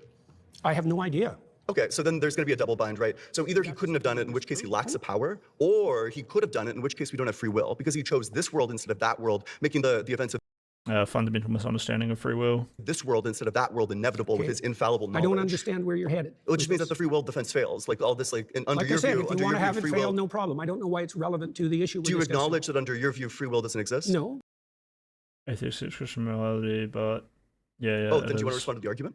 You'll have to phrase it more clearly so that someone like me can understand it. Yeah, gotcha. So God already knows in advance everything that's going to happen, which means that by making this world instead of that world, everything is inevitable, which means that God's act of causing this world instead of that world... Inevitable doesn't mean determined. It's causally inevitable if God chooses this world instead of that world. Doesn't make it determined. Causally inevitable means determined. No, it doesn't. Absolutely, yes, it does. Well, have it your way. Okay. That's not the case. Oh, shit. My internet's been cutting out today. That sucks, dude.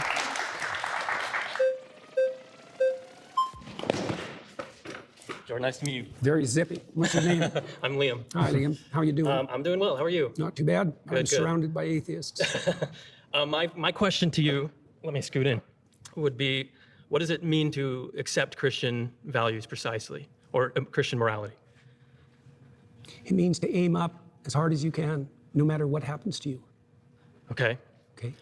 So I think that's a very broad definition I love the chatters that come in and hit him with that, and he peers down the barrel, delivers them his most powerful statements, being as impeccable with his word as he can. And he lets you know through the eye contact. Sick, dude. Of what Christian but it'll come is. in handy at some point in your life. Right, but I think that many different disciplines and theologies. Well, you asked for a truncated answer. Eh? Right. I mean, there's other ways of representing the situation, but I wanted to give you something that was kind of foundational briefly. Yeah, that makes sense. It doesn't mean it's, exhaustive. Yeah. I could say that you would have to believe that Christ is God and he died for your sins, right? But that's in a very difficult way to understand. That's the same claim. Yeah. If there are other theologies and disciplines that have similar types of values, how then is that definition mean? Like, wouldn't those also be Christian values under your definition? That's a good question. I spent a lot of time studying different religious systems from all over the world and found multiple interesting layers of concordance. Right. So, for example, in ancient Egypt, their god Horus, who was the reviving god of the totalitarian state, he was the god of attention. Right, and the Jews hypothetically came out of Egypt, and there was crosstalk between Egyptian and Jewish foundational morality, and then that bled into Christianity. I mean, human beings all over the world have come up with moral systems that fit roughly into a pattern, and they're very usefully studied. Now, I learned a lot about Christianity by studying Taoism, for example, like a lot. So I think you can make a case that Christianity formalized the landscape of good and evil more comprehensively and in more detail than any other religious system. And I think that that's part of the reason that it defeated paganism and spread so broadly across the West and is still dominant, still understructures our culture, for example. The way you feel about Horus or Taoism or something is how I feel about Christian morals, I think. Yeah, but how do I feel about them? Well, that you took inspiration from them, you learned from them. Maybe that's a good start, right. You know, because I would say that actually constitutes belief. You know, like you said, well, look. Right. In Noah, in the story of Noah, right? Noah is inspired by the apprehension that all hell is going to break loose. Okay, he regards that inspiration as God, right? And when God comes to Abraham, he comes to Abraham as the spirit of adventure. It's inspiration. One of the definitions of God in the Old Testament, unsurprisingly, given the derivation of the word, is inspiration. And so if you take inspiration from Christian ideas, then insofar as you do that, you are in fact a believer, which was my point with regards to atheists not understanding. But have you taken inspiration from Taoism or from studying Egyptian mythology? Definitely. So then you believe them under that definition?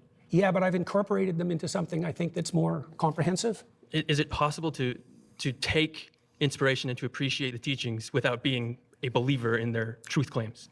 It depends. No, I don't think so. But I think, you see, there are different kinds of truth claims, right? There's propositional truth claims, which are the truth claims of what you say.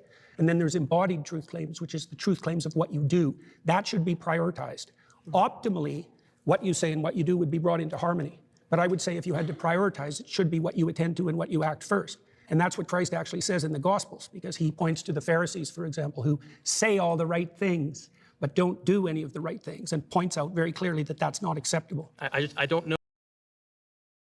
Look, I've been thinking this a few times during this debate, but this is just like Lee. Fucking Lee. Some dude came into the Discord, real good at saying all the right things, does fucking horrific things consistently. Now, this guy could have all of the virtues of what you might call a good person, or in this debate, that's trying to say the virtues of a Christian. But he's missing these, like, fundamental principles that are higher up in the hierarchy and mean more. And big mouth, no action behind it. You gotta be able to read that shit. Sorry, Anime Titty fan, I missed your message 5 minutes ago. I wonder what he could have meant by casually inevitable not being determined. Causally inevitable not being determined. Yeah, I don't know. You're probably talking about like free will and stuff earlier. It's a nitty gritty conversation that I have had, probably one of the better talks I've had about determinism with the guys from the Pond Scum podcast. And eventually with free will and that, you start getting down to this level of vague, murky unknowingness that you might as well start saying that the universe doesn't exist, and that is just as valid as saying free will doesn't exist. However, if you want to, we can talk about it all we want, but if you want to see it and do it and believe in free will, it is not through the trying of doing it, but it is through the doing it. It is through the prescription of it that it becomes applicable, and then therefore how you should live your life. I'm sorry this isn't like the most intellectual and satisfying answer, but some things are just like that. And through doing free will, you will come to understand a few things about it, and it's that it's limited, but also it is, as intangible as free will seems, your motivation and energy that you gain from doing it, or your energy that you need to do it, changes depending on the way that you function in the world and your foundations around yourself. So as much as I can't see free will, it seems to be a substance with a value, and that is not infinite. Free will doesn't seem infinite. And that, though, it seems to have no ceiling either. I seem to be able to have as much free will as I can gather. Yeah, does this start to conceptually, like, make any sense? I need a more eloquent speaker than me to... And, you know, it's a shame that I need a more eloquent thing, but it's like me trying to describe, like, Zen being to you. The essence of Zen is that I can't tell you what it is. And it's like, if I am falling into my, like, perfect life where I do everything perfectly correctly, am I free? Or am I not constrained to doing the best thing possible? If I'm in another sense, if you imagine a man in a room and the room is locked and he cannot leave, and he sits in this room and he doesn't know the door is locked, is he free? Now, he didn't try to leave. He didn't check to see if the door was locked. He chose to stay in that room. But is he free? This is like the paradox of, like, free will.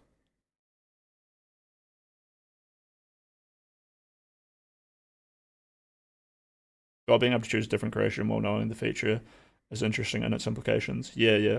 So there's certain implication to within that is to God created us, and then therefore, like, he could have created other things, and he could have created things better or this or that. But do you really know what you are? Do you know the underlying foundation of this world? How can you tell me that another world would be better, or that another world would inherently be different? Maybe your concept of creating another world or creating another universe is not actually tangible with the foundational principles of physics and science and consciousness and perception. Perhaps all of those other worlds are inherently linked to us. Perhaps I am not a single individual being. Perhaps I am everyone, and therefore perhaps I am everyone throughout time altogether, and maybe I am God himself.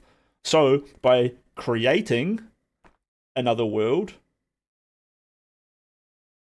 am I uncreating this one, or am I changing the way infinity is? How do you change a part of infinity if infinity is already everything, right?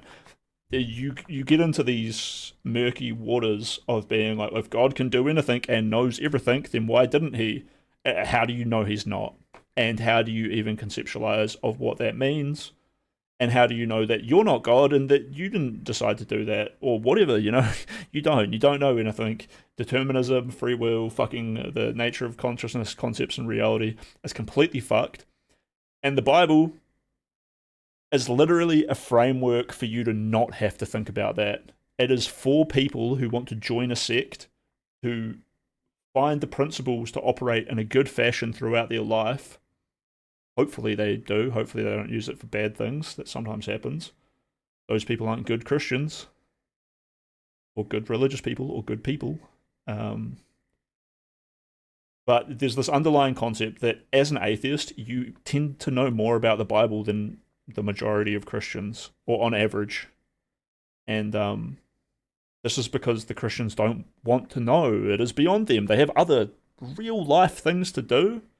And there's this wonderful framework that works. I don't think it's a wonderful framework, by the way, either. I kind of hate it, but I see the application of it within our life, and I appreciate churches. I appreciate religious people and the charity they bring to the world, you know, yada, yada, yada. I don't like it that some of my friends and family are Christian, but I don't mind that humanity has this within it, because essentially the parts I don't like and are abomination of this, like, greater good, which is a hopefully holistic amalgamation of concepts of things that I think are good, right?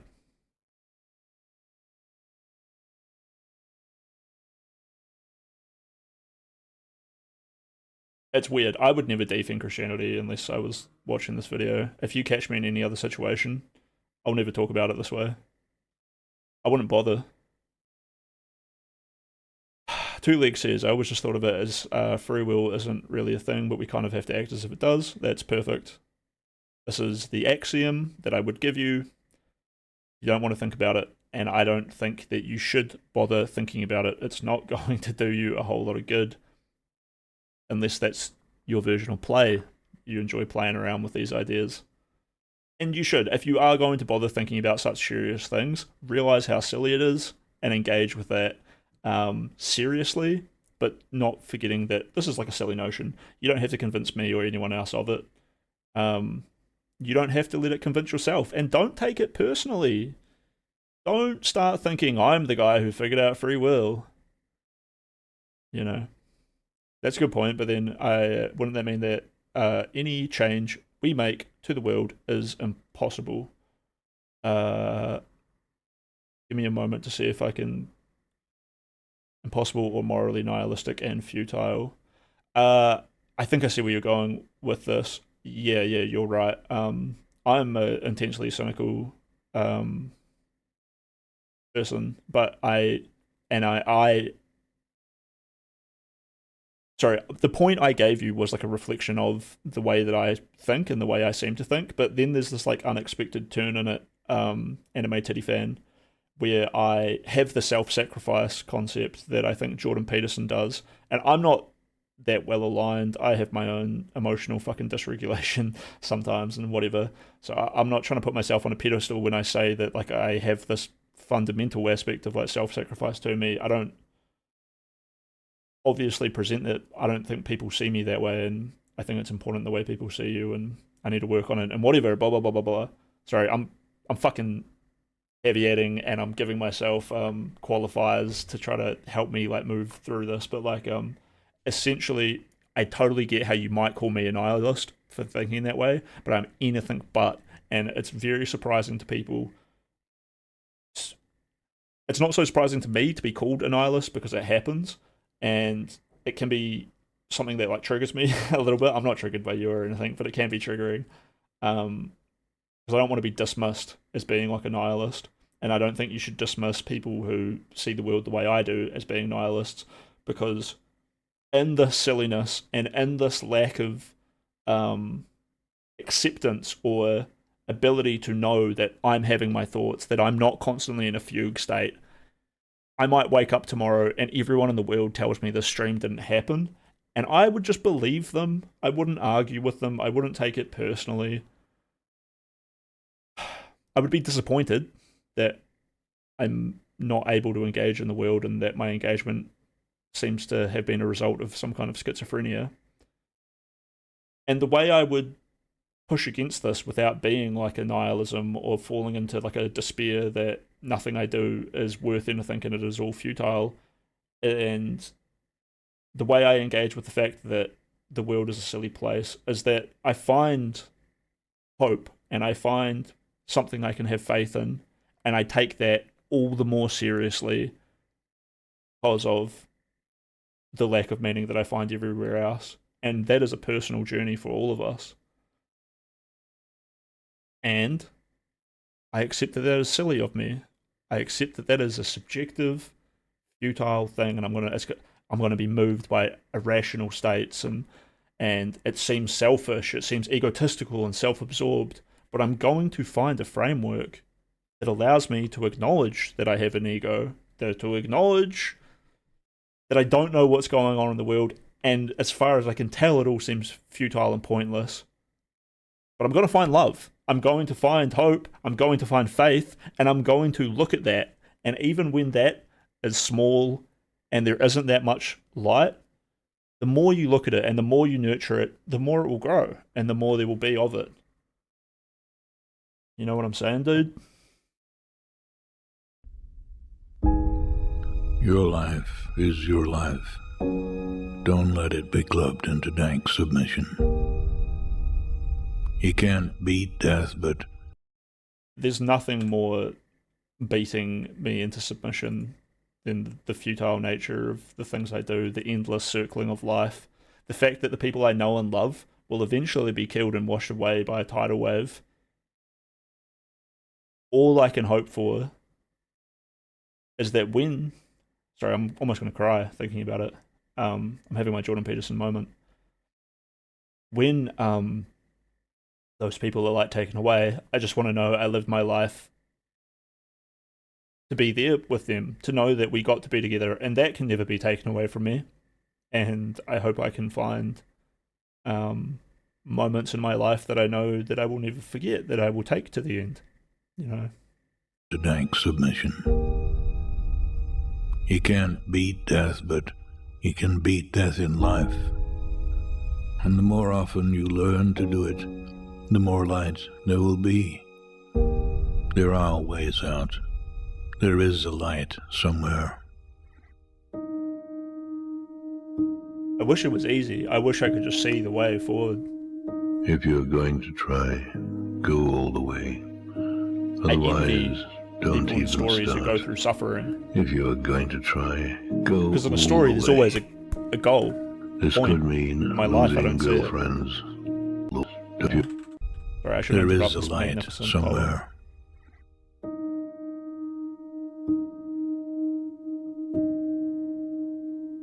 If you're going to try, go all the way. Otherwise, don't even start. If you're going to try, go all the way. This could mean losing girlfriends, wives, relatives, jobs, and maybe your mind. Go all the way. It could mean not eating for 3 or 4 days. It could mean freezing on a park bench. It could mean jail. It could mean derision, mockery, isolation. Isolation is the gift. All the others are a test of your endurance, of how much you really want to do it. And you'll do it, despite rejection and the worst odds. And it will be better than anything else you can imagine. If you're going to try, go all the way. There is no other feeling like that. You will be alone with the gods, and the nights will flame with fire. Do it. Do it. Do it. Do it. All the way. All the way. You will ride life straight to perfect laughter. It's the only good fight there is.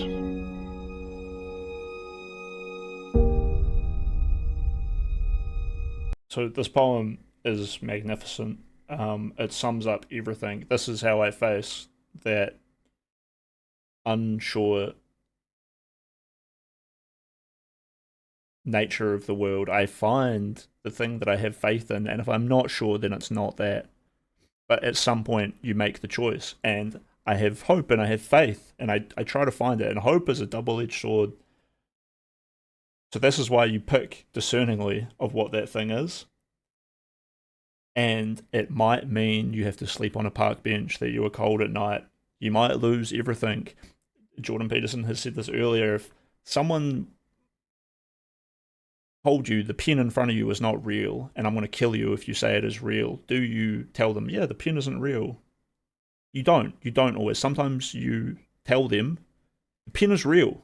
I'm not letting you pull me into this fucking den of iniquity, of sin, of corruption, and I'm not letting you do this to me because I don't want it to happen to the people around me that I love. And you can kill me now, but I have hope and faith that I will be unstoppable in the face of you taking away everything I hold dear, because I'm going to be true to myself. And I have faith that I will be unstoppable in this, and it will take me to a life of the highest laughter and happiness possible, right? And it is rough, dude. And the more things seem hopeless, the more seriously I'm going to take that thing when I find it. We live in the most physical, dense, murky, hard to move through universe. When I think of God, why did he create this world? Why doesn't he create another one? What is hell? What is blah, blah, blah? I can't imagine hell being more dense than this. I can imagine heaven being lighter, more eerie, more wonderful. But I cannot imagine anything more obstructive and obtrusive than the world we live in. The universe, the body that I am stuck in and cannot leave. And this being the most...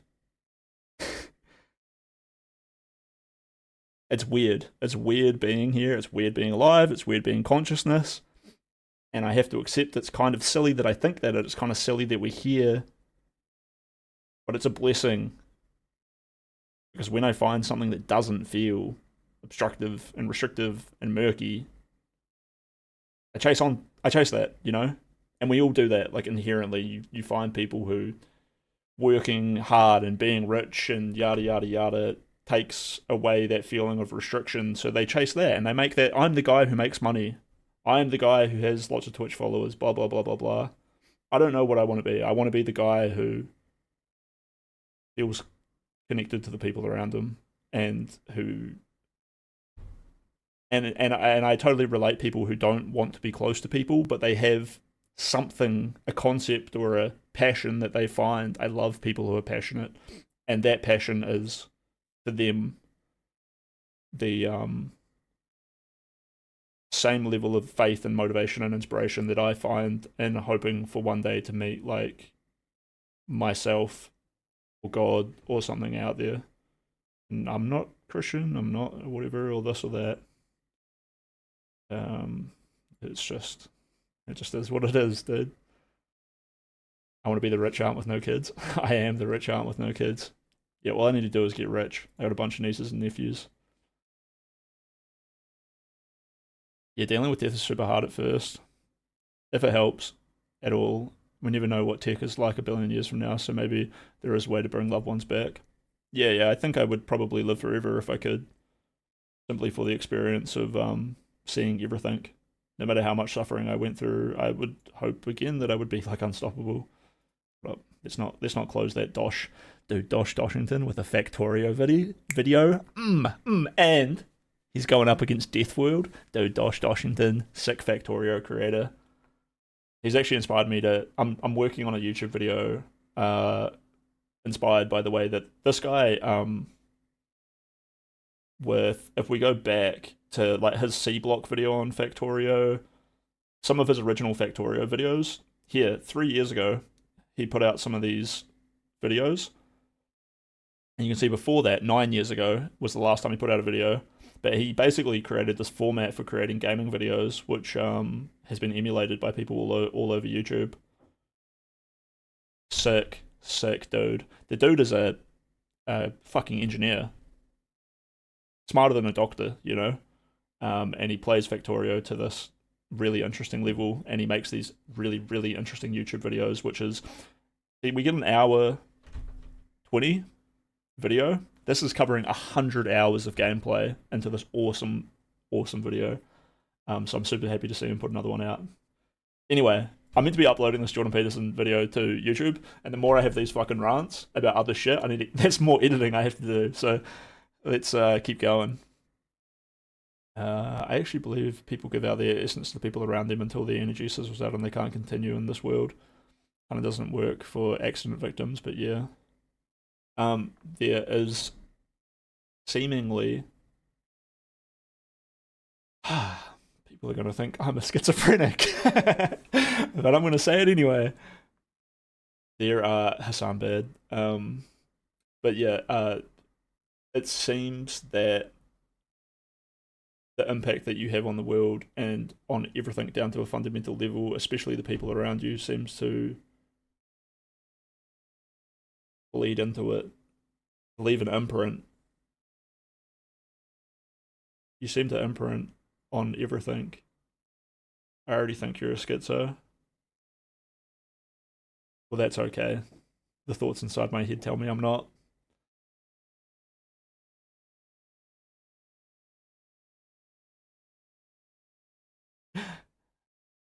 Look, I'm an empath.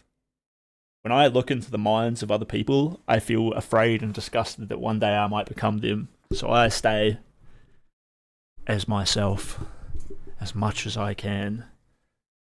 And the scariest thing out there is seeing someone else who I really, really see deeply into. Then I think, maybe I am them. I see into you a little bit too much.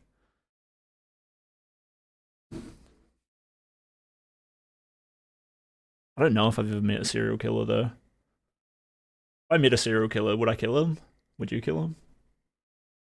Would that make you like him? Who knows? Sorry, I'm just getting a little bit off topic. We're editing this out. Anyway, nothing wrong with being gay. All right. No, I don't. It's just gross. I don't know that the Christian morality point of Where are we? believer in their truth claims. It depends. No, I don't think so. And But how do I I think come? you see, How do I come down off that emotional roller coaster? These fucking Twitch chatters, bro, getting me going. there are different kinds of truth claims, right? There's propositional truth. Yo, if you want a movie that'll make you feel the way I was feeling, watch Pig with Nicolas Cage. Dude, I love it. Suspend your disbelief.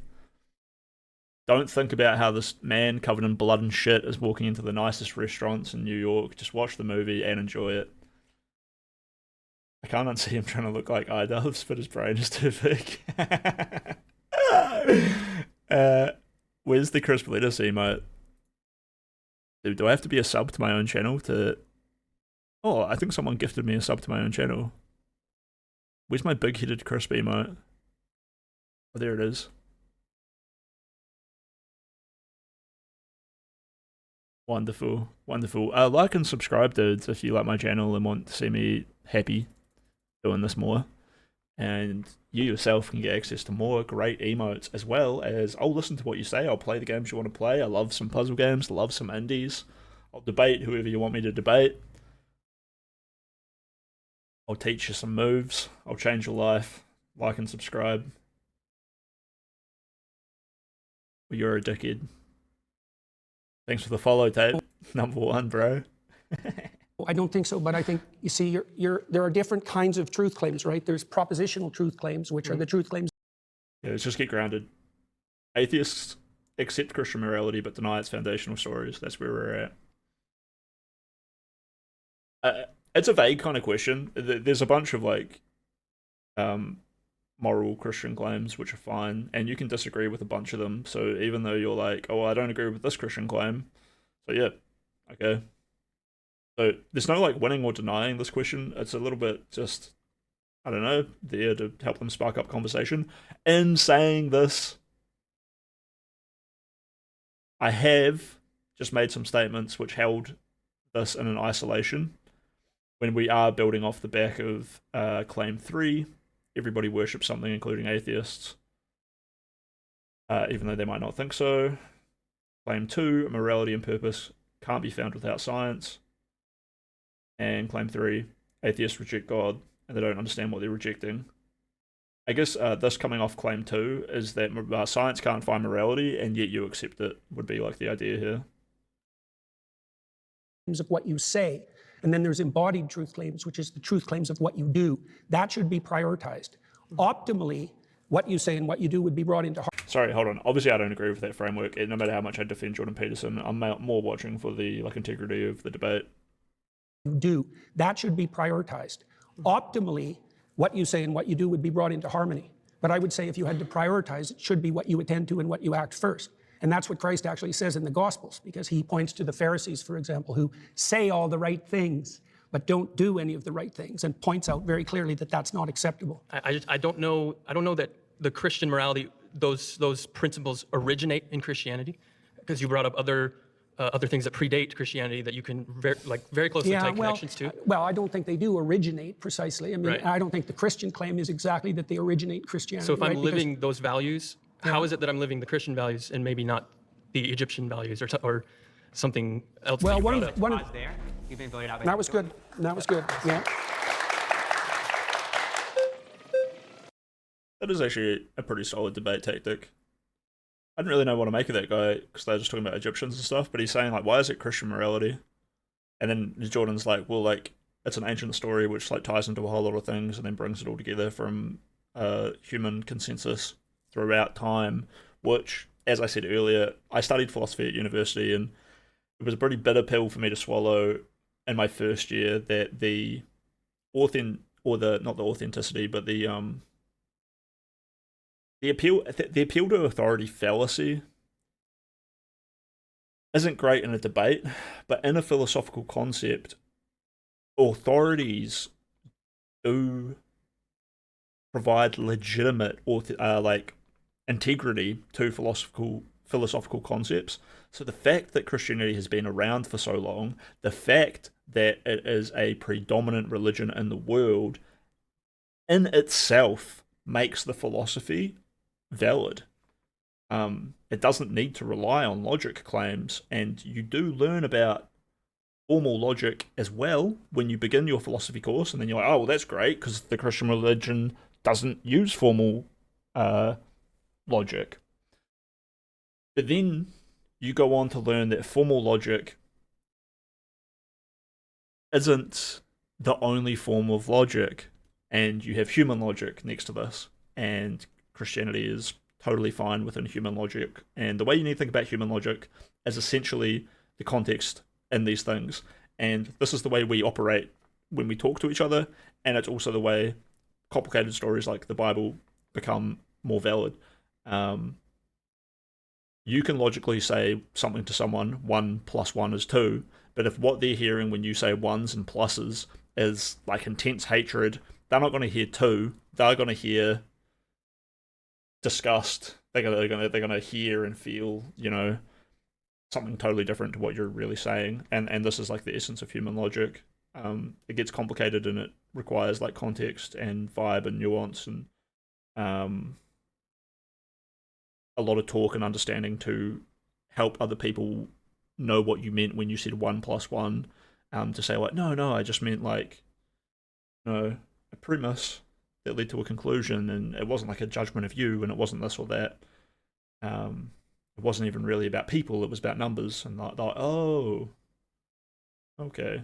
I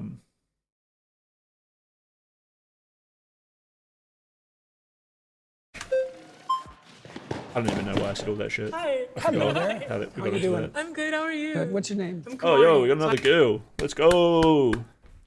I was curious about this like Christian morality that you're talking about, because a lot of my issues with Christianity have to do with the base morality of it, specifically with like the idea of like the rapture and how we see people that aren't going to come up with us with the rapture, and that concept of heaven and hell. I don't really agree with that morality, but if you could. Oh, this is a funny one. When I think of the rapture, I think about Christians who think the earth is 5,000 years old.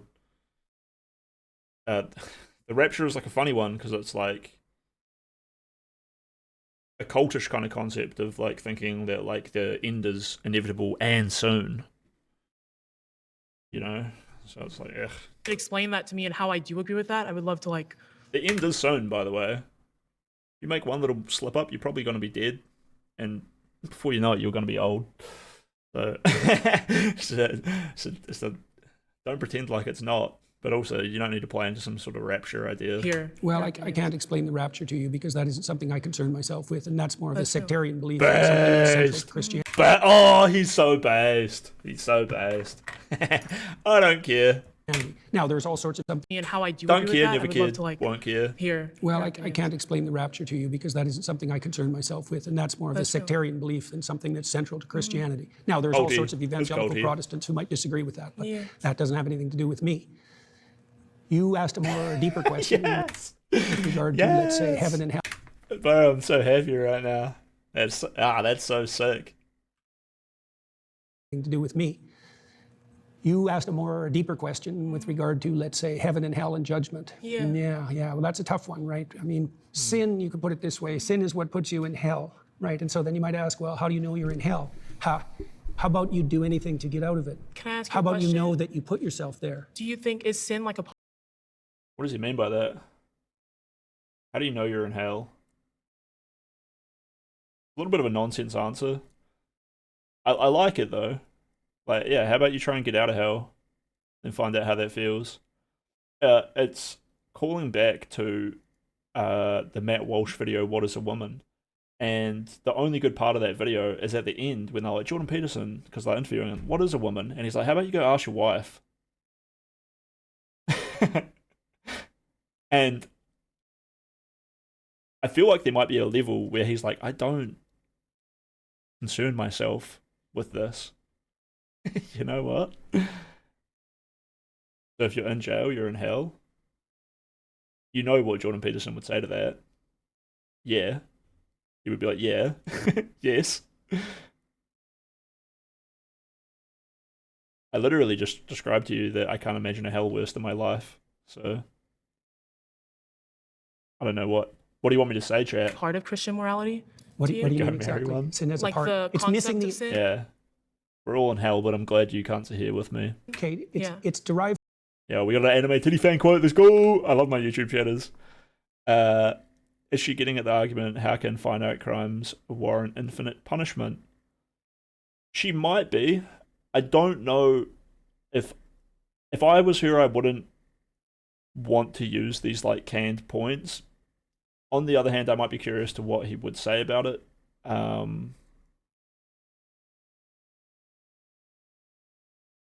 am actually now suddenly very curious and maybe hope that she does really knuckle down into that.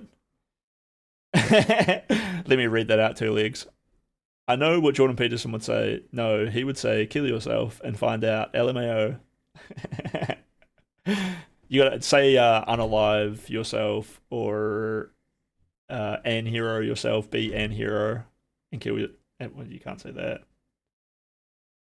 There was this kid who committed suicide and one of his classmates wrote a eulogy for him, and it was ironic because the kid was his classmate, and it sort of implies he was in like a low, dumb class of people. But his kid, this other kid, repeated multiple times.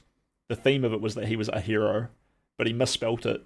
So the whole way through, him reading it aloud, there's these like, it's a somber moment, but then you just have this little giggle because he keeps being like, he was an hero. And it's like, oh. And so that became an early 2000s meme, one of the pioneer memes of the internet, to tell people you should go be an hero, or an hero yourself. I love her blush. I did actually just look over and was like, aw.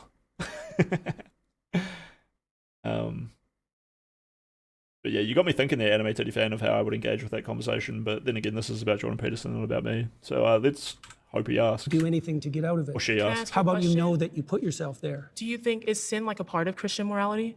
What do you mean exactly? Sin as Like a part. the It's concept missing of sin? Okay, Yeah. it's derived from an archery term, and it means to miss the target, right? And so it presumes that there's such a thing as a central target, and that you can miss it in many ways. And the consequence of that will be, your life will be ridden with anxiety. Your life will be pointless. And what People if will I, turn like, against you. don't believe in sin at all? What do you believe in error? Anxiety as hell. Not believe in sin. I don't. That's an interesting. I can tell she's been thinking about it, right? I don't believe in sin is a thought that I am actually like pretty happy to play around with a lot and really like reflect on myself, because a lot of the judgment, I don't believe in judging people, and this is also like a fundamental part of Christianity where you shouldn't judge.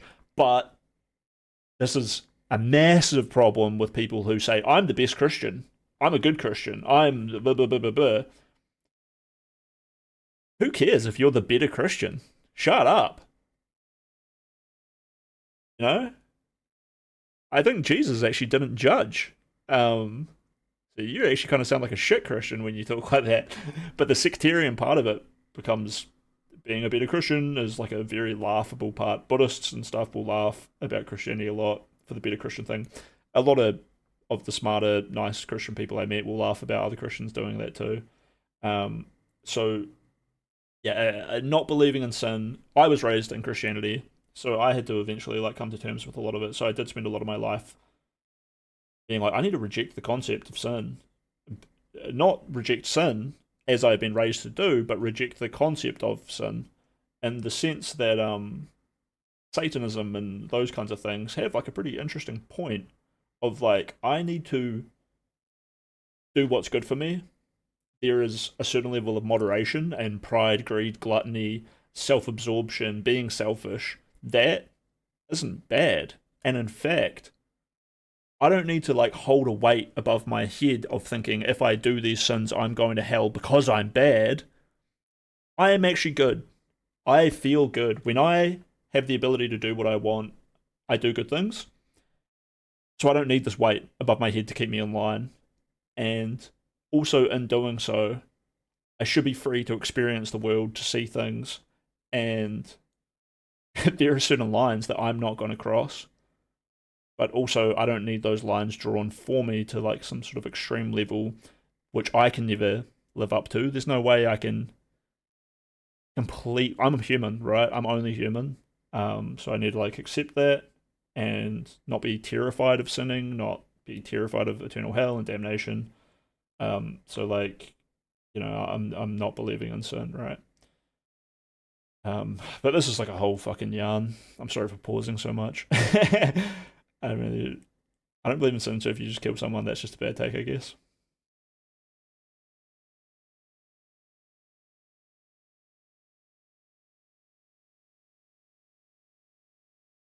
Yeah, I think I see where you're coming from, Maria. There's a lot of people that I'd feel pretty happy killing. I don't think I'm a sinner. All right? You push me into that. You push me into saying some schizo ass shit. I mean, you do that. You don't have to push. Honestly, every stream, I don't think there's been a stream where I haven't said exactly that. Made any mistakes? What if I believe that the mistakes that you make, that You're ridden with anxiety, your life will be pointless, What people if will I, turn like- Anxiety is hell for Jordan Peterson. It's actually so bad. Oh, fuck. miss the target, right? And so it presumes that there's such a thing as a central target and that you can miss it in many ways. And the consequence of that will be your life will be ridden with anxiety, your life will be pointless, what people if will I turn like against you. don't believe in sin at all? Well, do you believe in error? Have you made any mistakes? What if I believe that the mistakes that you make, that they're fixable, and so that no sin is finite, and that the Well, idea that's a Christian belief. of the idea of hell, I don't believe That's in also it a because Christian belief, by the way. A Christian belief is hell? No, that there's no sin that, well, there's one. The sin against the Holy Ghost is unforgivable, but that's really the sin against the process that would enable you to learn. Okay. But there's a Christian belief that hell does exist, and if I know commit what that sin, I'm means. going to go there, correct? Yes. So what if I don't believe in that? Like I think Well, okay, let me that have- when you okay, can I that's explain good. a little bit? Sure, sure. Okay. I think that when you commit sin, that it's because of a lot of environmental factors in your life, like where you were born and who you were raised by, and so there are certain things that lead you down a dangerous path. And once you are dead, I think you're kind of removed of that person. There's no like there are no factors of the earth that have to. What happens after death. Right. So I would ask you, in these times that you've suffered terribly in ways that you thought would never Yeah. end, do you believe that you had any causal role in that? Like, did you play a part in that? In my own suffering? Yeah. Maybe sometimes I would say that Okay. there was a part that I played in well, that. okay, but I that's also the thing do to think find that, out. I think that maybe it's like a concept of free will that I don't really believe in somewhat of free will, that I think that there are certain things in your life that lead you to do certain behaviors. And so when you commit those sins, you go to hell. I'm not too sure why you would still be reaping the consequences of that. Like I said, I can't Yeah. address that. Do you believe that you can change? I do. Do you believe you can change for the better? I do. Do you believe that when you change for the better, you abandon the things you've done in the past that weren't good? I think that you can. Okay, then Yeah. that's very much in keeping with Christian doctrine. Can you explain to me how that's in keeping with Christian doctrine? You believe if you would go to hell for okay, those things? You believe you can improve. Yeah. Right? And you believe that if you improved, you would let go of things that were impeding you. That's a sacrifice. You believe that improvement would be upward, and you believe that you have agency in that. Yeah, those are all Christian presuppositions. I guess maybe we have different opinions of what Christian morality is. Yes, sounds so like I think it. that my opinion of Christian morality is something that I don't really agree with, and maybe you would define that as like the foundations of Well, let Christianity. me give you an example. So if you want to atone, which Yeah. means to unify yourself and unify that with the world, then the first thing you have to do is figure out what you did wrong and admit it. That's a confession. That was good. Thank you. So nice to meet you. Yeah, nice to meet you too. I picked Zena because I think she asked genuine questions and wasn't trying to win. Okay, well, hello again. Hi there. My claim First. is Jordan Peterson's framework 100%, easily the best conversation. Full on, she talked to him for 6 minutes straight. No one raised their flags except for like maybe one guy. And yeah, she wasn't trying to win. She was just content to believe or not believe his perspective. for understanding Christianity. It was more like how much could he win, and could he win enough to like let her convince him, which is like a self-confidence that she had. Fucking sick way to conversate. So I guess he set all the premises, and now she gets to set one. Okay, well, hello again. Hi there. My claim is Jordan Peterson's framework for understanding Christianity is probably not the one that the Bible intended us to use. In regards to the way that you interpret Yo.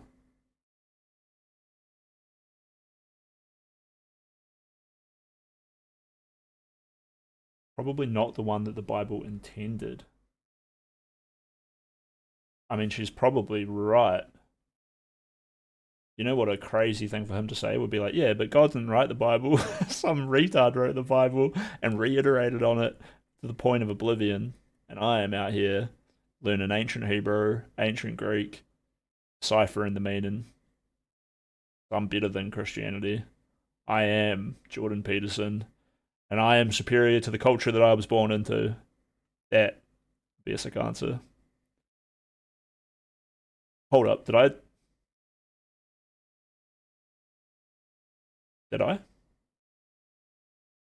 Unclip that. I'll see it in editing later if I did say Xena. What? It was probably just my accent. Alright. Did you see Destiny react to his Jubilee? Nah, link it. I have seen clips and whatnot. I've been looking into that recently. I'd probably even have it open as a tab. No, I don't see it. Did he do one recently? The clips I was watching I thought were to do with another Jubilee of his that I don't really fucking remember, but yeah. For understanding Christianity is probably not the one that the Bible intended us to use. In regards to the way that you interpret the Bible, I don't see, you have said in some circumstances that there's not a way to kind of say whether or not ontologically the historical claims made by the Bible are true. Like, for example, the story of Cain and Abel. You've said that this story is like a meta-truth in the sense that it exists all throughout time, culturally. And the way that you define meta-truth, I don't see the distinction between that and like a metaphor, right? But and you also said that you cannot say whether this story was true. You can say that it exists eternally, No, I can't answer. Metaphorically, but you can't say that it's true. And if you can't say that there are historical facts being said in the Bible. Alright, I thought you mean Destiny reacting to his own Jubilee, where it was Destiny versus a bunch of people. But yeah, no, I haven't seen this. Stories that weren't really said with much ambiguity. How can we say that we can understand the Bible? A distinction. Let's let her really spit this out. Okay, well, hello again. Hi there. My claim is Jordan Peterson's framework for understanding Christianity is probably not the one that the Bible intended us to use. In regards to the way that you interpret the Bible, I don't see, you have said in some circumstances that there's not a way to kind of say whether or not ontologically the historical claims made by the Bible are true. Like, for example, the story of Cain and Abel. You've said that this story is like a meta-truth in the sense that it exists all throughout time, culturally. And the way that you define meta-truth, I don't see a distinction between that and like a metaphor, right? But and you also said that you cannot say whether this story was true. You can say that it exists eternally, metaphorically, but you can't say that it's true. And if you can't say that there are historical facts being said in the Bible as stories that weren't really said with much ambiguity, how can we say that we can understand the Bible in the way that it's meant to be interpreted? Like, if you cannot make any claims about these stories, right? You don't know whether they're true or false. How do you know that your interpretation is the correct way? So that's why I picked you. You ask intelligent questions. Thank you. Yeah, that was dank. That was dank. I can't even comment on it. Eloquent, pretty brief, with a whole goddamn logic tree providing context, nuance. Sick question. What do they say? By their fruits you'll know them. Okay. And I can't even think of answers to that because I'm not a goddamn pinnacle of this conversation, but he is. He is the guy to ask this. What do they say? By their fruits you'll know them. I can guess. Right. Well, so one of the things I look at is... Maybe I should take a guess. But he's going to get into like a complicated definition of truth. And then I don't know if how he's going to fully engage with the presupposition that he is interpreting it in the right way, except through... He's going to have to make the claim that he does tell you the right way to live your life. And he's on some level going to have to be like, I am using the word of God. So we'll see how this goes. The impact of what I'm doing, right? And so I know a lot of evangelical Christians, a lot of Catholics, a lot of Orthodox Christians. So he's immediately done it there. He said, I've seen the impact of what I'm doing. Okay. Right. Well, so one of the things I look at is the impact of what I'm doing, right? And so I know a lot of evangelical Christians, a lot of Catholics, a lot of Orthodox Christians, a lot of people from other faiths. And they've told me, like many of them, that they found my interpretations very helpful and that it deepened their faith. And so, yeah. So I know a lot of these Zoomers and stuff would probably cut him off immediately and be like, well, just because like what you do has this effect doesn't mean that it's like the best way or whatever. But he's not saying that. It's not like a circular thing. It's just like a pretty solid framework.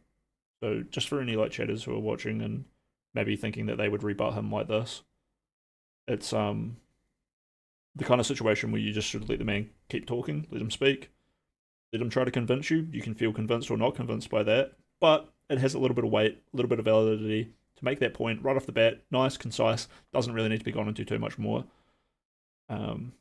It's not a statement that's meant to like totally convince you, but it is exactly what I said he would have to say in response to this. And if you think that you've got him in a debate because he had to say something that was a solid answer to what you asked him, and that he had to make what might seem like an egotistical claim, but yeah, fuck it. Sometimes I have to believe in myself and have a little bit of ego. And he did it, and there's nothing wrong with that. Many of them. That he did it right off the bat without batting an eye, straight away. It's sick, dude. A lot of people from other faiths, and they told me, like many of them, that they found my interpretations very helpful and that it deepened their faith. And so that's interesting because I wouldn't have necessarily expected that to be the case.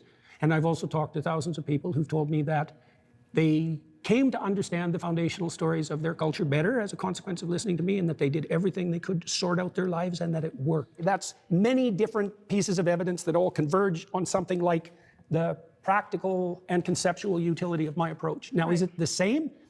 There's a lot of approaches to biblical interpretation historically, and what I'm doing is possibly less new than you think. Yeah, I want to make a claim on whether this evidence is... Okay, so there's like his appeal to authority, but I've explained this a few times, that the breadth and depth throughout time and history actually does give these philosophical concepts validity. And so he's saying, what I'm doing works, and he kind of extrapolated, it really does work, and here's all the places I see it working. This is also like a pretty valid claim. And then he's gone on to say, I didn't come up with this. And so it's gaining more power in that. And I guess the fundamental aspect of this is that the word of God and the word of the Bible would be the most powerful claims. It would be like these amazing...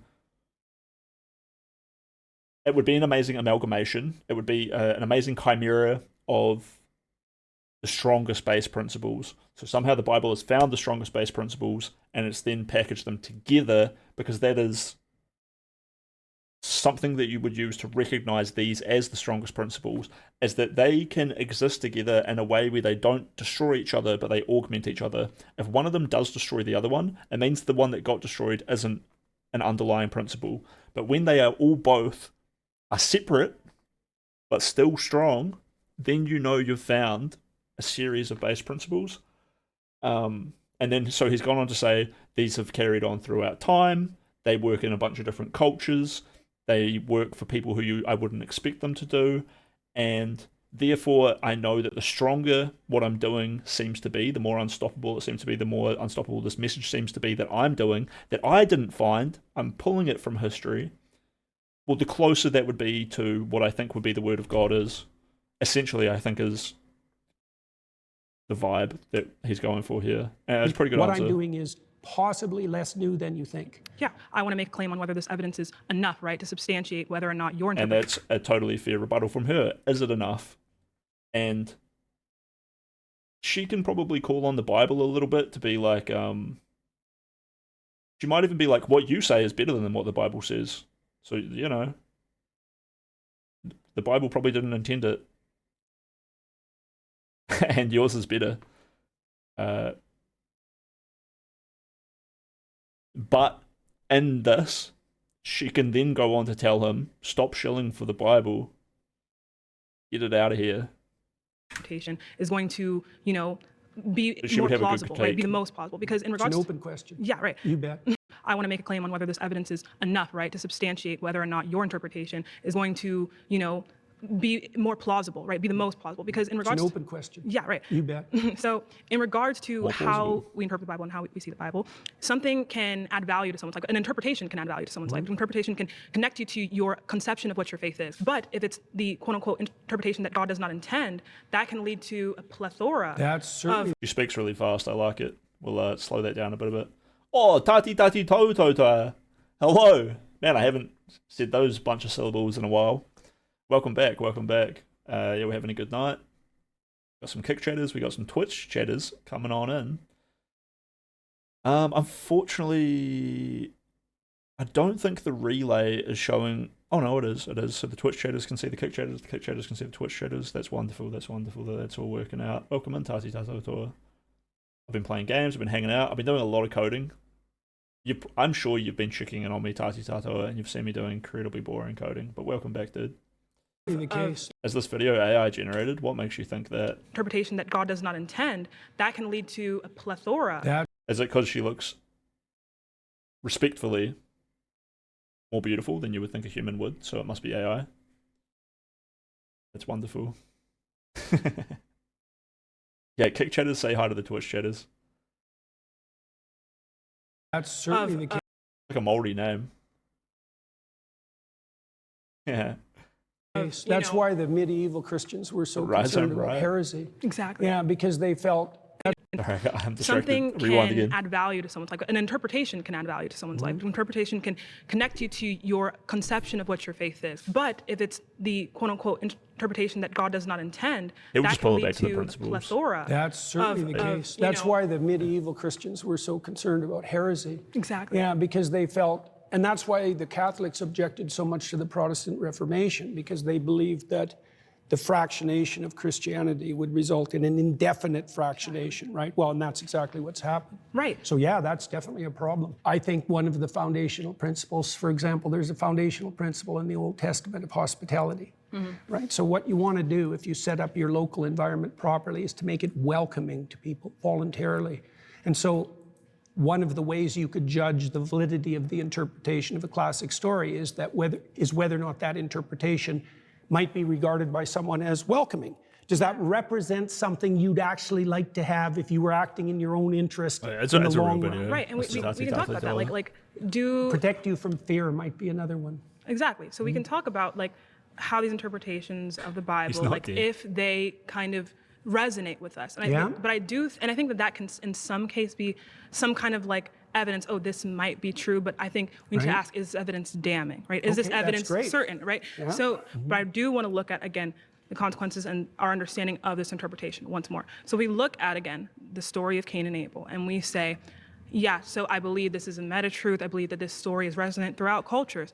That is all true and dandy, and I'm sure that is some, in some way, the story was put in here for the reason, right? To tell us about, fights between brothers. But also, you can't say I do know or I don't know that this story is false or true in an ontological, historical sense, as a historical fact. Were there two people like that were specifically referenced? Okay, I don't think that's knowable, but I'm not sure why it matters to you. So the reason why it matters to me is because we need to know how we should interpret the things that the Bible says, and the things many ways. Right, but like if we interpret sometimes poetry, sometimes history, sometimes fact, but sometimes for example, metaphor. The reason why it's important, right, very important, is because, for example, we can talk about something like God says, I believe it's like 1 Corinthians 15:17, something about how belief in God specifically as someone who resurrected or as someone who died for our sins is important, right? But we have to look at, if we can interpret that as just like, you have to believe that God is a symbol of sacrifice. That is different from believing that there was an actual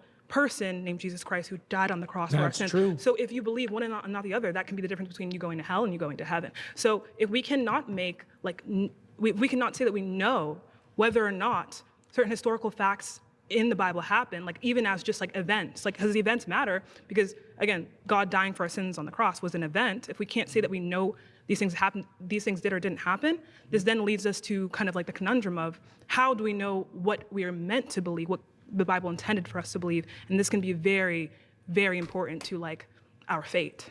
Do you see what I'm saying?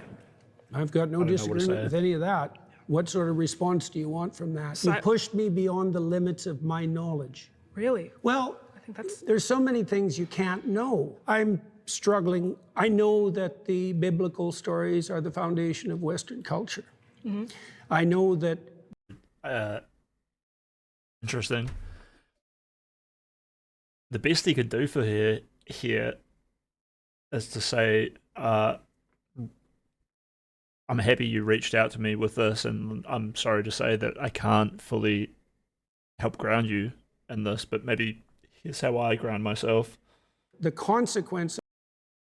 But like, instead of directly saying that, he might just map out the problem to help her like conceptualize it and be like, you're not alone in this. Stories are the foundation of Western culture. Mm-hmm. I know that the consequence of those stories has been the genesis of a society that is in the main freer and more abundant than any societies have ever been.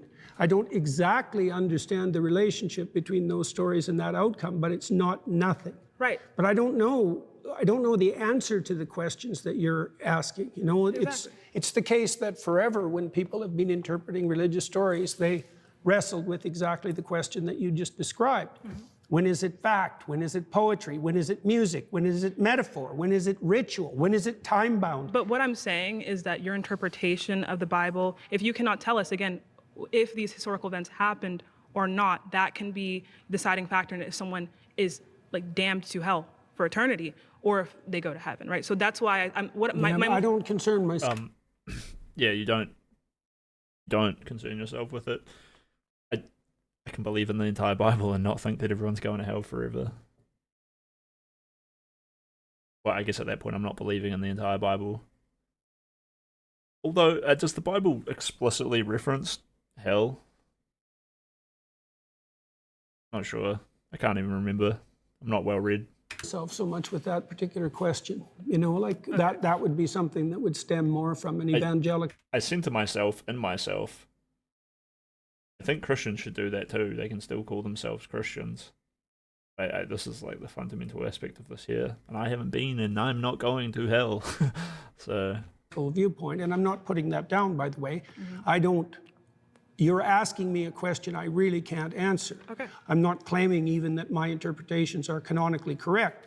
I can only tell you the consequences of having released them into the world, let's say. Right. So I guess we've kind of come to a conclusion about that, which I've kind of wrestled with your framework and pushed it kind of to its end, at least in the way that you can answer my question. So I don't know that we can more wrestle with that. See, I guess the problem is, you see, I don't exactly understand, I don't think anybody does, the relationship between fact and destiny. Okay. You know, well, they're different realms in a way, because knowing what the world is. Oh shit, we're getting some Jordan Peterson. What is hell? Is prison really the hell? Is this dense conceptual reality that we have really hell? What is a predator? Is a dragon a predator? Is fire a predator? No. We should go back and watch Peterson vs. Dawson. I think it's only like 10 or 15 minutes. Unless I get a big dump of subs, I'm not fucking doing it tonight because we're 9 hours in. You guys like the stream? I know it says not 9 hours. Apparently my internet cut out earlier on tonight. So my VOD got split, unfortunately. Yeah, if you guys like it and you want me to watch Peterson versus, or at least like half an hour of Peterson versus Richard Dawkins. They recently had a talk. Drop me a sub or two. Otherwise, Tati Tower on Twitch said, what if an empire that meets a certain number of cultures becomes much freer just by cultural shock and has nothing to do with the empire's culture?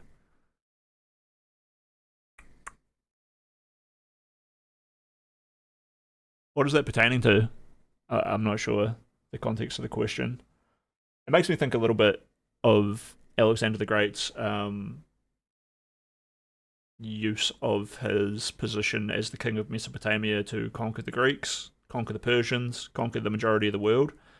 And this created the largest, freest empire that humankind has maybe ever seen, apart from the Mongols. But it doesn't really give me like a whole lot of insight to the hypothetical that you're saying, because he simultaneously adopted the cultures of the people that he conquered, but also adopted those people into his culture. He wasn't racist in even the most minute sense of the word. Any race could become Greek. And he himself wasn't Greek, he was Macedonian, but he incorporated himself into the Greek way of life and then basically took the Greek way of life across the world as And so within a generation of him, he started conquering the world. Within a generation of him conquering somewhere, that place had become Greek, which was super interesting. Peterson Christianity is the base of the Western Empire, and it is the freest. What if being free? Oh, right. So, has more to do with the number of contacts rather than the base culture. They would go hand in hand, right? I guess I could tie this back to a little bit of the ambiguity that I don't know. People could probably provide very interesting and eloquent answers to this. And on some level, I would have to say it would be a bit of both, right?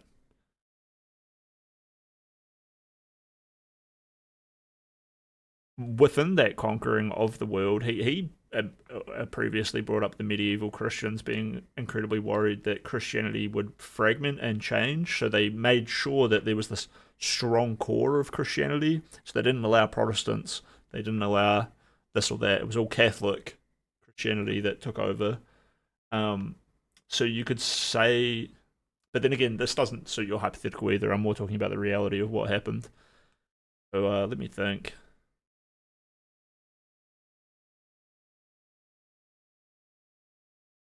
I mean, being exposed to a higher level of variety from the cultures that you meet inherently gives you a wider girth of ability to be free in. You're open to like more experiences, which means that you have more options for freedom. More doors are unlocked around you. Just because, like I have this analogy before, if you don't test the door to see if it's unlocked, but it is locked, you're not really free, right? The door is still locked. If you have 1 billion doors and they're all locked, you're just as trapped as a man with one door that is locked, even if you don't try to open the door. Now, if you go and you start busting down doors, you become more and more free each point, right? But you still need the sledgehammer to bust the door down, or the master key. Yeah, I don't know what to say. I just have a shitty analogy that I came up with on the fly. I like your thinking brain, though, Mr. Tati. Made of doesn't help you navigate through it. Not really. It doesn't provide you with a foundation for navigation. But knowing the facts of the world is obviously useful. And the relationship between those two things, part of that's the mystery of Western civilization. Okay, knowing the facts of the world is fucking useful. Dude, I should have given you that answer, Tati. I should have been like, go out and learn about it. And you come back and you tell me. And the shipping. That's good advice. Makes knowing you better. the facts of the world is obviously useful. Makes and me feel the good relationship for giving good between those two things, part of that's the mystery of Western civilization and the continued competition between science and religion. To bridge this kind of understanding between fact and destiny is like an important question that the burden is on Christianity to answer. You know, a good way to look at it is there's like these polar opposite or two different competing functions, and they both slip into extremes of dominance, back and forth, back and forth, back and forth. But each time they get a little bit closer, and the closer they get, the faster they progress, or help us progress. And it's almost like random chance that we happen to slip into it, but it's so unlikely that it's a miracle that it happened. And now we live in this sick, capitalistic world where I get to do sick, awesome things and have all these opportunities. It's pretty great. Someone has a room, but he doesn't know how to use the door, or if the room is dark and they simply cannot see the handle. Are they free to leave? Nah, they're not. But if they don't know they're blind and don't know they don't have hands and decide that they're not going to try to open the door, and they think that is their decision, are they making a decision? Wrap your head around that one. How much friction needs to exist before people no longer have a choice, right? Yeah, true.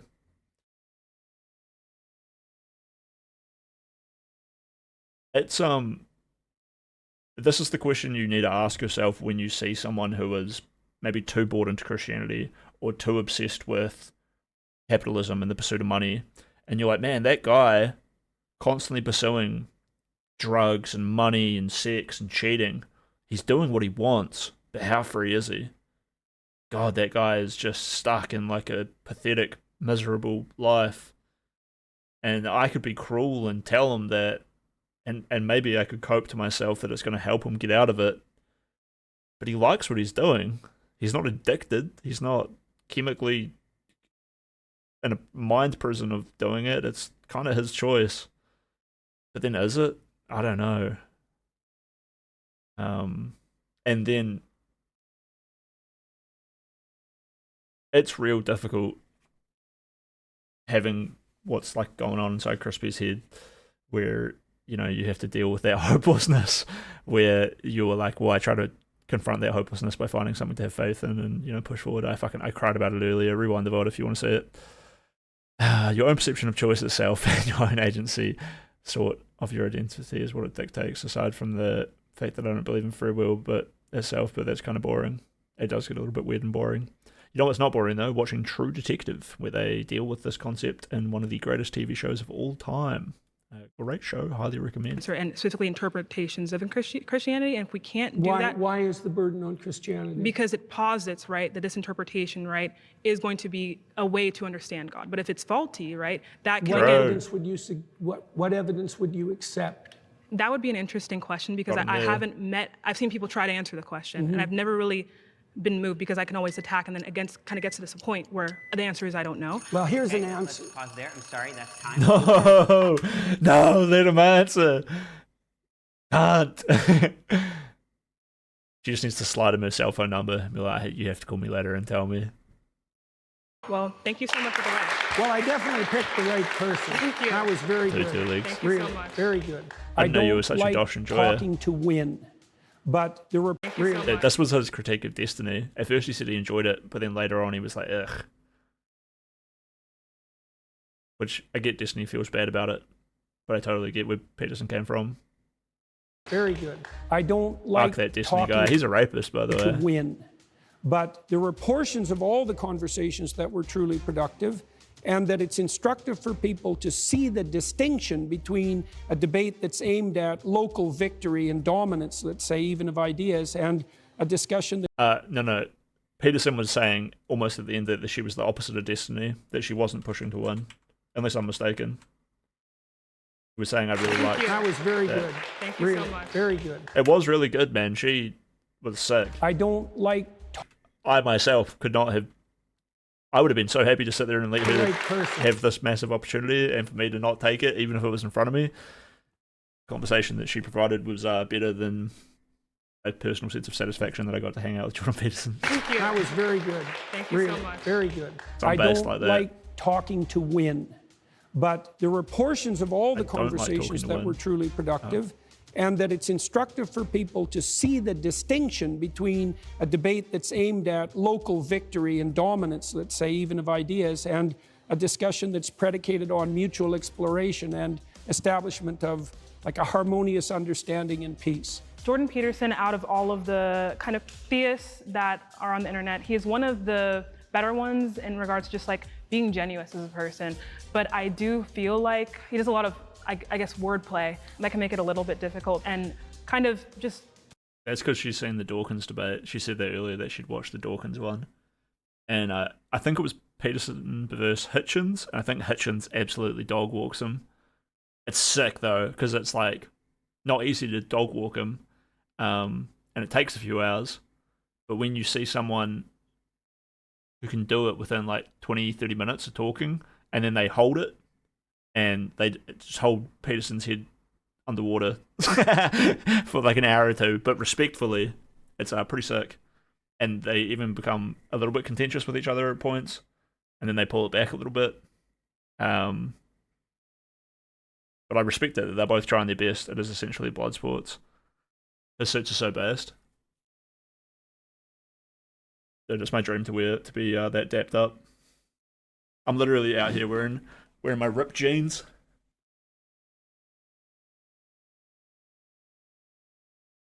Chat, I don't wear them for fashion. My jeans are ripped because I worked hard in the field, labouring like a man. I don't like talking to women. Shut the fuck up, Dave. Based! He's so... This is ironically based. He does a lot of, I guess, wordplay that can make it a little bit difficult and kind of He's right just there. muddies the waters in regard to what we define as Christianity and atheism. Jordan Peterson, I credit to turning me into an atheist. I had a blast talking to him today. I think if the average person followed what Jordan Peterson said, they'd realize that fundamentally Jordan Peterson is not a Christian, in fact, uses many atheistic principles, and operated under bad faith by seeming to forget what basic words meant when he didn't want to answer a question. His definitions can kind of shift a little bit depending on the moment. Yeah, he didn't say he was a Christian, and I think he's under time pressure not to play into the most esoteric, deepest concepts of fundamental reality. It might take hours and hours to have even a base level conversation on. So that guy's just going for the local win and the dominance with some snappy comebacks, isn't he? Didn't want to answer a question. Good on him though. I mean, not the worst. Little recap. Definitions can kind of shift a little bit depending on the moment, and I think that he wasn't afraid to flex that definitional muscle. And I felt really good about our conversation. I thought that it highlighted some key issues in Jordan Peterson's theology. I hope he reflects on these issues and maybe deepens his perspective on them in the future. With Zena, she was able to build up such a rapport that he chose her in the end. Her name actually was Zena?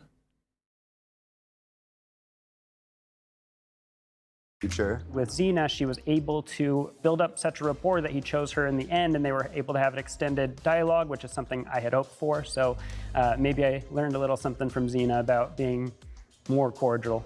It's extraordinarily useful to be able to model productive debate and conversation for people and see how my thoughts were landing with people who are particularly skeptical, and to put that in front of a large audience and to assess the consequences. She comes out full hood. Where's my Zena quote? You guys like my intro?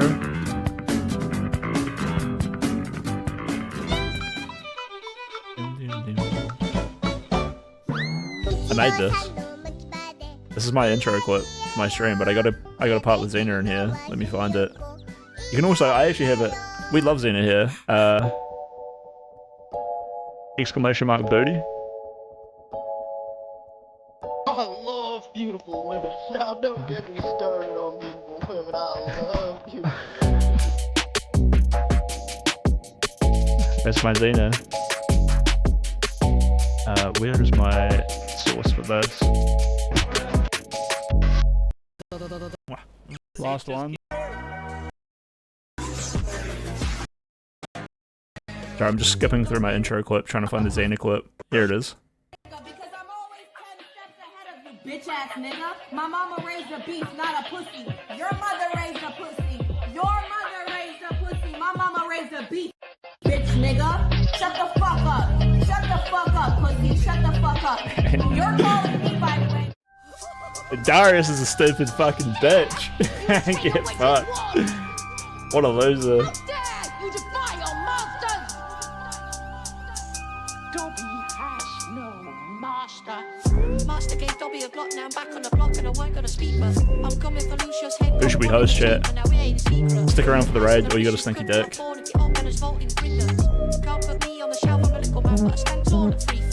We got a few memes before I finish. Drop that cake on the floor. And then Dobby is going in round. Golden stitches, get stitches. Watch out if I tamper this bludger. Kinky winky, she wants to slinky all 9-inch 3/4. This elf is bad for your health. I'm moving with stealth and the target is long. This 10-10 gilly we got man sauce for stone when I hit that bone. I'll rinse your girl, but under a spell. No Phoenix for this, just no one. I'll put my chocolate toad in the hole. Dude, do you guys enjoy the Jordan Peterson? Do you guys enjoy the Jordan Peterson debate? I liked it. It's pretty great, right?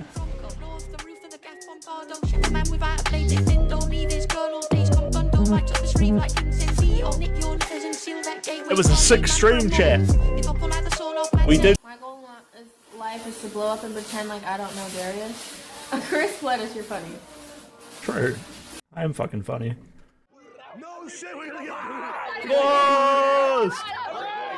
Yeah, get crumpled. Absolutely sunk to the floor. Get the fuck away from me. Holy shit. Dude, living her best life. No shit. Clean. Dude, how good would it have been if she was like, oost, and then whoa to the liver? That would have been a sick combo. Didn't need it though. One hit quit. One more time, one more time. Ghost, you can hear it land as well. Do we have a picture of Darius's black eye?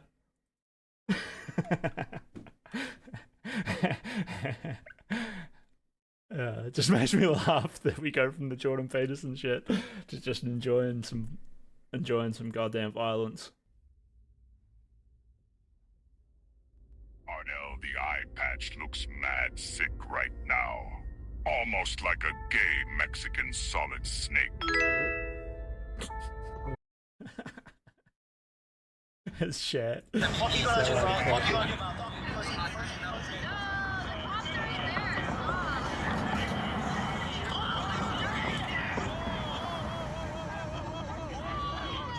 I already gave him my take on this fight. I'm not going back over.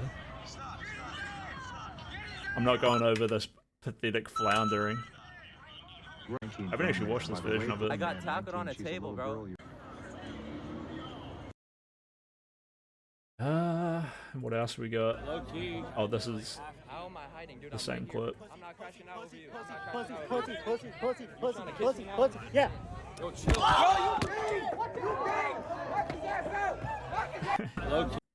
You gay. You gay.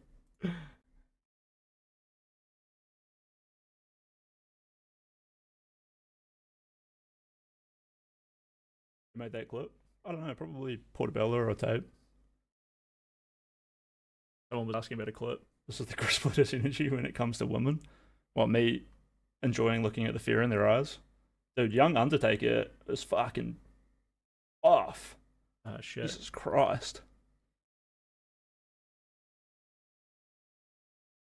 Is Legacy the Undertaker? Dude, I love Legacy. Sometimes I wish I was gay so I could just hate women, so I didn't have to do the whole, Alright, we're cutting that off there. I let that clip play a little bit too long.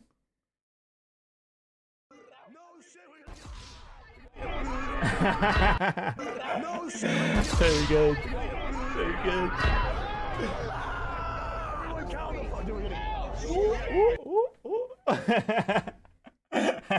What is this?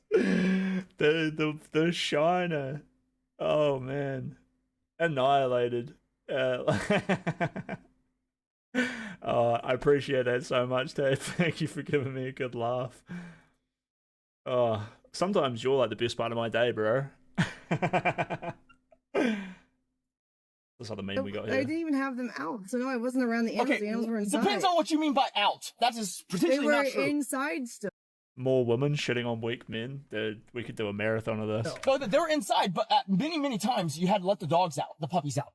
You were in the enclosure with them. Literally at one point. That's not letting them out. Literally at one point. They're in a playpen indoors. Okay, you're choosing to be so difficult right now. He ran around. Yeah, by out, Jeff, they mean out of the crate into the playpen, but still indoors. No, outside the playpen too. Like he grabbed your They're wallet. still indoors in, so that's not me letting them out. Okay, sure, but regardless, it was erratic. They were hopping on the bird cage, like it was a whole thing. They can't hop on the bird cage. Okay, they were hopping against it. You're playing semantics so hard, like, bro. You're just. Should we like, raid? I know you're wrong. Should we raid Amaranth's husband? I don't know about that one. I think. Oh shit, dude. That's so funny. I think we do raid Nick Wickley, right? I had to go have a shower. Thank you for coming in, everybody. It was a sick stream. Nice to have a good one.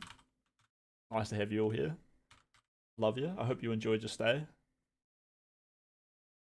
Join the Discord. Someone type exclamation mark Discord. I mean, I'm sure you're already in it. Love you guys.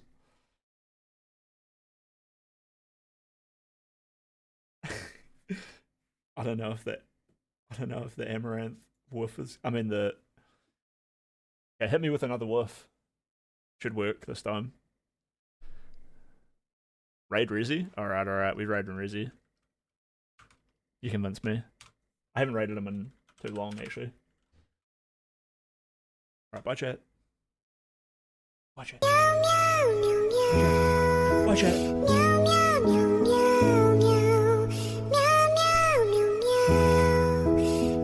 Woof. Welcome in. We are hanging out with Ike. By Twitch. And I thought we are you going through Dicker's call today.